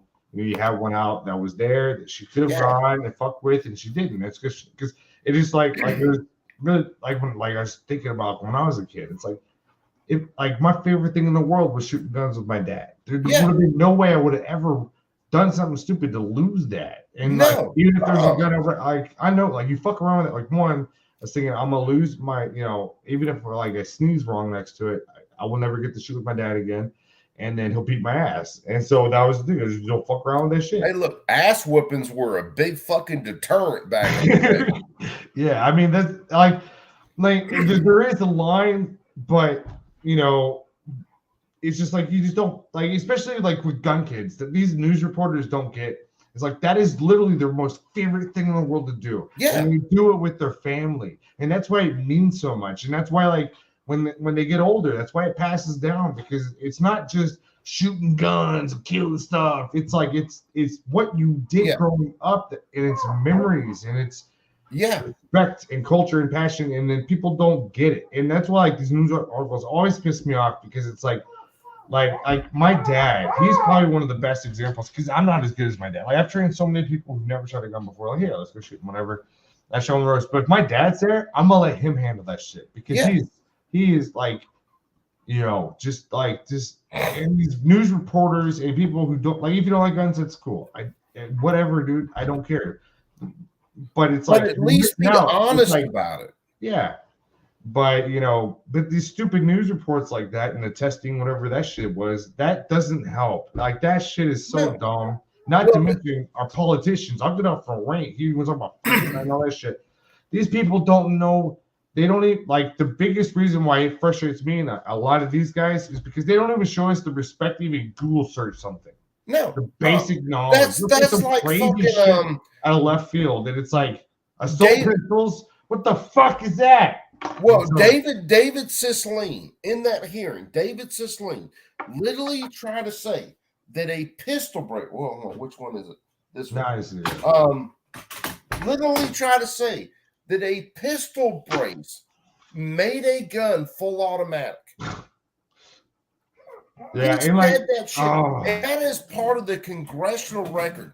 That is history. Well, especially with these congressional meetings, like we were showing the other night, in the it was like 2 or 3 nights ago with the old meeting where none of these people knew anything, and so that guy talking, he was an ATF agent, right? So he was teaching them on what he wanted them to know, but they didn't know. They should be mandatory. Every politician, you have to go through like a basic training of basic shit. And then more than likely, 9 times out of 10, all these people who hated guns are going to like them afterwards because it's fun. Even if you only do it once or you know a gun guy. If you were going to be a judge and you were going to be over a case involving firearms, okay, you should have to go through some training on a firearm. Or if you want to take my shit away, you should at least know what you're talking about. Yes. But all these guys, and God knows I cover enough of them, but all these guys go through this, and they don't know the difference in between a semi-automatic gun, a full automatic gun, a bolt action, a single shot, a fucking breech load. They don't know the difference in between any of it. And if they were shown the differences, they wouldn't be as, you know, open to taking the shit away. They'd be like, that's not at all what that is, ATF agent. You had a guy, God, I can't remember the fucker's name, but he was on a national news show on like MSNBC or somewhere, and he was talking about 50 caliber muzzle loaders and talking about we need to take these guns away. They're 50 caliber guns. And it's like, are you kidding me? Yeah. Do you not know? Well, he doesn't know. It's a 50 caliber muzzleloader. Yes, you can get a 50 caliber air gun these days. Yeah, I'm not gonna lie. I bought it's a BB gun. I grew up with not the cool shit the kids have nowadays. It was an MP5. It was off one of the wholesalers. It was an MP5 BB gun. I'm like, I'll buy one. And then I was fucking around shooting at the shop. I'm like, I'm glad I didn't have one of these as a kid. I would have fucking got in trouble. You know, I grew up. The guns I grew up with were all hunting guns. Yeah. So they were shotguns. They were bolt action rifles. You know, stuff like that. That's what I grew up with.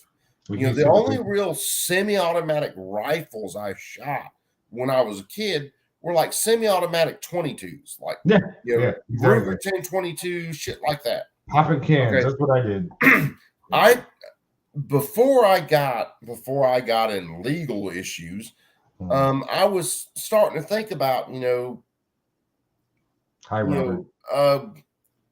AKs and shit like that, because I'd always been interested in them. And then I got in legal issues. I caught that felony, and then I couldn't do shit for fucking from 2003 till 2018, I think, when I got my shit back. Damn. And then, during that whole time, I was still an advocate for the Second Amendment. I'm still like, look, guns are not bad. the only issue a gun has is the fucking numbnuts behind it, the one pulling the trigger. Dumbass having a really bad day. That's handling not in the right way. So well, I've said it on streams before, and I said it on a stream the other night. You know, you have these school shooters, right? We've spent the last few decades, teaching kids that everything's about your feelings, everything's about you. And then we stripped away every coping skill that we learned when we were growing up. We took it away from these kids. Yeah. So then you put these kids in a situation where they get bullied or whatever, and you teach them that if you stand up to a bully, well, guess what? You're in just as much trouble as they are. I went through that. I'm 46 in junior high and in elementary school. If a bully started bullying me, and I had it a couple times, and I finally defended myself, I got suspended just like that jackass did, because it was zero tolerance. Yeah, I remember that. But there is one other thing, like within the past, I'd say 10 years, that's been added into the mix, and this is where like all the blame can't be on the kids, because like back, like I wish I would have asked my question of my grandpa and all. Like life wasn't as hard, I'd say, between my grandpa and my dad in life when it comes to like single moms and all that stuff that's going on now, where it's like they have to work 3 jobs all day, every day. They're never home for their kid. They're obviously divorced. You know, it's crazy. And so like the kid doesn't have that foundation. You know, I'm not saying my childhood was great. That's a whole other, but not having any kind of support structure. And then with today's day and age, with technology and apps and phones and shit, you know, that's another thing. It's the parenting. Yeah, well, the parenting's got a lot to do with it, because you took kids and say you stripped all their coping mechanisms away from them. The foundation. Yeah. Okay. Like, Yeah. not a problem. You strip that foundation, and then you have mom and dad who split. So you throw this kid in a very fucked up situation, and they don't have the skills to deal with it. Yeah. And then they end up in a situation where, well, it's all about my feelings. So my feelings are fucked. Well, I'm going to inflict my feelings on everybody else. There's one thing that I don't understand, because like I'm 34. I graduated in 2007, and there's something that's happened with kids these days, that like the sociopath thing, where like people can do things and they just don't feel bad about it. Like well, that's a big problem now. Like I couldn't even think about just going and doing something stupid like that. That's horrible. That would ruin. Well, again, this comes down to. And I was a fat kid growing up, so I was used to bullying and all kinds of shit. And I'm still a fat kid. Yeah. So. But what you did was there.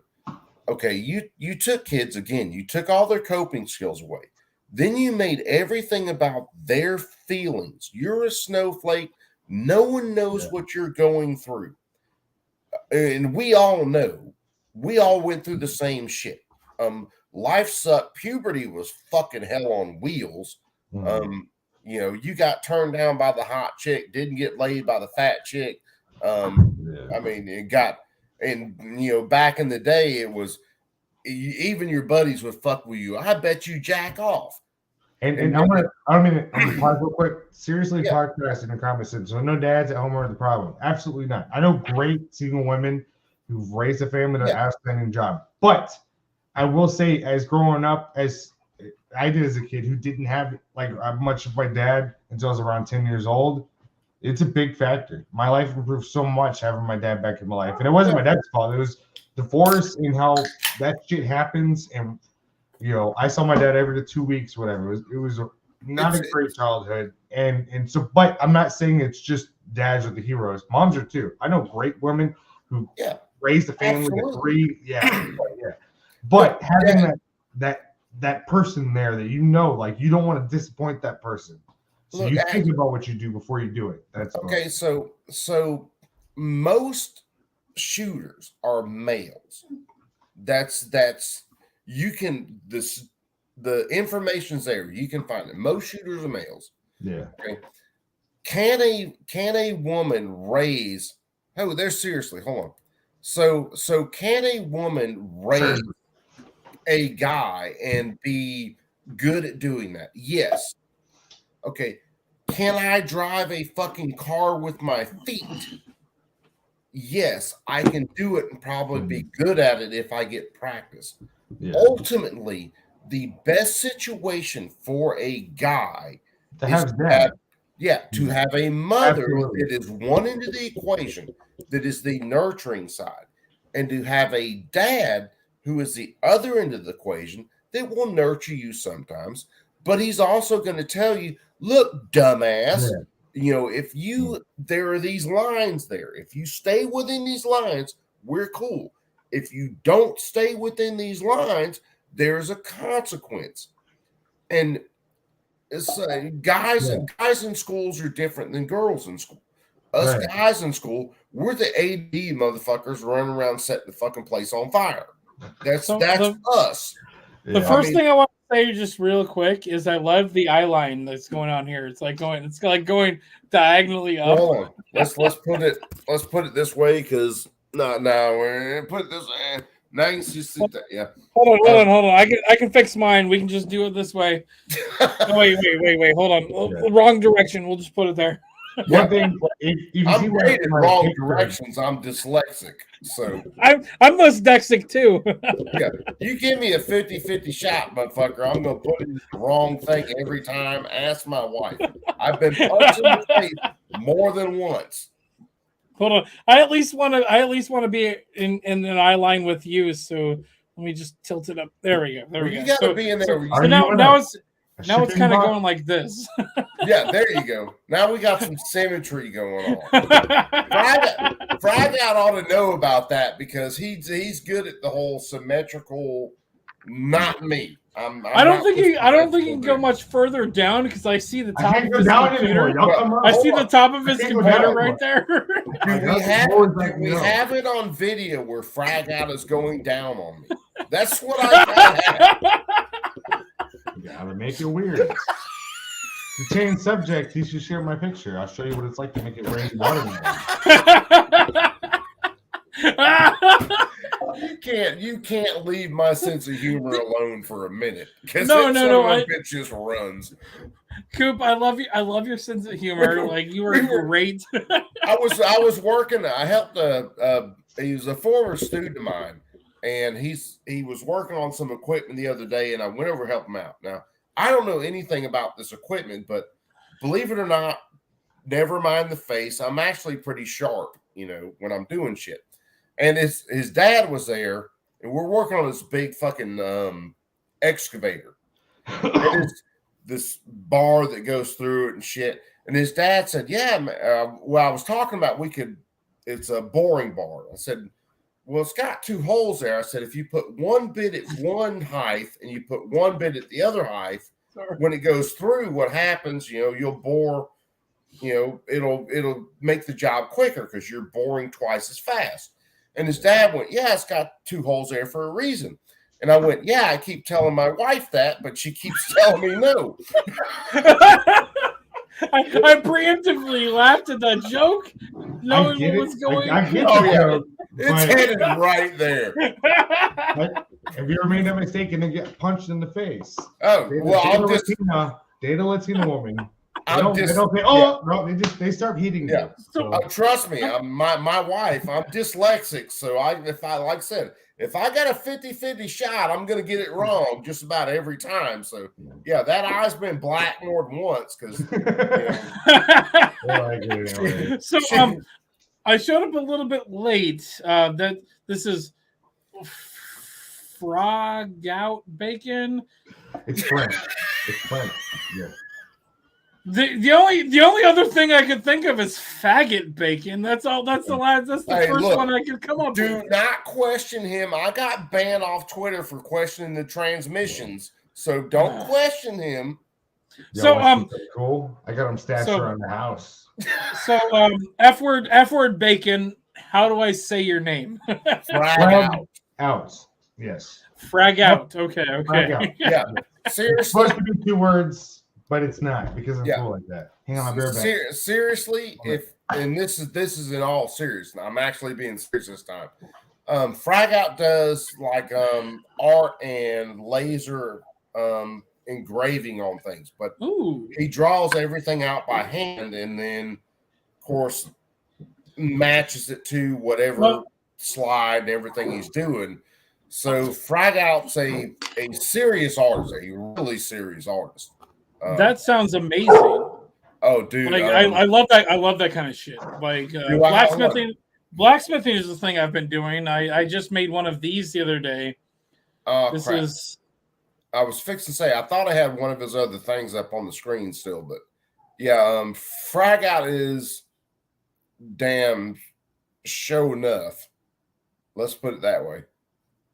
Hold on, how did I get you back on screen? What am I doing? I done lost it. Hold on.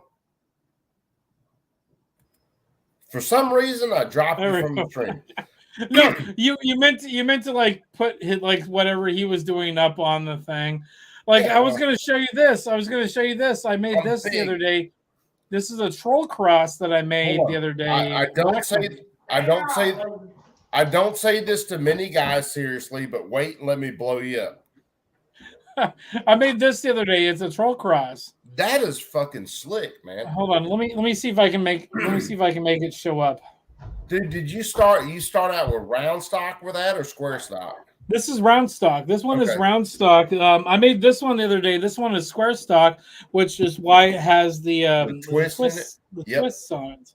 I have a better one that I made, but I don't have it because I gave it to my girlfriend. Hold on. How does a blow-up doll accept that? All right, what's up? What's up? Fuck off. You know what Good these joke. are? Good joke. Good joke, though. Where's Bill? You know good and well, man. I got to take a swing at it every once in a while. I've been on here maybe once or twice. This ain't my first rodeo. Oh, yeah. Yeah. I mean, I'm all about smart-ass comments. So there we are. Now we're back. Yeah, I have these stashed around my house for emergencies. Some do smoke, some go bang. Damn. I smoke a pipe occasionally. But dude, seriously, you've only been like playing around with blacksmithing for like what? Like a few months. 3 months. 3 months. 3 months. Yeah, that's what I thought. Why you do like black forging and shit?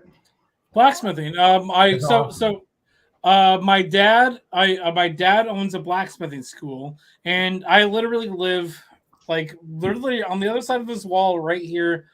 There's like 3 forges. There are 3 forges and about 9 anvils. That's awesome. And I can go in there and do whatever the fuck I want, whatever the fuck I want, because I am the guy that lives on site at the blacksmithing school. Make me something awesome, and I will draw. So here, how about a troll cross? I made this the other night. I can't. You didn't see this because you were gone. Hold on. I'll blow him back up just for you, Frag Out. Let me see if I can set it up so you can actually. Is it a nose ring? Well, it kind of looks like a cock ring, but that's okay. That's what. When I was making this, I did this live. When I was making this, one of the people on my fucking stream called it a cock ring. Again, you can't leave my sense of humor alone. But I made this one. This one worked out really good. The same stream I started with this one. I did 3 different lengths of round stock to try to make a better design. I have a question. This is the 5-inch. Is it true that they lost the real recipe? How to Hold on. make What was the question? What was the question? I want to hear the question. So, like, I watch random shit on YouTube all the time, and there's one documentary about Damascus steel, like how they used to make it back in the day, like way back in the day. Like they can't do that same kind of steel. They can do like the look. It's the type of the Damascus steel, depending on the type of ore that they were pulling out of the ground to start. But there was like a recipe though that they made to make the steel as strong as it was. Yes. But that's nowadays Damascus steel is just pounded together regular steel to for look the most like it. part. Yeah, I think the old school like lost recipe is really cool. Yeah, So, you'll have layers for Damascus steel. Normally, you'll end up with basically a blend of a softer material plus a harder material. Yes, So you blend it together. Yeah. Usually, you have like a trip hammer to make that But happen. what was this is where the conspiracy history type stuff, because I'm not a big I'm a fan of like blacksmithing. I don't know anything about it. Do you watch Forge and Fire? No. I know what it is, but it's reality TV, so it's like I never even really. Yeah, the Forge and Fire is actually a great learning legit tool. Stuff. Yeah, they're really good. Yeah, Forge and Fire, they're making mainly blades in the whole thing. But they show respect to the craft, is what I'm asking. They do. That's the thing about Forge and Fire. They actually do. I'll check it out. They actually do. I'm gonna say we do classes for people making blades at this school here in Oregon. We have three Forge and Fire contestants. One of them got into the last two, and he's the one that teaches the intro to knife making class. And that guy is like fucking small as shit. Like he's small. So he's jumping like on the small anvil? as hell. But no, that guy. I watched him 2 days ago, fucking making a knife, and that guy can fucking swing a hammer like nobody's fucking business. Yeah. Well, my thoughts on like reality TV with Forge, like actually the chick I was talking to, like her and her son, they like to watch that show, and I was like, I've never seen it, mainly because I look like Chef Ramsay, like the cooking shows, they don't show respect to that craft. No, they know I see reality TV these days, but Forge and Fire actually is respectable. Well, I'm adding that to my watch list tonight. Yeah. Please do. Forge and Fire is actually very respectable. Now you know what I'm saying. You have to separate things out. So Forge and Fire is blade making, and sword making, all that. Now they show a lot of the process, but again, they show a lot of respect for the craft doing that. Even like your heat treatments on steels, whether you're quenching something, whether you're heating it and then you're putting it in a material to actually slowly heat treat it, they show that stuff. You're right. My thing is, like I said, like the fact that like y'all run a school and that's what y'all do for a living, and y'all back this show up, I'm gonna go binge watch every single episode. I have never gone to school to do that, but I work with. Yeah, you said you have a school. I have a school. I work at a school that does that. I have phone numbers of 3 people that were contestants on that show, and it's fucking legit as shit. Hell yeah, dude. It wouldn't happen now, but if they did something like with the gun industry, like the gun industry had its chance with reality TV 10 years ago. No, they tried to do gunsmithing as a reality TV show. It didn't work out very well. No, Discovery Channel, if you're watching, go check out my past few years. I'm legit. I'm random, but I have. Wait, are you a gunsmith? In a way, yes. I'm getting there. I'm not like some of the big dogs, but what I do is weird. I'm a weird anomaly in between many different industries. So, if you don't mind me asking about where in America do you live? Where are you at? He's below the 43rd parallel. What is that? Send me an email. Send me an email. IkeLewis@gmail.com. Can you remember fragoutdesign.com? Frag out like you're throwing a grenade. Fragoutdesign.com. That actually sounds familiar. Oh, here we go. I can put it in the private chat. Hey, frag out. The AK that you did, can you pop that up? Yeah. Hold on. I'm gonna copy this. I'm gonna send you an email right now. Because I'd like to talk to you. Yeah. No one likes to talk to Frag Out. I don't like to talk. Apparently somebody does. He's here right now. Fuck off. I get hundreds of phone calls a day. I don't answer my phone anymore. So I wouldn't if I were you either. Trust me. Some people take it personally, but it's just like, bro, I don't feel like talking to anybody. Well, you're at the point, man, where you have gotten enough attention on YouTube where everybody wants to fucking like talk to you. I had to threaten someone today. Oh shit! Tell us about it. Come on. He says some bullshit. I wouldn't give him a promo code. He was real nice at first. Return customer. Threaten someone over a promo code. And then when I told him that I don't have any promos right now, he's like, people can just go to the dark web and steal your shit. And so he is a previous customer of mine. So I went and pulled his info, pulled up Google Maps. I emailed him, do you still have that basketball goal in the driveway? He didn't email me back. Wasn't so funny then, was it? Yeah, man. It's fucking, that's like that cocksucker who basically threatened to swat me one night. Yeah, swatting is a whole other fucking. That's fucking. If you threaten to swat someone, realize, anybody in the chat, you threaten to swat someone, you are threatening to murder them. Because if you kick in my door in the middle of the night, there's a very good chance you are going to get met with lethal force. Yeah. Well, that's the thing is, there's been a few times on my live stream, on my live stream, I've not necessarily accidentally like doxed myself, but people know where I live. Well, that's the other thing about having an FFL. But they also know I own several guns. Well, that's also a problem, though. If they show up, if they show up, they're going to be met with lethal force. Yes, but yeah, I don't. That was like my thing with getting an FFL. It's like, and then being a good guy and doing what I do, I have to put my stuff out there. Yeah, it's public record. It is very vulnerable, especially the ATF and the government does not help your case because you can literally pull up every FFL's address. It's kind of fucked up. Technically yes, but technically no at the same time. No, it's technically yes. I can literally pull up a Excel spreadsheet from the ATF. You can pull up like a buddy of mine is a FFL not too far from me, and I was messaging him. I had to have some stuff sent to him, and it was like shit. Like I know his address. All I have to do is go to the ATF's website and pull that spreadsheet up, and then look up his address or look up the name of his company, and pow, I have his address where his shop is at, and frag out that freaking AK is like. I'm trying to find. I know I took pictures of it. I'm trying to find it. So FFL is which license is that? I'm an 07 FFL manufacturer, and then I'm 02 SOP. Okay, so that's a manufacturer license.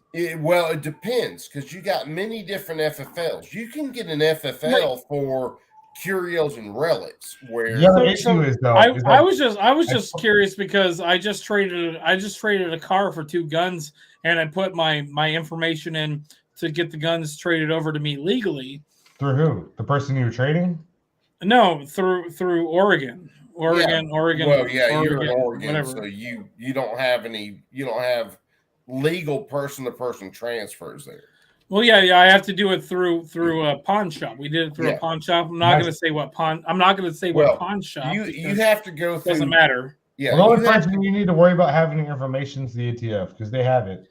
Yeah. Well, the ATF definitely has my information, but they only have information about 2 guns. Yeah, well, with the ATF, it doesn't matter. If you own a single gun, the ATF. Well, I'm not going to say how many guns I have. I'm just going to say how many guns I've put a legal transfer for. Frag out. You did an underfolder AK, didn't you? I did this this time, but I have pictures of it. I just don't know where it's at. I'm trying to find it. Yeah, that's what I was thinking about earlier. Pull up. I'm LARPing as Grantham, by the way. Every thumbnail has his fucking helmet on. All right, hang on. I like how slow your Windows computer is. Well, no, this is actually pulling up on what I call the vault. You know how Mickey Mouse and Disney Channel, they have the vault. Wait. So are you pulling off of the internet, or are you pulling off of a really slow hard drive? This is my private server. Yeah. So he is pulling it through the internet. He's pulling it through the internet. No, I have no. It's network. I'm hardlined into my server right now. This is terabytes of stuff. Wait. Oh, so that also makes sense, but it's not on your computer that you're on. You're actually going through a network, though. Yes, it's called the So vault. that's kind of why it's going a little slow. Well, no, I never load this folder though. I always just dump shit in here, but it's not in here. No, that actually does make sense. So the computer does cache the folders you pull up all the time. Yeah. You have to realize the amount of data that he has, because you got to figure for any firearm that Frygott does. Okay, he hand draws everything. Well, hang on. Okay, so you have an image of the hand drawn, then you have the files for the actual laser. I don't even have my full YouTube backed up on the server. Wait, hold on. So you do digital you make people, you do I'm a graphic artist. I specialize in vector graphics. Yeah. Now for guns. Hold on. For guns? That's for new, anything. Yes. But yeah, a lot for guns. Frygott, when you kick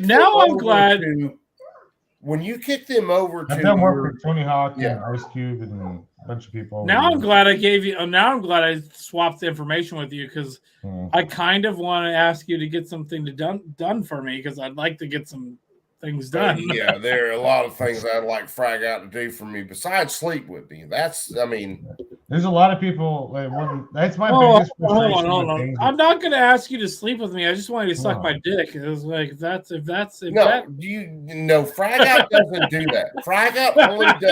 Frygott only does pitching. He doesn't do catching. Oh no, you're right. I need to buy him some dinner first before he'll do that. Okay, I've you're been right. giving You're right. everything away for free, but it's soon to change. So don't get. I'm not going to ask you to do anything for free for me. I'd like to talk to you. I'd also like to bring you. I'd also like if you could. I'd like to bring you on my podcast at some point. Yeah, that'd be cool. Yeah. Okay. I found the pictures. Give me one more minute. But yeah, what I was gonna say, CNT as well. I put in your comments last night. I don't know if you saw it, but I was later this year. Once I get some free time, if you cut something out on like your machine or whatever, something cool, send it to me and then I'll engrave on it. Dude, yeah. I would. Oh, you're not talking to me. You're talking to Coop. Okay. Well, no, I'm talking like I'll send that to you too. If you forge me something awesome, dude, it's not a cock ring. Then yeah. I gotta find. I'll have to do something. Just think about it. We got time. Yeah. It's like this plasma cut that's sitting over my computer, the 2 crossed AKs that has Second Amendment come and get them underneath it. God, cool. This I'd have to do some, especially you doing anything on it. I would have to do some serious shit. I mean, it could literally be a giant penis that you cut out in the shape of a dick. Hold on. Well, no, I don't have Richard in here right now. Oh, okay. He's not flying. So I have a dumb question. What's the biggest penis you can make on your system? Well, talking to you. On mine, it's I don't know. Either whore. Like you guys are going to show which dick is bigger. Well, the table I've got, I can do a 4 foot by 4 foot. But if you do a 4 foot by 4 foot, and technically when you scale that down, you end up with me, which is short and fat. So I mean, I'd have to change stuff around to make it. Frygott, your dick could potentially be bigger than his. Oh, Frygott's definitely bigger than mine. Dude, I am hung like a stud gerbil. Did you see who? No, we're not talking literal dicks. We're just talking about figurative dicks now. Well, figuratively. Earlier. Oh no! Hold on. He's got to see Shakira. I got to throw you back up. Hold on. Right. Where's she's right here? Hold on. There you go. We'll get her for a second. Wait! I gotta see this. This is gonna be great. I'm excited. Ooh! Yeah. That's Shakira. YouTube. That is a pellet rifle. Yeah, YouTube has problems with guns. It's okay. Yeah, point YouTube right now. can blow me. Which also, and I'll throw back in here again, like I said earlier, it's also why all of us, because I found Frygott's page finally on Rumble, followed him. It's also I need why to get Rumble going. I'm trying to get Rumble going. Nobody go to my Rumble yet. It's not Yeah. good, but seriously, Well- cast at rumble.com or whatever. Yeah, as long as you got it running. I threw a thing out in my actually Band Talk started the other day. Threw his Rumble out in a community post. And a bunch of us guys got in there, and then I threw one out today, basically telling everybody to go ahead and post their stuff, their Rumble, if they've got Rumble or any alternative. And then link it. Go ahead and do that now. Yeah, that'd be good. I saw that. I saw you post. I saw you post that, and so I honestly wish I would have. I wish I wasn't busy, and then I was busy when I saw you post that, but then I forgot about it. Now you just remind me. If you post it next week, that's no problem. But I didn't know it was that easy to sync your shit. Yeah, no, Rumble fucking takes your YouTube shit and just fucking re-uploads it. The sync on Rumble's easy. The sync on Odyssey was the one I'm still kind of going back and forth about. Odyssey is the one that I'm thinking about going towards instead of fucking YouTube. Yeah. But you're right, the sync is fucking terrifying and impossible. Impossible. When I went to sync my stuff with Rumble, everything kicked right over. Within a couple of days, I got fucking, I don't know how many videos. How many ever videos I have done? 746 videos in the vault. Yeah, see, I ain't got that many, but it kicked them all over to Rumble. Now, when I went to do it on Odyssey told me some bullshit about you don't have enough whatevers, so we're not gonna bring that whole library over. Yeah. So I didn't I've got to go back and the check fact that Rumble does it. The only thing that I will say is the past year and a half, 2 years have been 4K mostly. I don't know if they're gonna super convert the big files or if they're gonna compress the shit out of them.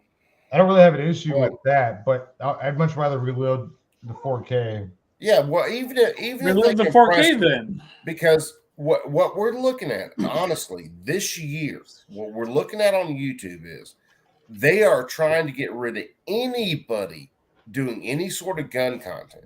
Well, especially what your stream started with appealing to kids. Yes. There are some people in my industry that I don't condone it. I think it's kind of stupid. It looks cool, sure. But you put it on social media, everybody's gonna see it and not be proud of it, like a Lego gun and shit like that. It's whatever. But shit like that's gonna get us. A Lego gun would be kind of cool. I'd like to see that, but who gives a fuck? Well, the thing is, we get stupid news articles. Yes, that's it. So you get someone who does. There was one not too long back who did his gun, Cerakote and everything, and it looked like a Lego gun. The one you talking about a year ago? That's actually about a year ago. There's a recent one too that just did even a more awesome job using the machine. So is that like those Elsa videos that they did back in the day when the fucking algorithms would let them do Elsa fucking Spider-Man kind of videos? No, well, it was just that's like a grand thumb. All the gun keepers back before 2016, they got lucky. Absolutely. Demolition because what we're looking at now. Demolition Range. I like those guys. Yeah, but they got their following cucked algorithms. They had the following before all of that happened. Yeah. Just to throw stuff out there, okay? So you got P80 Ralph. He gets his channel completely crushed, starts another channel, gets that crushed. And all he's doing is showing people that if you have this issue, this is what you do to fix it if you're building a Polymer Radio. Okay. We got Richard Hoffman, who is in really bad shape right now. Fuck. Okay. When I heard he was in hospice, I was like, God. Yeah, dude, that fucking hurts. Cancer. I had a bunch of people reach out to me after what I did. It's I'm not trying to win brownie points or anything. No, man. Cancer's fuck, man. And then Richard, he reminded me of someone who's a dad to me growing up, who I lost to cancer. And last thing they need to deal with, especially with losing, the mother and all that. It's I was like, fuck. Yeah. You look at Hoff, okay? Hoff was and is, I'll say is, because he's not gone yet. Okay, this guy is the premier gunsmith. If you're looking at sub guns and stuff like that, Uzis, you name it. Yeah, I mean he's worked with all the big names. He learned from all the big names, and now he has BWE firearms. He's had that for a while. I mean, the man sits in front of like the holy grail of shops. Yes. Like the CNC machine or whatever behind him. I don't know him that well, but I know enough like that I've divin into being an SOT and all that stuff. Like, god damn, the guy is fucking Zeus. Yeah. And I mean, he's working out of a small shop. But if you want something done on a sub gun, he is the main man in the United States. Period. That knows how to do it. Yeah. Yeah. So you end up with him, you know, what, a year and a half or so ago, he finds out he's got prostate cancer. He's fighting that. While he's fighting that, everything looks like it might be getting better. His wife dies suddenly. You know, no warnings. She's just there 1 second, gone the next.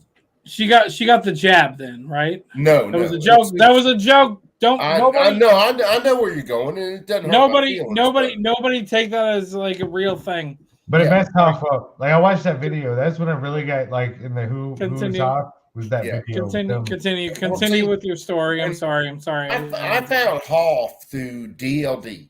DLD challenged Hoff to do so many videos in so many days when Hoff found out he had cancer. And I told it on stream the other night, the first video I watched from Hoff, you know, he's got a cancer report in his right side, can't shoot on his right side. But here's this dude, he flat out fucking says, I got this cancer report on my right side, I can't shoot right side, so fuck it. I'm just going to have to shoot competitions left-handed. And it's like, that's a baller ass dude right there.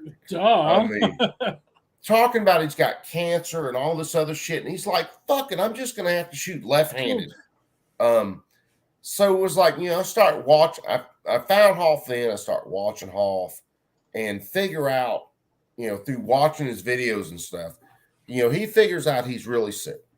And then he just goes through and he starts showing the gunsmithing end of it. And he's like, look, I just want to share my knowledge. You know, I'll show this video on how to shape this receiver, how to do this, how to do that. Yeah, like the stuff like I'm just now getting in like the start of what he's built a lifetime doing. Yeah. And it blows my mind just like the vast like wealth of knowledge. Oh, man. It sucks. I told, which I said it in chats a couple times with Hoff, and I messaged him, you know, on Instagram once or twice because I didn't want to bother him, and I was serious. I will come down and work. No, I'm serious. To, you know, because he was talking about he couldn't be out in the shop much. And I was like, look, I'll come down and work with you. And he's a tough son of a bitch that likes SeaWorld. Yeah. Like, I was gonna, like, once I found that out, I'm like, this motherfucker likes Shamu. That is the funniest thing ever. He has machine guns behind him. He's talking about like fangirling out about like SeaWorld. I'm like, that's fucking awesome. That's great, even though I don't know who this person is. That's fucking. Oh, dude, if you'll have to look up BWE firearms and just go look at some of Hoff's catalog. What you'll find out is, one, he's an amazing gunsmith. Two, he's just an old school dude. Yeah. If he's got to say it, he's gonna say it. He's just gonna say what needs to be said. It's right there. He's gonna say it. Can I interrupt you for like 1 second? Yeah, go ahead, man. Just for a second. I actually have to go in a couple minutes. But you little girl. No, I actually got to shut down in a minute. So my girlfriend's probably gonna call me in a second, but I want somebody to make me something. I still want to know how a blow-up doll has a cell phone. Well, she works at a hotel, and she's not a blow-up doll. Wow. So yes. Hey, you pull up the picture, the hot like there's like a gun guy in everybody's life, you know, that kind of made them into the gun guy they are. like Myhoff is the picture I got pulled up here. Yeah, he's not around anymore. Well, two things really quick. I just sold my Volkswagen Bug for 2 guns. I'll tell you guys about them next time. But Coop, I want to ask you, Coop. I want to ask you if you can do me a favor. What? Yeah, man. And I'm willing to pay you for this. So I told you, I am not touching your nuts, no matter how. Well, no. Maybe over $25. You've heard 25. You've heard about my dad's Canon. Yeah, yeah. And I'd like to talk to you about making like a thing, like something to go with the Canon. Wheels?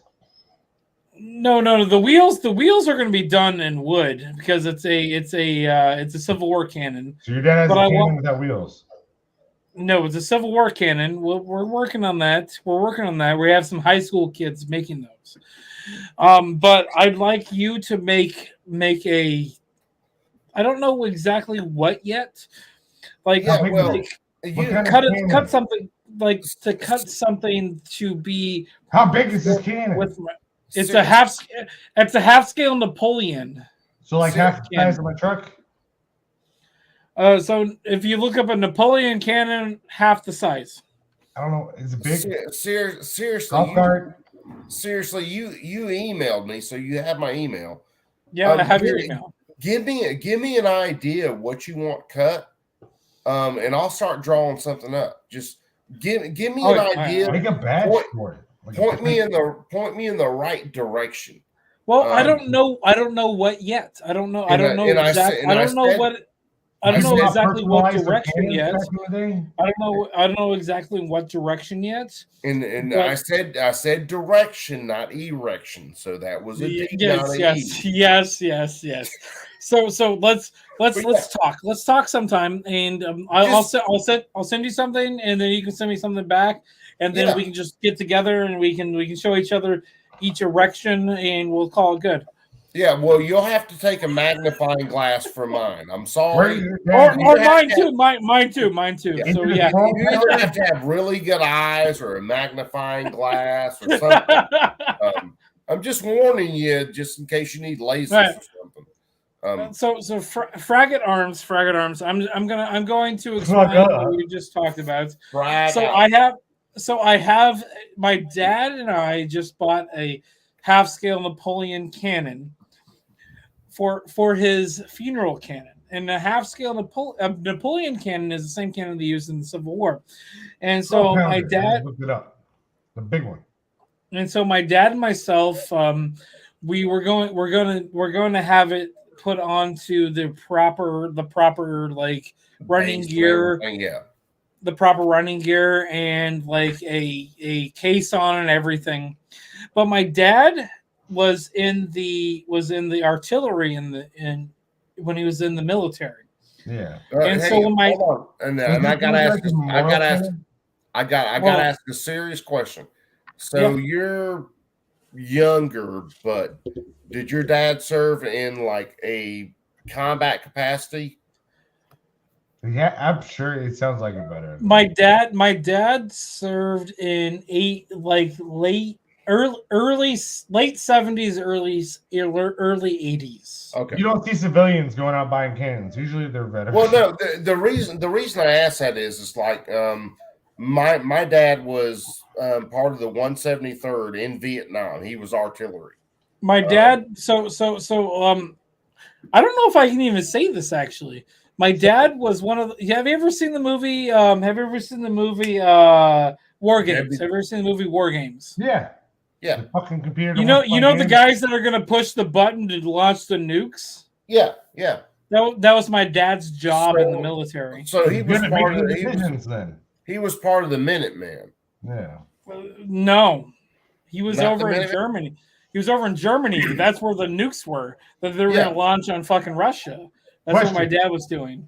Coop, let's say he has you make like a plate for this fucking thing, right? Yeah. How deep can your machine cut? I can cut up to 3/8 reliably on this machine. I mean, the first thing you mentioned was this thing being like a memorial for his dad. Like, I guess that was probably like why his dad. I was thinking like things we can put on the side. But yeah, on that thing, I don't know. But you know, so if you guys can come up with something better than I can think of, it's go for it. Go for it. If I could pin it with my laser, I'd engrave it, but I can't. It's one of those things where, like, plasma cuts that I've done for people. Okay, right, this is my phone call. This is my phone call, guys. But yeah, send me an idea, and we'll work with the idea. Okay. And I'll help you, Coop. If you need anything, just let me know. Yeah, I love you. It was a pleasure meeting you. It was a pleasure. Yeah, it was a pleasure Put it on talking to you your again. phone right now.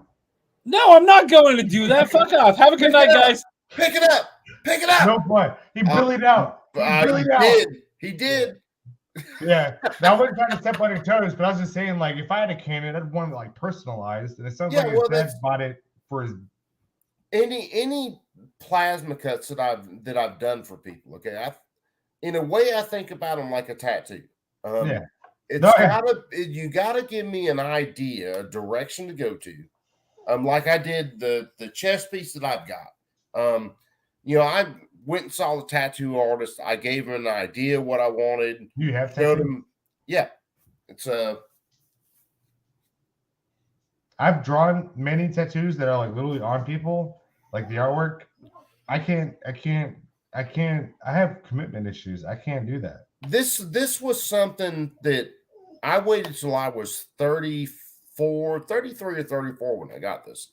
And the biggest thing was with me, like I was saying about a plasma cut for somebody, you got to give me an idea and it's got to mean something to you. Yeah. No, yeah, I get that totally. 100%. And then, like, when you give me an idea and I draw something up or put something together, I'll send it to you and you okay it or nay it or whatever you want to do.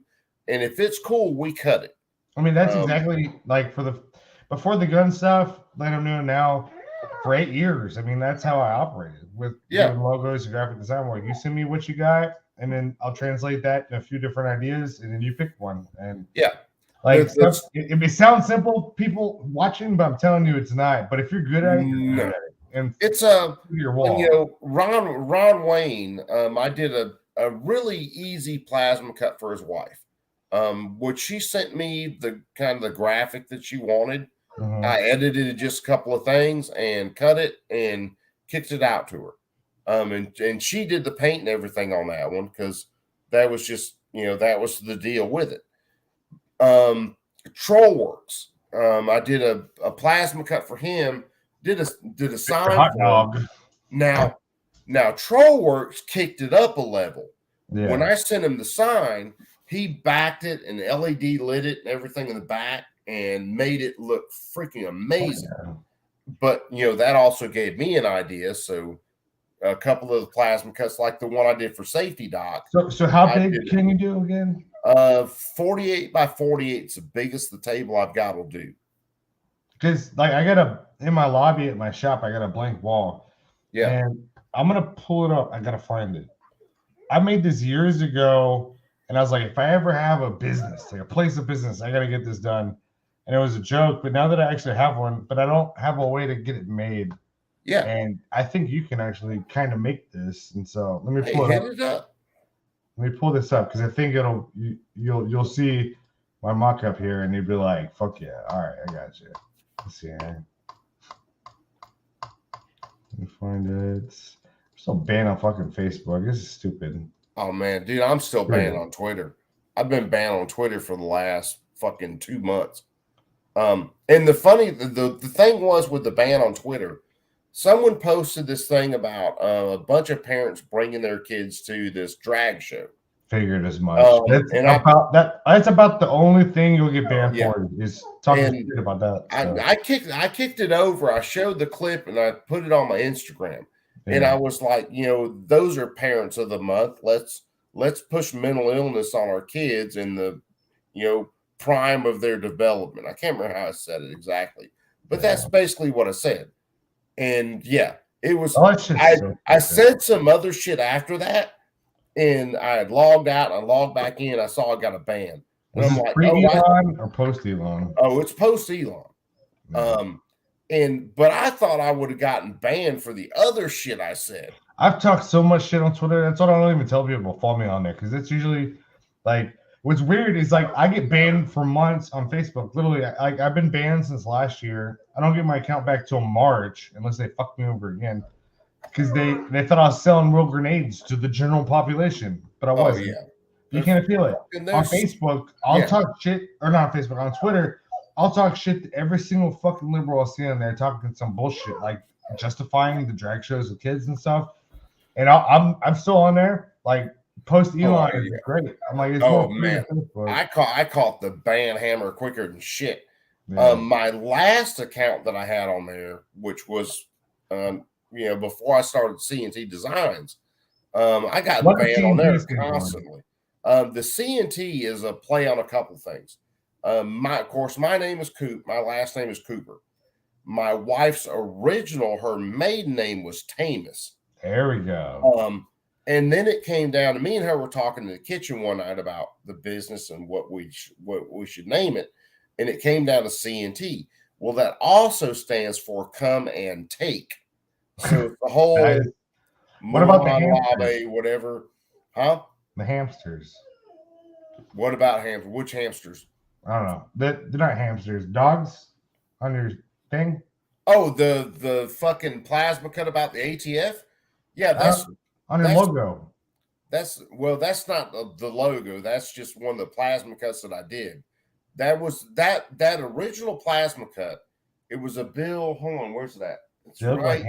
I imagine just hamsters for some reason just floating up into space. Yeah. No, it's that one. It was a bill that Sheila Jackson Lee put through year before. Is that lady? It's that lady, right? Every congressional black chick from Texas. Shit. Yes. Yeah.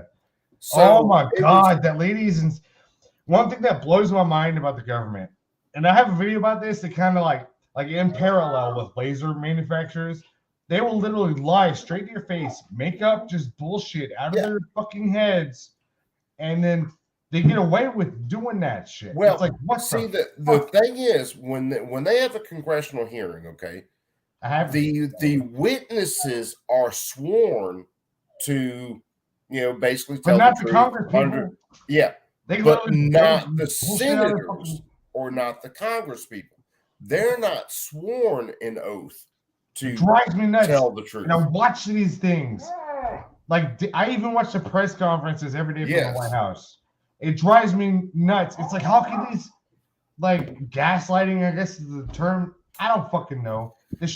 You should not be able to lie to the fucking population. Oh yeah, they're way past gaslighting. They are to the point where they lie dead to your face. They know what they're doing. Yeah. And they know exactly what they're doing. At least tell us, like, hey, we're fucking you. We don't really care. What are you gonna do about it? Like, just be honest. Like, you look at the gun control hearings that I've covered. Okay, they know exactly what they're doing. Even the 1934 NFA, when I found the House hearings on that, which you get the transcript of it, so you're just sitting there reading through it, and I was able to look up all the Congress people that were in that hearing. Okay, the only person who was asking honest questions was actually a Democrat, but he was a judge, or he was a lawyer. He became a judge. Then he went into politics, and I think he made his way to the Supreme Court. But he was the only one asking honest questions in this, and he was the only one saying, "Wait a second." Questions. Huh? Who was answering the questions? The answering the questions was the Attorney General at the time, and I can't remember his name. I can see his fucking face. I can't remember him. So frustrating.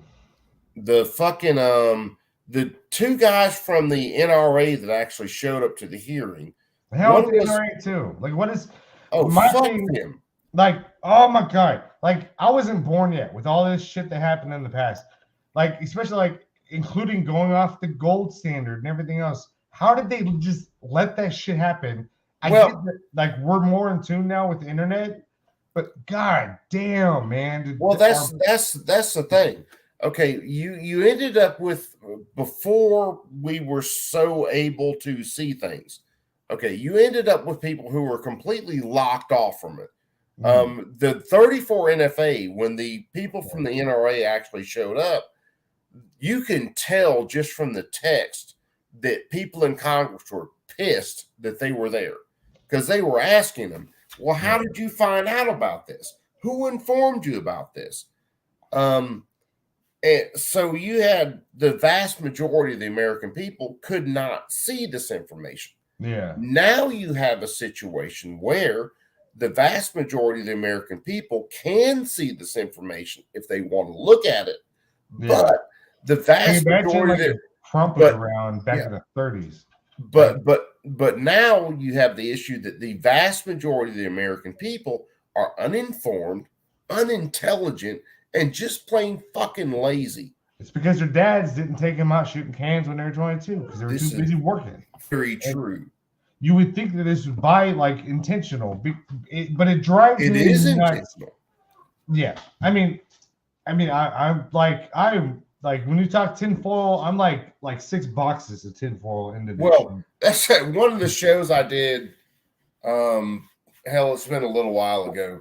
I can't remember what it was about, but it was a tinfoil hat. So I made a tinfoil hat for the fucking show. Signs? I'm like, with the fucking aliens. Yeah, I'm like, put this bitch on because this is where we're at right now. I mean, it's what sucks is like, and I mentioned this yesterday, and not to be Mr. Not Optimistic, but and I read something on Twitter earlier. I don't know if it's Iraq veteran 8888 or one of the guys. Like our government.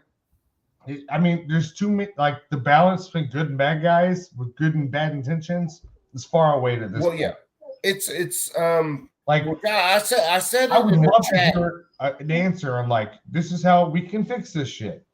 That doesn't exist. You know how we fix this pistol brace shit.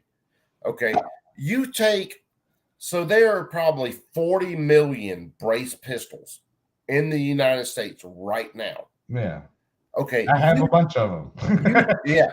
Well, you take, say, 400 of us who show up in Washington with our brace pistols, and we stand right from the Capitol, and we tell them all to as fuck much as I off. wish I could say fuck yes. The way they turned 2020, I'm sorry. Like Well, there's no way I'm gonna put myself in a position. Well, where, 2020 was a situation where the feds literally invited that shit. Yeah. They heard like it's very easy. Like you saw what I did with Billy. It's very easy to get people to kind of go with the flow with what you're spitting out and get them off topic.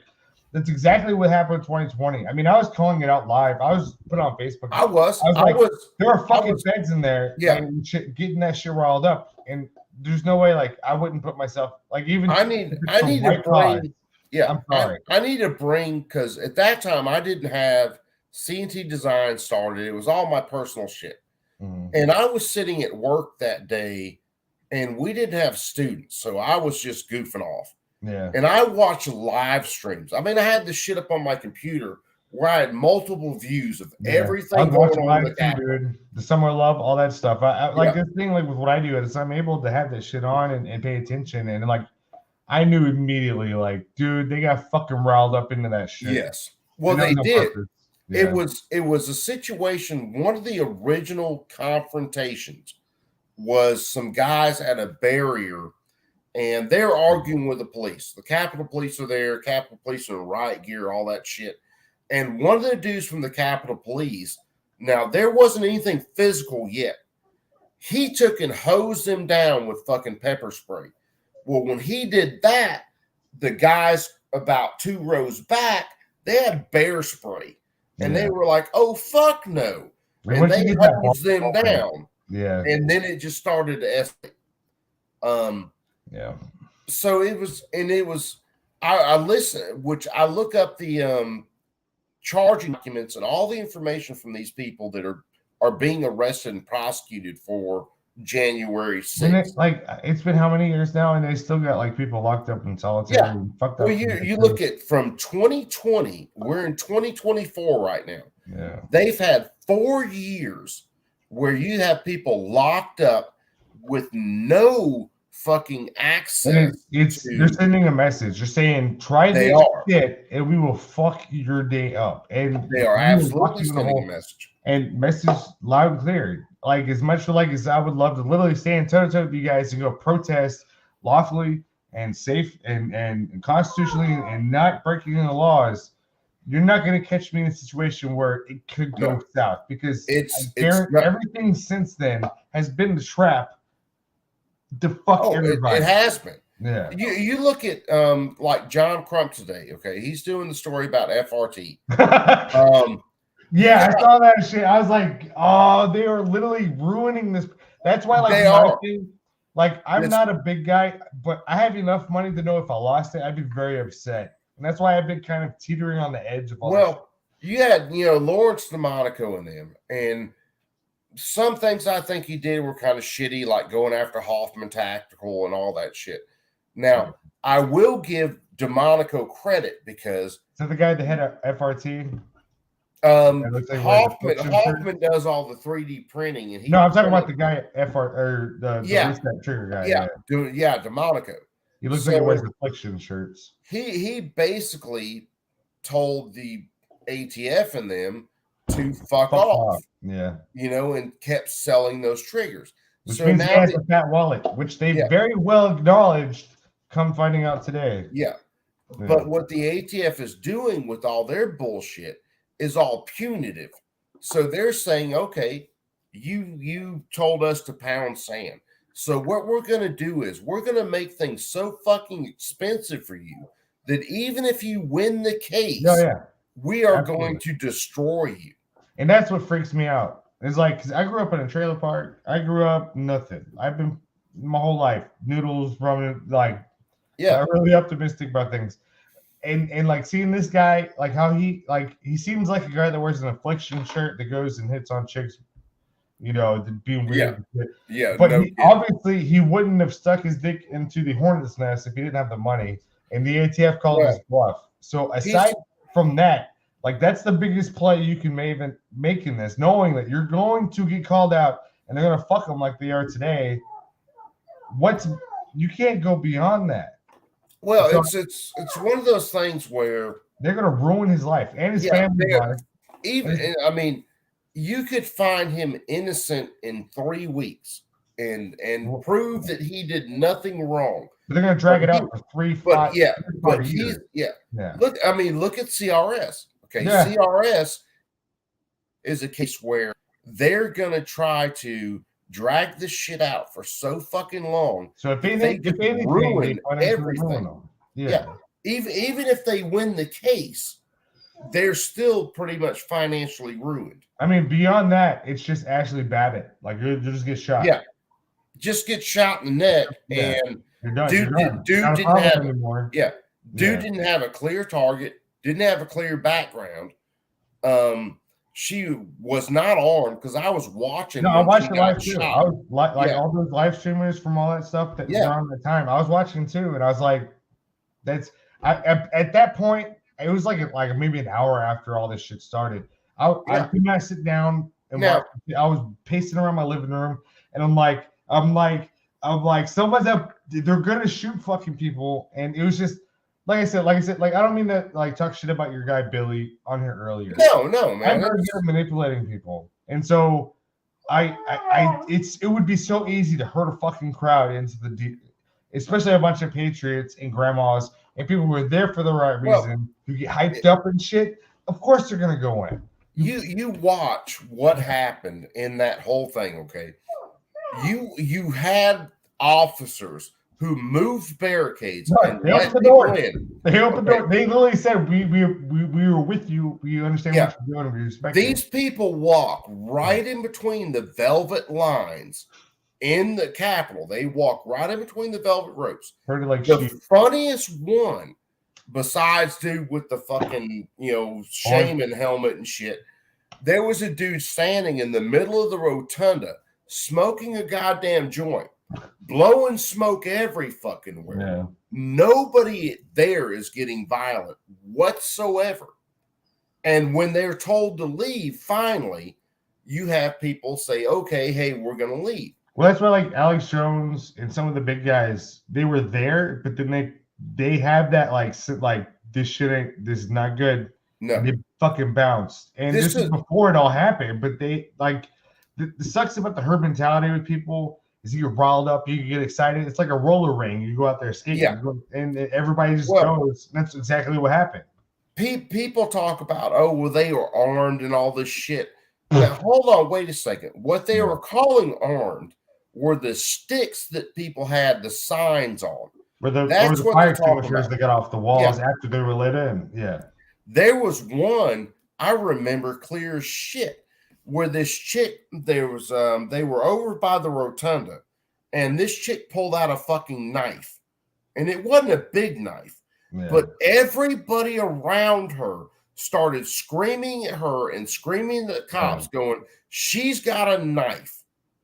This isn't like all those people were good people. They were they were, I mean, they were let into the fucking Capitol building, which, like, you know, there were some people being obnoxious and annoying, but there was a trap. It was a trap. It was an absolute trap. Yeah. I mean, that's why how there were a couple people that and been on streams and people have said something about, oh, they were armed and they were AR-15s. No, there wasn't. Yeah. You had a couple of people. Okay, they had some AR-15s back in their hotel room. There was another one. They said, oh, this person was armed. He had a gun. No, wait a second. He was arrested after everything happened. He was off the grounds of the Capitol. The way they came after people like a year later, like, oh, we know who this guy is. Oh, those were the other ones. They said, well, when we arrested these people, they had guns. Well, no shit. Like the local news stations, like if you have one of those people in your city, that was first thing on the evening news. Yeah, it's obvious. Like, just like I'm sorry, like as much as I'd love to protest and be there and do my part, fuck that. Well, that's why I said if I went to anything, okay, it would have to be a solid, 400. I wouldn't even do it here in Texas. Yeah, it would have to be a solid 400 people, and let me tell you something. They would have to be ready to get down. I mean, in other words, it's a peaceful protest. Yeah. We all have our braces. We all have whatever we've got. Our level. And it's a situation where if law enforcement shows up, here's the deal, buddy. This is a situation where it's a flip-flop because now we have Nora does not go back into the box. And that's what like what Billy was talking about when he first got on. I was like, what are you gonna do about it? It's like, motherfucker, like, exactly, like, God forbid they go that route. It needs it goes without saying. Like I said it I said it in Guns and Gadgets chat earlier. Dark was in there, a couple of the guys. This is a game of who can put more force in one place at one time. In other words, so say me, like I've said, I'm not changing shit on my guns. So there may be 5,000 gun owners in my area. But when the cops show up, they are going to come with more guns than I have at this time. Instead of bear spray, get some of these. Well, yeah.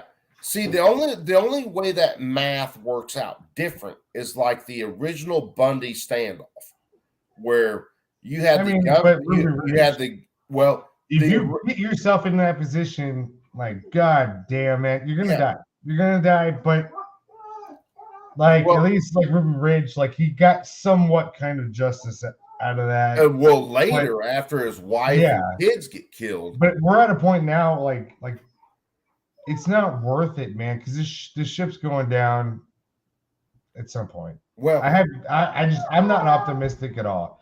And my thing is, like, I'm not gonna go out going gung ho. I'm gonna take care of my people, do what I need to do, and defend myself. Leave me the fuck alone. If it gets to that point. That's a lot of my deal. So now, see, when you had like the original Bundy standoff, okay, the government comes in and tells them you can't graze your cattle where you have been grazing your cattle for generations. The fact that they even kind of got away with that shit blows my mind. But that was that was still Obama, right? So that was Obama. But what you had was when the feds showed up with their guns, you had more citizens show up with their guns. So the feds knew they were outnumbered and outgunned. That was pre-2016. Yeah. So everything since 2016, though, it's like as much as the good boys are still out there. Those people would still show up for you. Oh, dude! Right now, it's like you look at you know, have to get to that line. I believe it was James Yeager. If you want to talk about names showing up, okay, James Yeager showed up to that, ready to get down. Jim Fuller of Fuller Phoenix, formerly of Rifle Dynamics. But that was pre-2016, before everybody literally had the second guess, like, oh fuck, they can literally just fucking kill it. Like if you like I said, you look at what I've said on streams, like not changing shit about my guns. Okay, I am one person. So when the feds show up here, they're going to show up with 2 to 3 people. If I resist, they're going to call in fucking 47 people. It's a shit scenario that like I get what you're saying. That's why, like, as stupid as it is, I got these around my house everywhere. Like, fuck me, man. Like, I got a dog, you know, like that was another reason why I was like, fuck, if I can get an SOT, I can get an SOT, because God forbid they do something stupid. And I posted a comment on Guns and Gadgets because I was like with this brace roll, like, God forbid it gets to a point where like people are really fucked and like they could literally just go to jail or do end up in a situation that would not be good for anybody. What if I'm an SOT and I could have like my friends and family and people I know park their shit at my shop until this gets resolved? Well, meeting that line, I'd be down for that. I still haven't got an answer, but I'm an SOT, so like it's what they would have to do in your case now, not a lawyer, what they would have to do is transfer their stuff to you. Yeah, you have to trust that, but that's what I'm saying. Like friends and family and people I know, I wouldn't do it for strangers. I wouldn't expect them to trust me to, you know, not keep their shit. Yeah. But I'm trying to like that's something I can do, in you know, to kind of like stop this shit before it gets where, because you know, this shit, and this is the thing that drives me crazy about a lot of this stuff. Okay, you have someone who makes an unconstitutional law, or you have an agency that makes an unconstitutional ruling. They are going to throw people in prison because they broke, because they broke their, you know, ruling or whatever. And what happens is those people will sit in prison, and then this shit takes years to go through the courts. Well, that in the news cycles, they rotate like every other day. And so like people who hear about it, it doesn't really like stick. Like, oh fuck, my grandma in federal prison. Yeah, it doesn't stick at all with people. But you'll have these people, they sit in prison while all this stuff goes through the courts, and it takes years. Yeah. Even if this stuff is found to be unconstitutional, those people don't get out of prison. It's fucking torture. Like, there's no amount of money they could to compensate for the shit that they've been through to this point. It could still get a lot worse. Because, I mean, even if those people do get out of prison, well, guess what? Their life's still ruined. They're fucked up. Like, they don't get the money back that they have lost. They don't get the people back that they lost. They don't get the people back. And to be flat out honest, and this is serious, be flat out honest. Okay, you take someone and you throw them in prison with seriously hardcore murderers and everything else. Okay, there's a fucking very good chance that they are going to be raped and everything else in prison. But also, like, solitary confinement, what that does to a person. Like, I couldn't, if I was put in that position, I wouldn't make it out of it. Like, that would fuck me up so hard. And then if I did, well, my life afterwards would suck, because that's all you would ever think about. It's like, you know, anything that happens in your life, you're like, fuck, I'm gonna go back to, you know, like. But you don't get like I said, if a law is proven to be unconstitutional and you're locked up over it, you don't get compensation for that. You don't get like I mean, the compensation is not going to like fix the problem or anything. But I said, talking on the stream the other night, I said, look, if I was in government, okay, one of the laws that I would try to get passed would be if you try to pass an unconstitutional law, you get the punishment that you would have punished other people with. So if you throw a dumbass law in, like, I don't know, pistol braces, and you're going to put people in jail for 10 years over that. Well, guess what? You get to go for 10 years. If anybody is convicted underneath that, when they get out, because that law is found to be unconstitutional, they get restitution. They get all of their legal fees paid by the government. They get their pain and suffering paid by the government. In a perfect world, yes. I read a thing earlier today. I'm going to see if I can try to find it. But it basically said, like, why our founding fathers thought that this could even work is because the people that would be in positions of leading the country were fair and honest. And that's really the only way a republic can work. Well, we have that. But we don't. It's so far outweighed at this point. Yeah. Like, even the people who are good are just sitting there, like, not saying a goddamn thing because they know. Well, our founders said, when everything was being formed in our government, just one of our founders said that this I can't remember how exactly said. He said this government was only good for religious and moral people. In other words, people who were going to be honest about their dealings. Yeah. And we ain't got that. And we haven't had it for a long time. Yeah. I'm trying to find a thing. I saw it earlier today. I don't remember exactly where, but it's basically saying, like, our founding fathers were like, look, we're going to have a republic. This guy's going to be fuck the redcoats. But the only way this works is if you got people, they don't have to be fucking rock stars and Einsteins. They just got to be fucking honest, man. Yeah. And like, just not fucking bullshit. But at this point, it's like, I watch this stuff every day. The press. I do. Yeah, I do too. Like even the people who are like, I guess good, they don't say anything. They don't call this shit out. And now we kind of got a little bit of it. But at this point, the scale is so tipped so far to the other side. The issue is flying straight to our faces. The issue is with some of it. So you have someone, say, in Congress who actually is an honest and moral person. Doesn't mean they're religious. Well, it doesn't mean they're religious. It just means that they're an honest person, right? So even if they do say anything, our media goes with the line from the absolute leftist. Yeah. So even if there was half of Congress that were good, honest, just people, it wouldn't matter. At this point, I don't see a way of this shit getting fixed. Because everything is so tied together, like with the federal banks, and reverse repo markets, and the central banks around the world, and in everything we are at this point.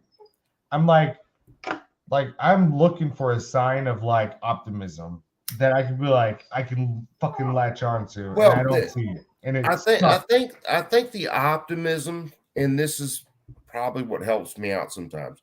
So the optimism is people like you, people like me, people like Dart, people like Crump. But people like me, like I said, like as much as I'd love to be there and protest with everybody else, at this point, I can't risk the people that I need to take care of. It's going to have to be a hardcore 100% stance.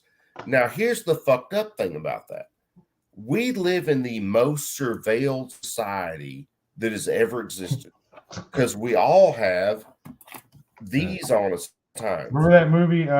What's the one with Will Smith and the NSA and stuff? And everybody's like, "That'll never happen," and then still didn't happen. And then like they said they stopped doing all that shit, but they really didn't. And then they didn't. Everything else, yeah. It was. I looked it up. People don't realize, but like I was looking it up tonight. During Prohibition, our government actually made it where poison alcohol was being used and they killed hundreds of people. But people were able to fight back because they didn't have the technology to get completely fucked like we do now. You could actually organize then, but I mean, you look at now. You can't do that. No, they'll we drone can't. your ass. like we're talking right now. Okay, the NSA has already had to admit in congressional hearings that they collect every single bit of electronic communication in the United States. Like TikTok right now. You think that's like they're like, oh, we should shut that down. There's no way they would do that because now they have an excuse on a third party taking our information like the NSA did, and then just going and getting it secondhand. Like, oh, we're not doing it; they are. Look at, oh, that's terrible. These bastards. And I listened to the stuff today, and of course Chuck Schumer running his dick smoker. It was about raising this debt ceiling. And part of it, they were talking about, well, do you really want to, give this money to these rich people? And do you really want to fund China? What they were admitting is China owns so much of our debt that Japan, they don't The thing that's funny now, though, which is different than times in the past, is a lot of people like the Pelosi's, they've already filled their pockets. Oh, so yeah. Say tomorrow Absolutely. it stops, it doesn't matter. They're good to go. They got their bunkers. They got their fucking army units. And Well, shit. you have a whole group of people that make decisions on certain things in markets and all kinds of stuff. So they're insider trading the whole time. Oh yeah. See, and how long was she chair? God, she's I know she's been in for at least 30 years. And that's what scares me. Is like I said, the people like that means like they filled their pockets. Now it's just overflow. It doesn't fucking matter what really happens at this point. That's like, if I could get a law passed, one of the ones would be where there'd be a couple. So say if I could get a law passed right now, it would be that any district that you represent, you have to live in that district, and you get paid the median salary from that district. So if you want a raise, you get your people a raise.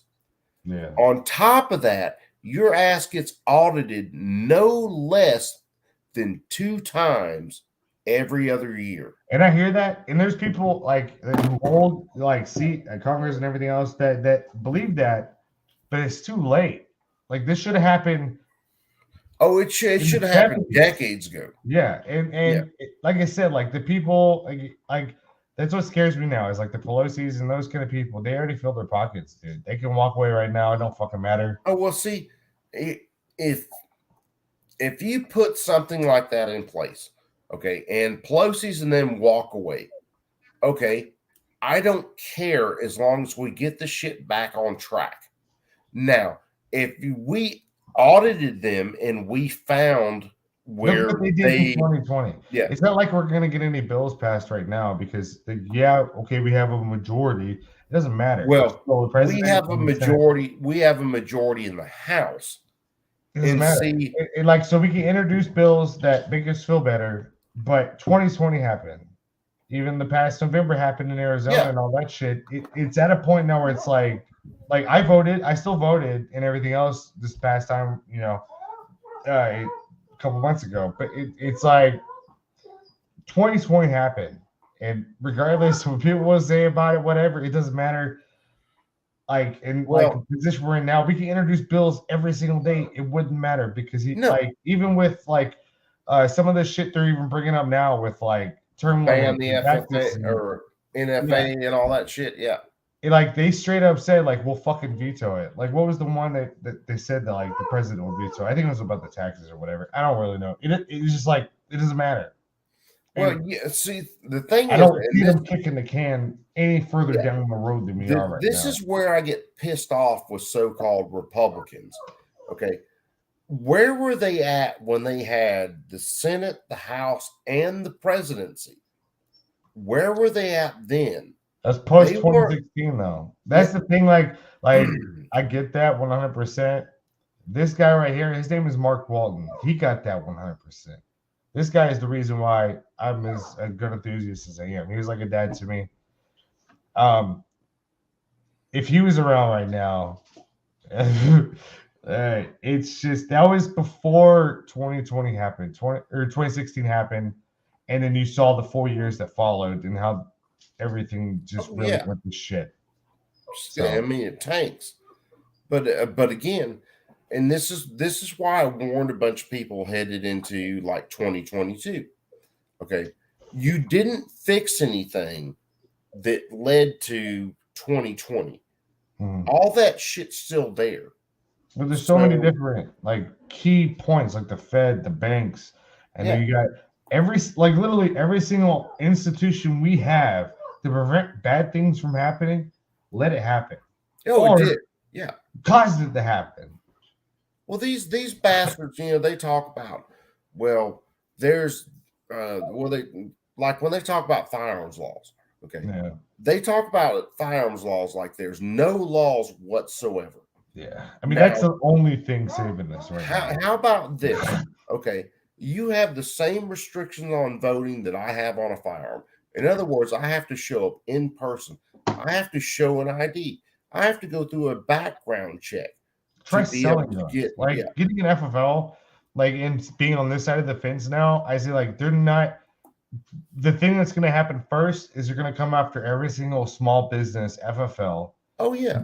Gun shop. I have so many customers who have been decades. Like their dad created the shop back 50 years ago, and they've been selling guns their whole family. And the one thing that will happen before they come for confiscation is they're going to make it impossible to be able to buy, like Canada, buy, sell, or transfer any firearms, ruin morale. I mean, imagine being a gun guy, being your grandpa's dad, whatever, started this gun business 100 years ago. And there are people out there like that. They're not millionaires, they're not billionaires. You barely make any money selling guns, but that's what they did. That was everything that family is, and they strip it away. And now, I heard it firsthand from the ATF from my local office. We went to the annual seminar. So I went. They were so proud of the revocations being up as high as they are this year. They were a little drooling, like salivating at this shit. I'm like, oh my God. It's so it's just not, it sucks, man. Cause I want to be like my aunt. My aunt, I love her to death. I don't know how old she is, but she's that, the American spirit.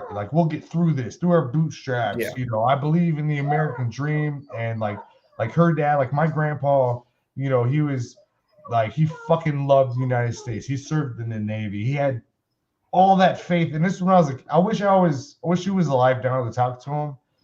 When I was a kid, we go to Luby's and we were fucking doing the American spirit. It don't matter what we're doing. And that faith they had, and it scares me because I'm like fuck me, but even it's so disrespectful for my aunt who has so much faith in the system and love for America, and she grew up that way, and it's not that way anymore. And it's I want that. Well, you look at the way people talk about things now. Okay, you say the Pledge of Allegiance, and it's to the Republic, right? Very simple. It's laid out. What's a republic? And then it's Well, a republic's very simple. You have I'm thinking the general TikToker, whatever, not completely oblivious. You look at things now, and you hear all these politicians talk about our democracy. Oh, it's an attack on our democracy. Yeah. That is by design because they want mob rule. That they want that democracy. It's the only way they're going to be able to take the only thing that's standing between us and complete just fucking, Venezuela, 1930s Germany, all that shit is us. Yeah. Us saying, fuck no, this is fighting back what we can with the Crumps in the world and all the big institutions that are pushing back. If it wasn't for these guys, even though they're not really making much progress, at least they're pushing back with big money. If it wasn't for that, and they were able to come tomorrow take the fucking guns, it'd be over. Yeah, would that's not be that's public. why that's why YouTube wants to shut us down like they do. Yeah. They don't want these voices out here. That's why, you know, I listened to the Gun Collective and Guns and Gadgets talk tonight, and yeah, YouTube is the place to be. There's no doubt. You reach more people on YouTube than you do anywhere else. Even being against the algorithms, like most of us gun guys are, the smaller guys, like, you know, like even with us not being like promoted through the algorithm, we still get people out. We still like even the 1 or 2 people that come in, it's still important. It like it still shows like we're still here. We still love fucking guns. We're still, you know, we're not folding, regardless of what level of that is. But when you get down to it, okay, YouTube is starting to ban people for videos they did 2 and 3 years ago. They started that last year, and it's just getting worse this year. And it will continue to get worse. Oh, I it don't will. see anything Absolutely. Like Elon Musk, like he bought Twitter. That was kind of like something I didn't see happening when it came to but from every like the Twitter files and all that stuff, all the stuff that's come out since then, that is literally like for people to really understand, like this is like here it is bombshell stuff. It doesn't matter. The fact that like it's mediocre, like 2 p.m. news. It like well, it's Twitter became and YouTube became. Yeah, but I'm saying like, if Elon Musk bought Google, say he did, it wouldn't matter because the Twitter stuff barely even made ripples. No, it didn't even make any kind of ripples, except for people who were paying attention. But we are slowly vindication. We are slowly just getting cut out. At least I know, like my gut wasn't wrong. No, not at all. Because your gut was probably like mine, where you knew good and well that the truth was getting censored, and you were getting fed a line of bullshit. All that shit. Like I even I had because I'm an artist, and so I have a bunch of friends on the other side of the fence who are uncomfortable with me and have been through a lot of things since like 2016. And they're really confused on like why like all because before 2016 I really didn't share like all these pictures I'm pulling up. I didn't share this shit with people. Yeah, I kept like what I did at our property and everything else there. I didn't now being a gun and everything went out. It's confused a lot of people because you're like you're an awesome dude, Steven, but we didn't know like you were like, and then it's like it should like it doesn't like it should show them like look I'm exact like we were friends our whole life. And all of a sudden, because now like they fucking make that divide, and it conflicted a lot of people. Because I'm not gonna say like people don't know me on here, but I'm a good dude. Like a lot of people I know my entire life are really conflicted with the road I've taken, and it's like I've been that way my whole life. It's I lost friends over stuff. Yeah, because and they knew me. I mean, these are people that I work with, people that. I broke bread with, I've had dinners with, and I'd still break bread with them. But well, I wouldn't hurry, but you get a free meal. So. You get called everything but a child of God, and it's like, wait a second. Most times, I was just fine. Learned is most time when you talk to somebody, they're not gonna like they'll just lie to you, they'll bullshit whatever they need to do to stay in their own reality of things. Like, even with family, I've had that. Like my sister, like I kind of give it up on like, I'm not trying to like make things weird. So no, it's just you run into a situation where people, even people like say you've known your whole life, they've known where you were at on things. Yeah, but it came down to this hard divide. Now you're acting like shit ain't happening. Yeah. Yeah. But anyway, Frag out. I got to get out of here. I got to get a little bit of sleep. I had fun tonight. In the morning. But yeah, man, dude, I love having you on. Anytime I'm on, you are more than welcome. I felt like I had to kind of step in and save the day a little bit earlier. Oh, it was just fun. Dude, I was happy as hell to see you jump in. Trust me. Because it was just well, it is what it is. Let's put it that way. But yeah, I'm going to bail. Crow, Mike McClune. Of course, if you guys aren't following Frag Out, man, look Frag Out up. If you want to see killer artwork done, and I mean, you explain it, you and sell the packages for it. Leprechaun flutes.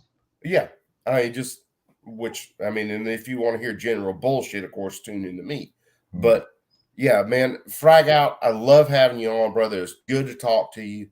But like I said, I do got to get about. I just looked at oh shit! I'm just like you. We could literally do this all night. Yeah, dude, all night, man. Just, because cock show never ends. Yeah, like you would think at these parties, those people just. But the thing is we are talking about very serious topics, but we do it in a way where. We're at least a little entertaining about the shit. It's not this, at this point. It's not this fucking drone on about I'm lecturing and I gotta But that's just like how we kind of circle back to when we were kids and our parents were teaching us how to use guns. It was fun, entertaining, but it was a very important thing to have.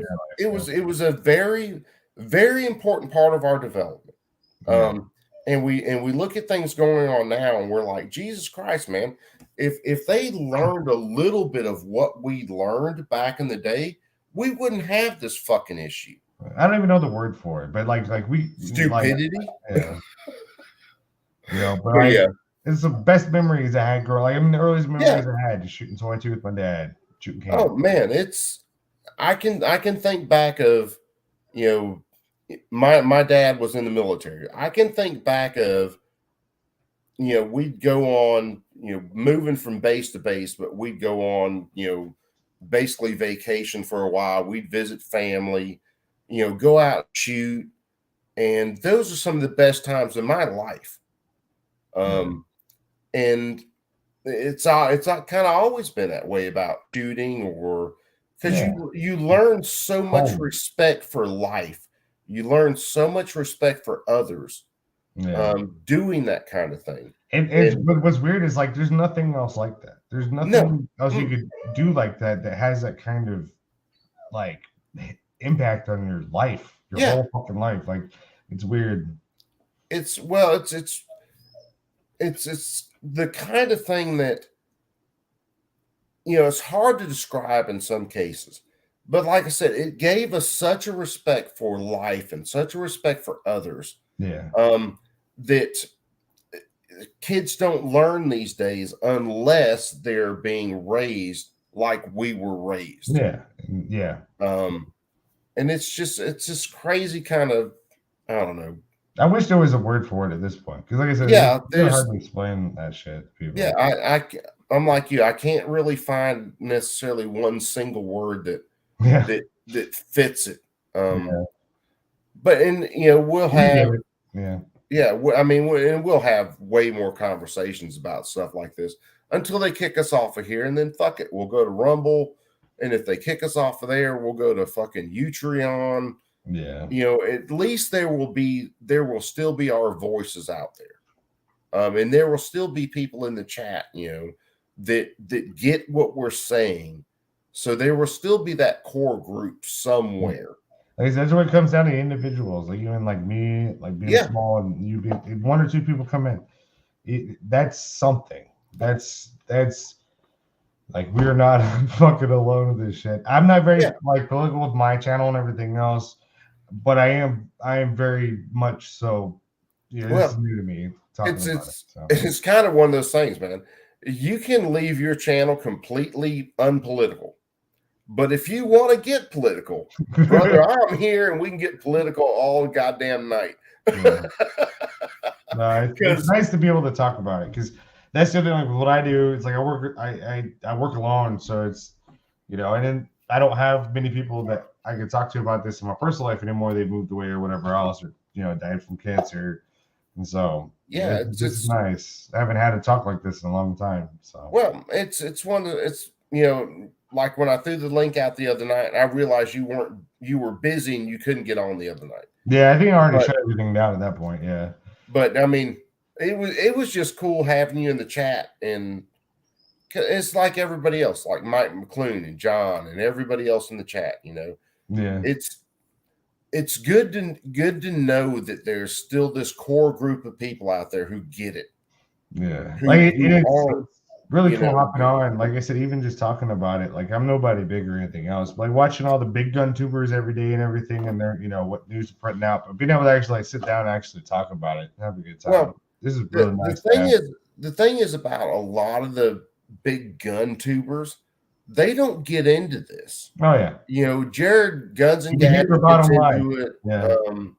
You know, there's a couple others that get into it, but there are a lot that don't. They don't get into conversations like this. Yeah, and I don't blame them, especially like this.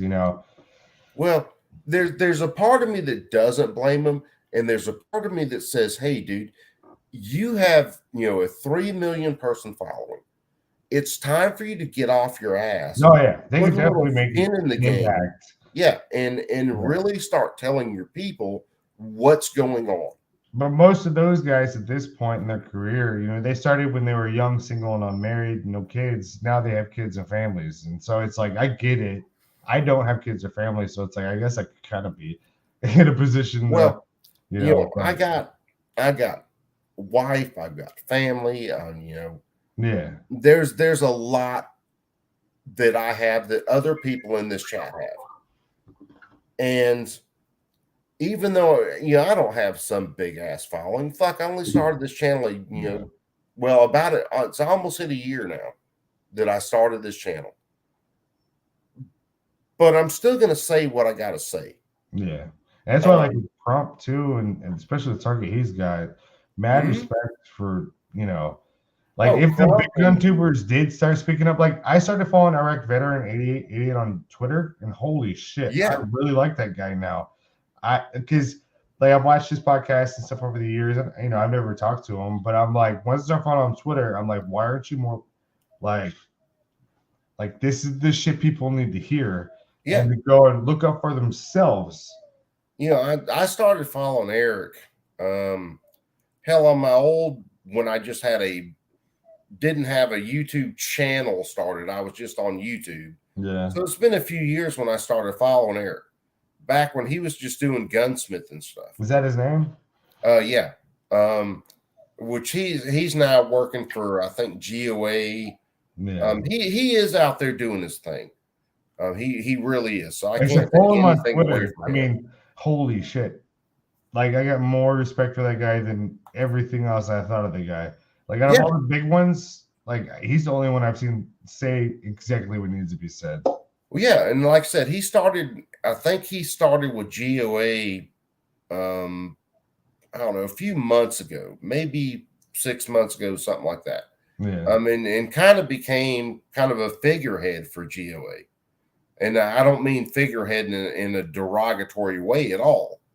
He's got that many followers, and he does, The thing that scares me is like with big institutions like GOA, they're doing great work. Like the NRA can go to hell, and they can go to hell for a long time because they haven't done shit for us. But when a conglomerate gets too big, from looking at history, it's like at some point it gets cucked. Well, it does. They will. But see, the NRA has basically been cut since the fucking start. Oh yeah. Now, GOA, as long as they keep spending the money that they do to fight these lawsuits, keeping the right people in there, and keeping the right people in, they'll be good. And that's GOA is the only, which I still got to do. I'm going to join the FPCs, when I can. But GOA was the first so-called gun group that I actually joined because I saw what they were doing, and it was like, these guys are where it's at.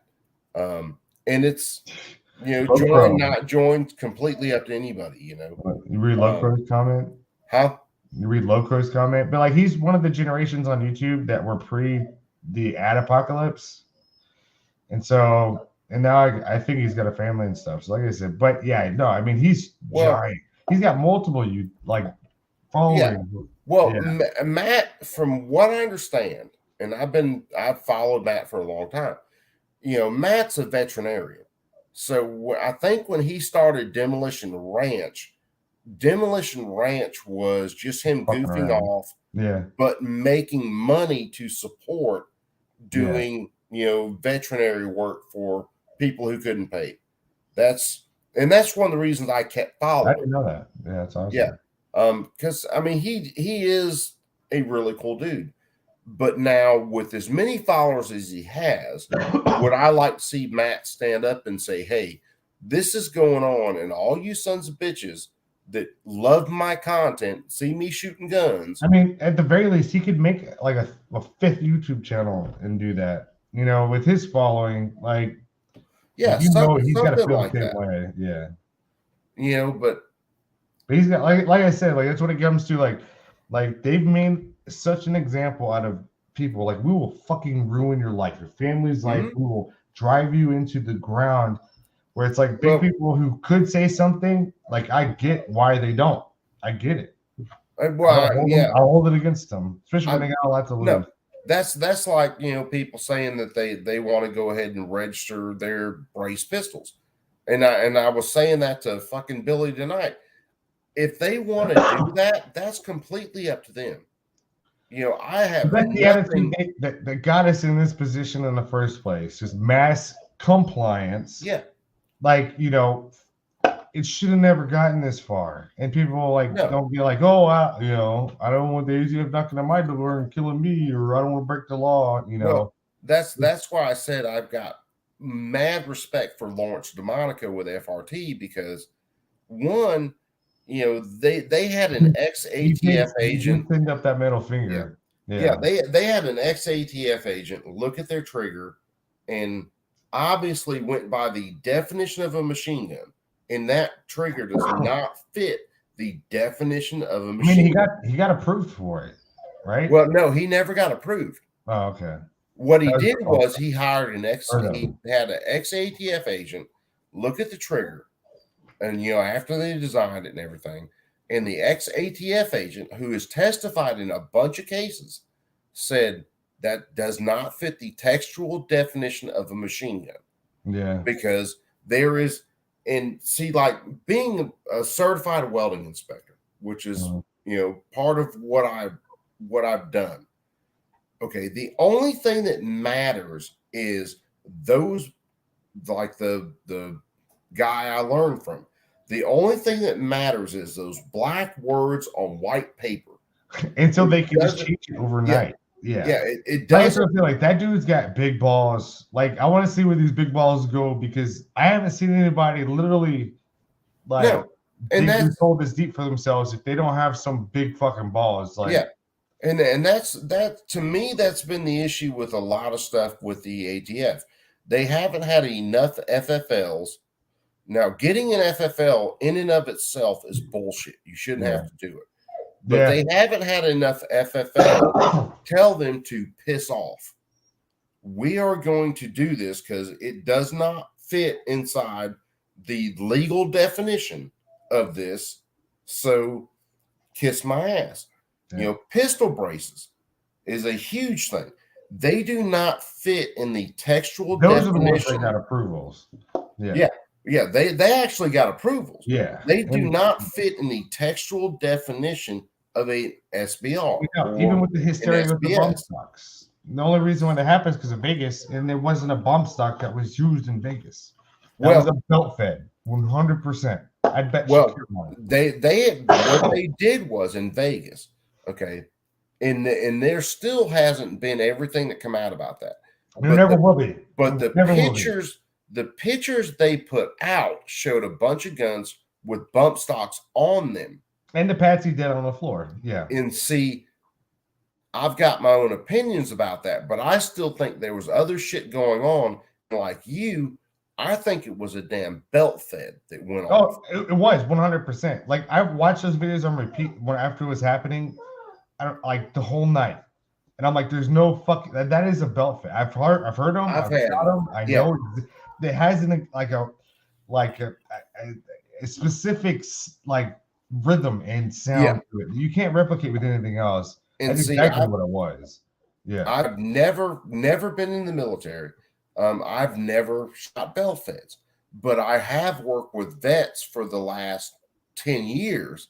Every single one of them said that is a belt fed fucking gun that was fired. You know it. You just like it's you can't. There's nothing else like that. Like there's a reason why that is what it is. For like the 249 or whatever. You know, it was either 249 or I'm drawing a blank. Whatever. Everybody I've heard that combat vets all said that was a 249. Every single one of them. They said that is belt fed. Say it was like 5.56 rifles. Say he had 16 rifles on strings, shooting bump stocks. It still wouldn't have caused the damage that it did. No, that was what belt feds are for.